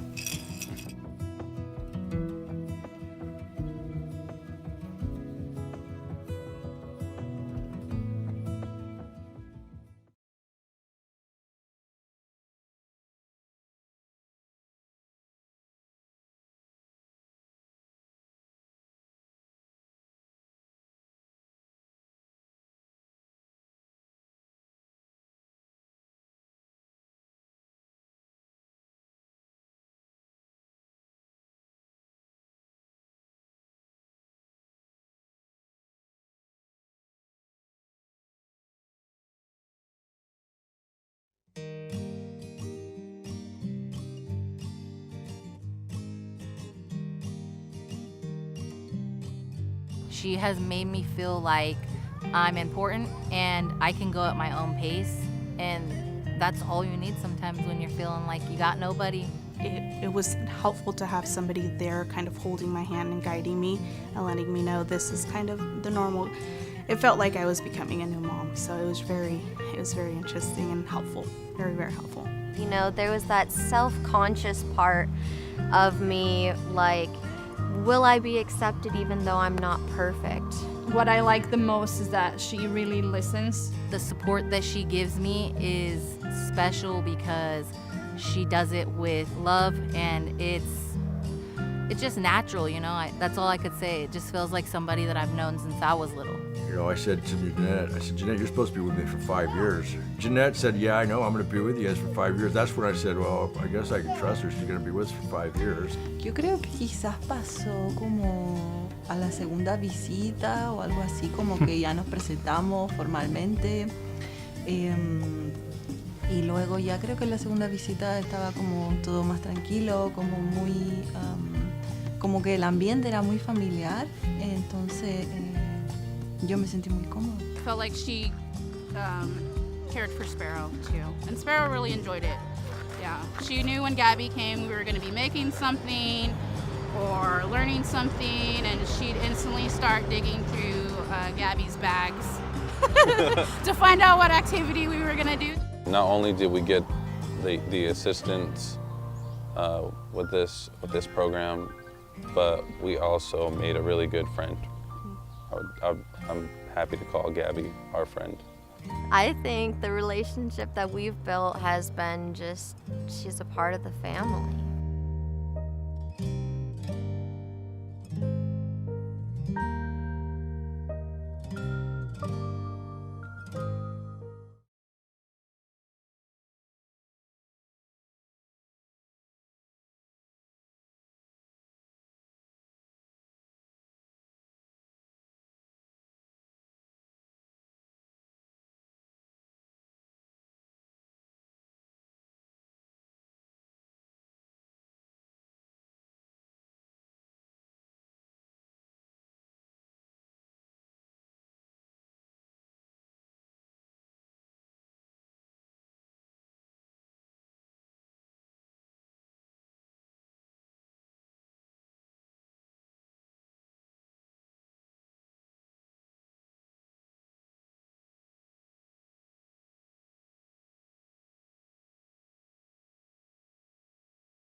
When I first realized that I was going to be a parent, I was super scared. After 2 or 3 weeks of meeting in the home visiting program, I was totally comfortable with the fact that I was going to have a baby.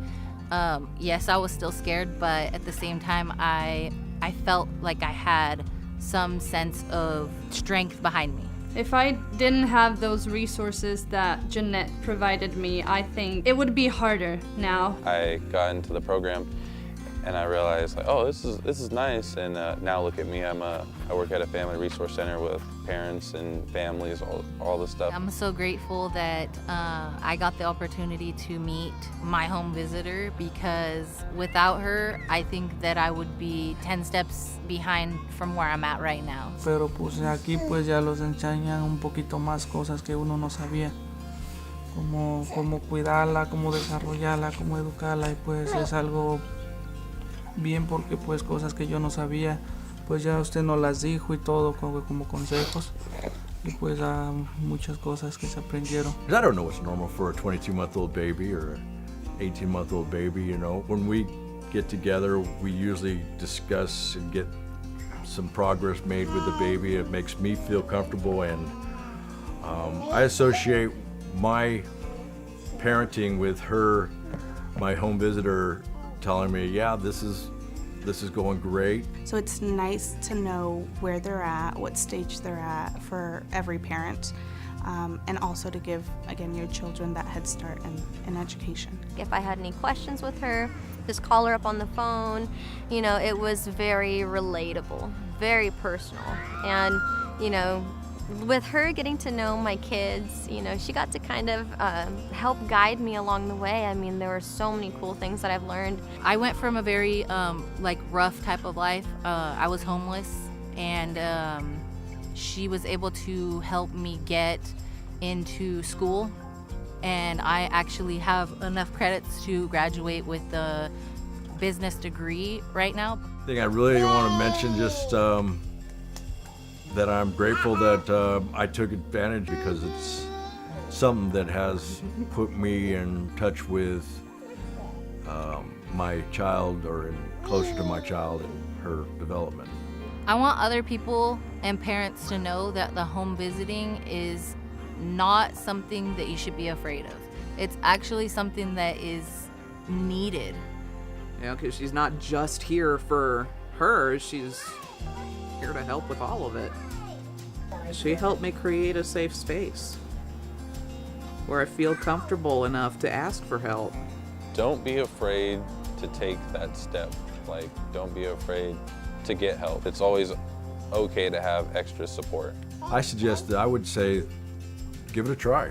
You got nothing to lose. It's free. There's some perks, you know. They got some great resources. Personally, I think everybody could benefit from the home visiting program.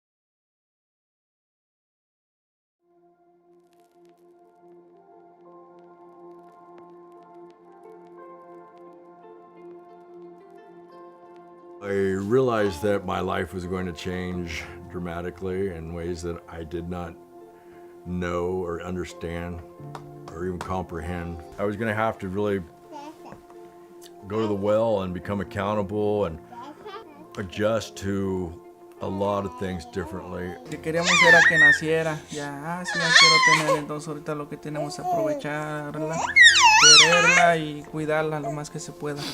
Creo que a todos nos preocupa la primera vez que nos dicen que vamos a ser padres. When we started the program, my daughter was about 3 months, and my daughter's 22 months now. Something I love about my child, that she's healthy, she's happy, she knows that she's cared for and loved. Those are some of the things that I wanted to make sure that she had, and she has them. I'm happy today with my daughter. She's the greatest thing in my life, and I'm glad to wake up and see her, and everything I do it for her. Sí, bueno, yo también vengo de una familia separada. Creo que por eso también me motiva a estar más presente con él, de quizás también estar de la forma quizás que yo no la tuve para Máximo. Y también comprender que el padre no solo es el que pone los límites y las reglas, sino que también está ahí para hablar, acompañar, regalonear, jugar, cosas lindas también, no solo ser el guía para el niño, sino que también un compañero de vida. I was more of a elated and thankful because for 3 months I was in baby land, and when you're in baby world, you're just kind of flying by the seat of your pants and hoping you know that you're just supportive in the ways that you can be supportive. Pero pues aquí pues ya los enseñan un poquito más cosas que uno no sabía, cómo cuidarla, cómo desarrollarla, cómo educarla, y pues es algo bien porque pues cosas que yo no sabía, pues ya usted nos las dijo y todo como consejos, y pues muchas cosas que se aprendieron. Bueno, creo que por mi parte esperaba algo totalmente diferente, como un programa más frío, por decir algo, no tan cercano a la familia, sino más bien un programa de estado programado para la ayuda solamente. Y a través del programa nos hemos dado cuenta que también pasa a ser una familia con nosotros, porque nos apoya en los momentos difíciles o cuando nos hemos visto en dificultades. Siempre nos hemos podido apoyar en Gaby a través de su programa. Encuentro que ha sido fundamental el apoyo. You know, my experience has been nothing but positive. Annette has been wonderful. She's on time. She lets me know if there's going to be any changes in the schedule. Not only did we get the assistance with this program, but we also made a really good friend. I'm happy to call Gabby our friend. I still feel the challenge of being a parent now in today's world is immense. I think that you need support. Es un gran apoyo para nuevos padres, y Más aún si están en nuestra situación, que somos extranjeros, que nuestra familia y amigos, como dice Carla, están en otro país, lejos. Entonces sí, viene muy bien el programa para apoyarse tanto emocional y como anímicamente y bueno, en varios aspectos del programa que nos ayuda a seguir adelante con esta nueva aventura. Don't be afraid to take that step. Like, don't be afraid to get help. Because, you might think that you know what you're doing, but it's always okay to have extra support, and don't do it alone. Give it a try. You got nothing to lose. It's free. I'm grateful that I took advantage because it's something that has put me in touch with my child or closer to my child and her development.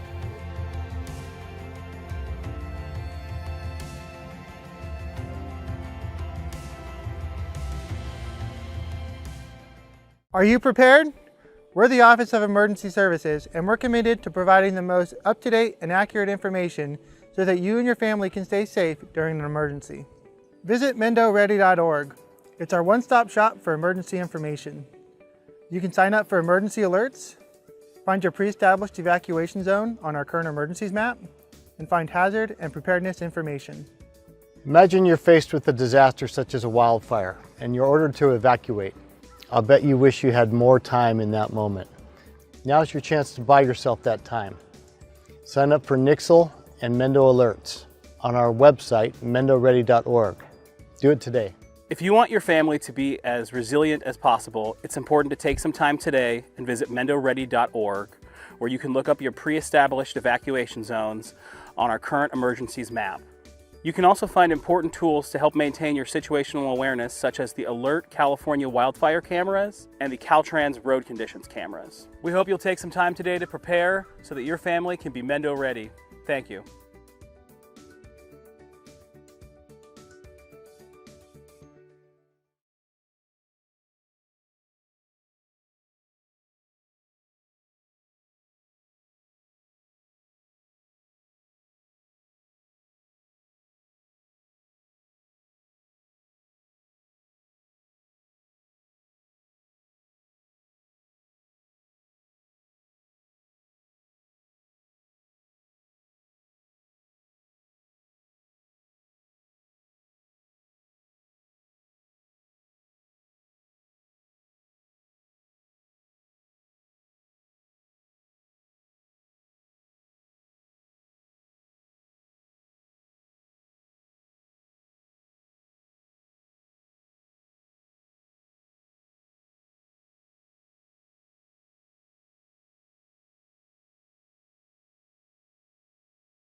Personally, I think everybody could benefit from the home visiting programs. I think that as a parent now, I'm grateful for support more than I was before. I filled out that form not knowing what I was doing. I am very, very grateful that I did it because it's really helping me a lot. Bueno, creo que por mi parte esperaba algo totalmente diferente, como un programa más más frío, por decir algo, no tan cercano a la familia. Y a través del programa nos hemos dado cuenta que también pasa a ser una familia con nosotros porque nos apoya en los momentos difíciles o cuando nos hemos visto en dificultades. Well, I was a new mom and I had no experience taking care of a newborn. There isn't like a book on how to raise a kid. We come from like a lot of family history of, you know, drugs, violence, alcoholism, so we didn't want our daughter to experience any of that.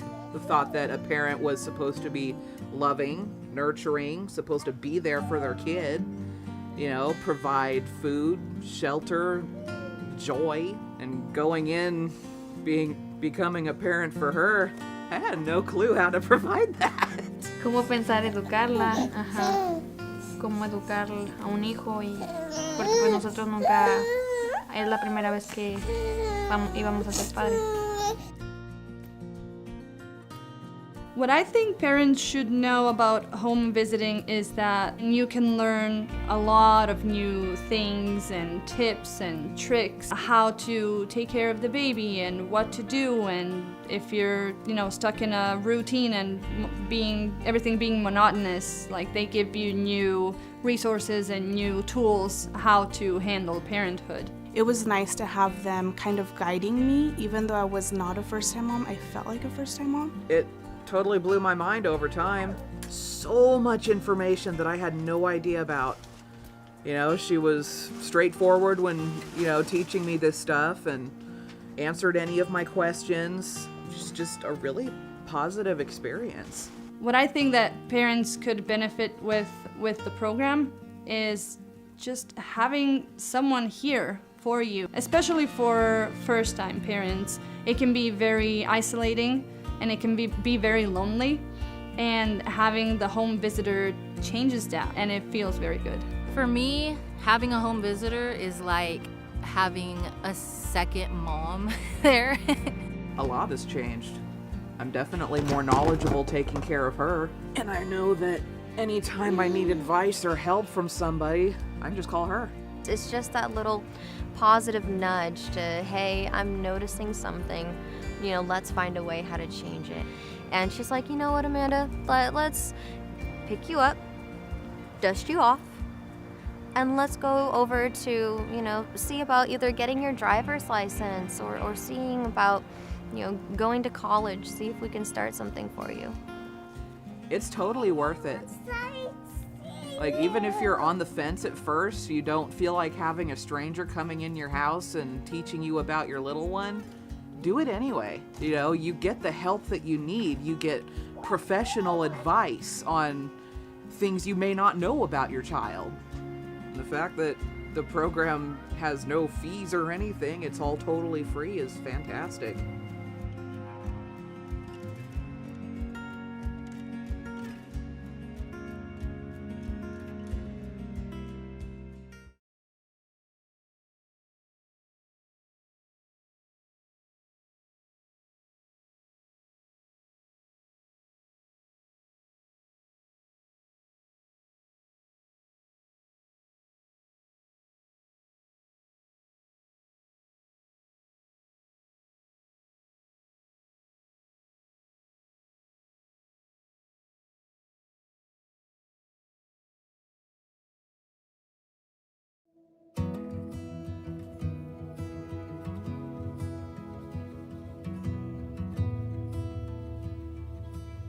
Yo creo que si conozco a alguien que está próxima a ser mamá, lo primero que haría sería recomendarle el programa porque te entrega mucho apoyo, mucha información y más que nada como apoyo emocional, una guía, te da una visión diferente de cómo es ser papá aquí, quizás en este país. Y así pues es un bonito programa, porque pues es buena persona la señora y los ha atendido muy bien. Pensé que nada más iba a ser un programa de orientación quizás para los nuevos padres, pero creo que nos llevamos una linda sorpresa porque Gaby es una persona muy cercana a nosotros, es como parte de nuestra familia, siempre ha estado dispuesta a ayudarnos y a escucharnos con nuestras dudas sobre la paternidad, y en nuestro caso, que estamos solos en este país, ha sido como de mucha ayuda. Es un gran apoyo para nuevos padres, y más aún si están en nuestra situación, que somos extranjeros, que nuestra familia y amigos, como dice Carla, están en otro país, lejos. Entonces sí, viene muy bien el programa para apoyarse tanto emocional y como anímicamente, y bueno, en varios aspectos del programa, que nos ayuda a seguir adelante con esta nueva aventura. Te ayuda como a ver los distintos recursos que tiene la comunidad para nuevos papás, entonces creo que es de gran ayuda. No queda mucho que agregar, pero lo veo de la misma forma. Que hemos aprendido algunas cosas aquí y pues los han ayudado, como este programa los ha ayudado para seguir creciendo a la bebé, como con buenos consejos y así. Sí, y creo que también ha sido muy importante el tema de apoyarnos con el libro y saber qué actividades hacer con Máximo de acuerdo a su edad, cómo estimularlo, cómo cuidarlo de los peligros de la casa, como cosas que uno como papá nuevo no conoce, claro. Pues a mí me gustaría que lo siguiéramos visitando aquí en la biblioteca de Covelo. Está tranquilo y muy bonito aquí. Cuando no nos podemos reunir, nos comunicamos por Zoom o una llamada telefónica o por texto. Donde nos visite, porque ha sido nuestra casa, a veces nosotros vamos a Willits y puede ser en el parque. Gaby llega, hacemos un resumen de cómo ha ido nuestra semana o qué hemos hecho de nuevo, cómo va el trabajo. Luego hacemos las actividades del libro, vemos si podemos hacer un juguetito nuevo para Máximo, a veces ella lo evalúa, cómo está su sentido motriz, qué ha aprendido de nuevo, nuevas palabras, y jugamos un ratito y conversamos. A mí personalmente también me ayudó mucho a obtener mi licencia a conducir, que era un objetivo que teníamos en cuanto a la familia, sí, para poder estar tranquilos, así que encuentro que ha sido fundamental el apoyo. El objetivo del programa es que las familias estén bien, y que las familias estén bien significa niños felices, niños sanos, y eso en un futuro es adultos sanos y un mundo mejor. Entonces está bueno.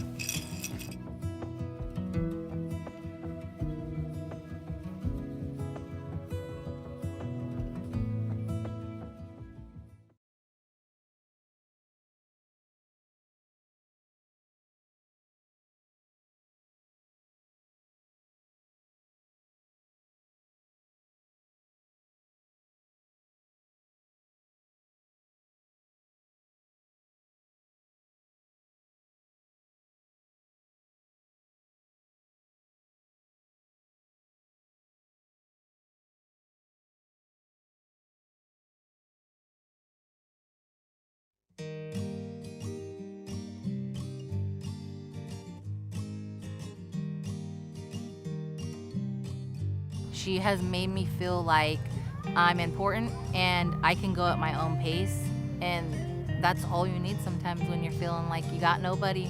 It was helpful to have somebody there kind of holding my hand and guiding me and letting me know this is kind of the normal. It felt like I was becoming a new mom, so it was very interesting and helpful, very, very helpful. You know, there was that self-conscious part of me, like, will I be accepted even though I'm not perfect? What I like the most is that she really listens. The support that she gives me is special because she does it with love, and it's just natural, you know? That's all I could say. It just feels like somebody that I've known since I was little. You know, I said to Jeanette, Jeanette, you're supposed to be with me for 5 years. Jeanette said, yeah, I know, I'm going to be with you guys for 5 years. That's when I said, well, I guess I can trust her. She's going to be with us for 5 years. Yo creo que quizás pasó como a la segunda visita o algo así, como que ya nos presentamos formalmente. Y luego ya creo que en la segunda visita estaba como todo más tranquilo, como muy, como que el ambiente era muy familiar. And the report out from closed session is that direction was given to staff. We do not have an Executive Officers Report today that will come next meeting, February 27th, regarding the legislative platform that will also be heard on February 27th. So we will now go to Supervisors Reports, and I'm going to start first with Supervisor Williams. Earlier today at break, I submitted an agenda summary for the item we discussed this morning of discussion about how to get the county to $20 per hour for all. And I submitted another for a workshop related to planning and building services and environmental health. And yesterday I attended Senator McGuire's inauguration, which is a big deal. It's the first time in, how long, Glenn? 147 years. And so it's pretty incredible that we have the most powerful state legislator coming from the North Coast. Thank you. Supervisor McGordy, do you have supervisor reports? Yeah, just a couple.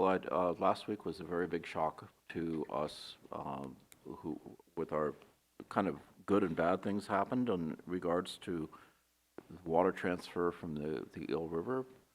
The first was that we had the first meeting of the new JPA. Let's see if I can get this right. So this is the Eel Russian Project Authority, and this would be the group that would be taking over the diversion from PG&E and designing a new one that would move Eel River water to continue the flow of Eel River water to our region.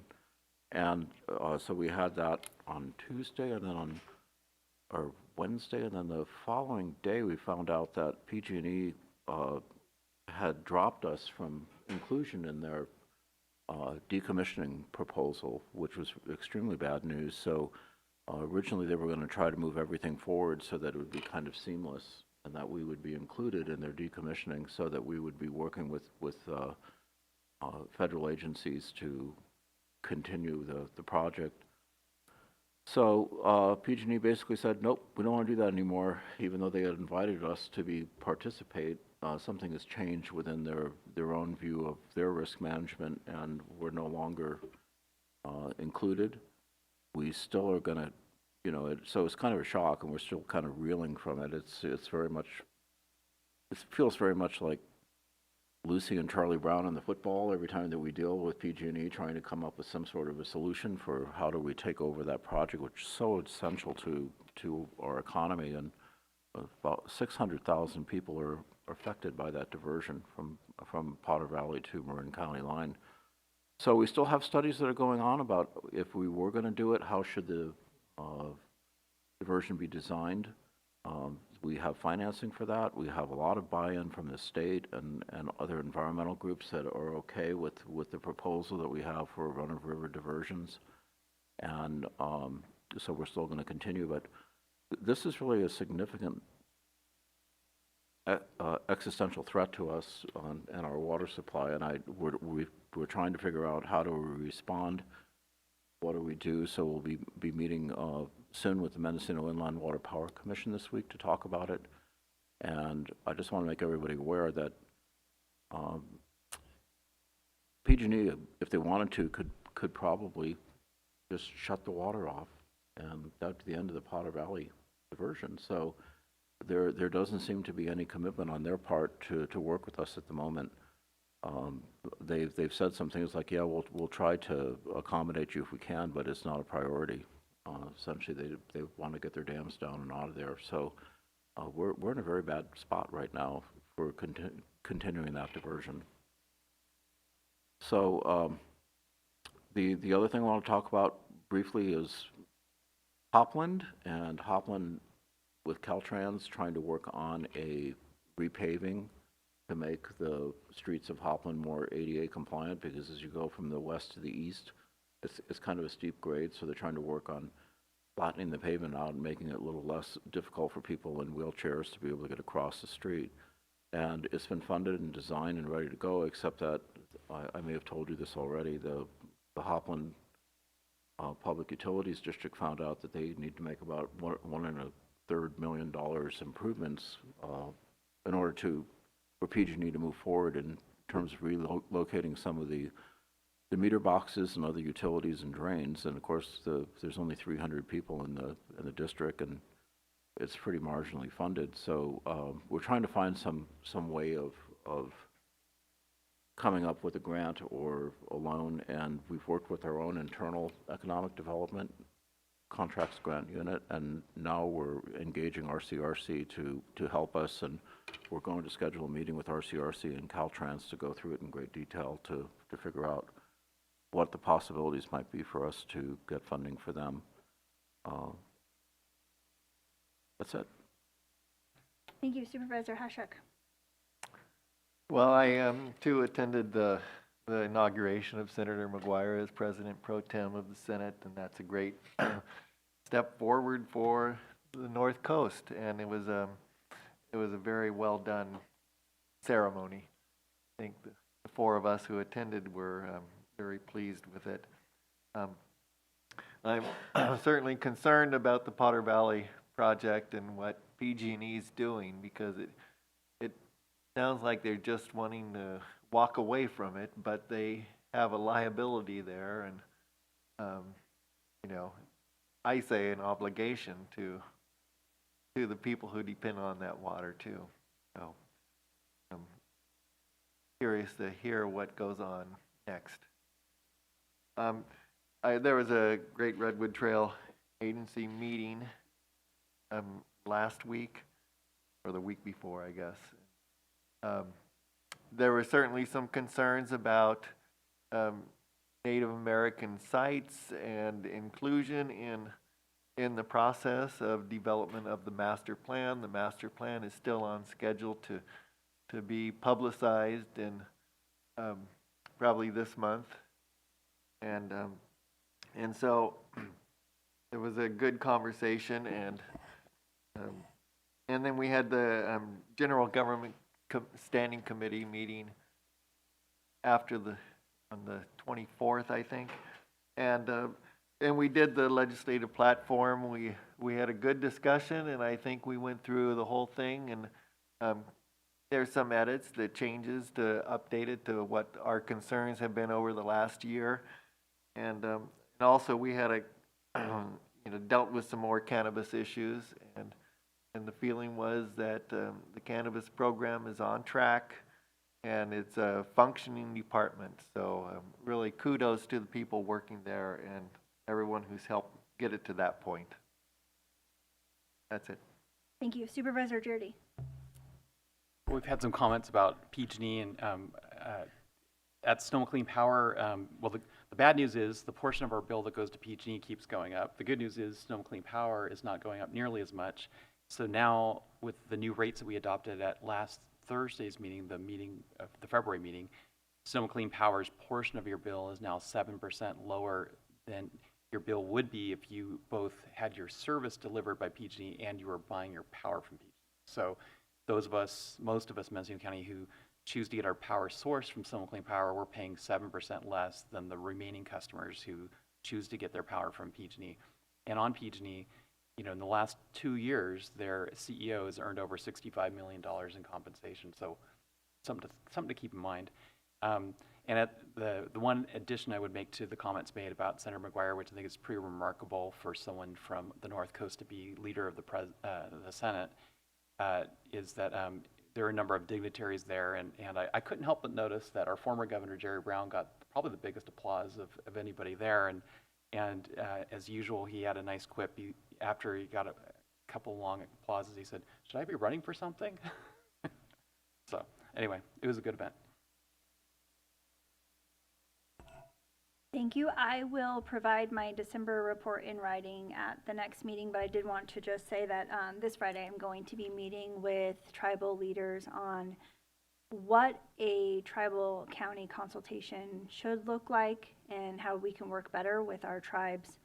On Saturday, I'm doing a community walk on the Great Redwood Trail called the Cupid Shuffle in honor of Valentine's Day, if anybody would like to join. And then on Sunday, we will be planting trees and plants in Ore Creek Park. And Ore Creek Park is technically a city park that borders county lines.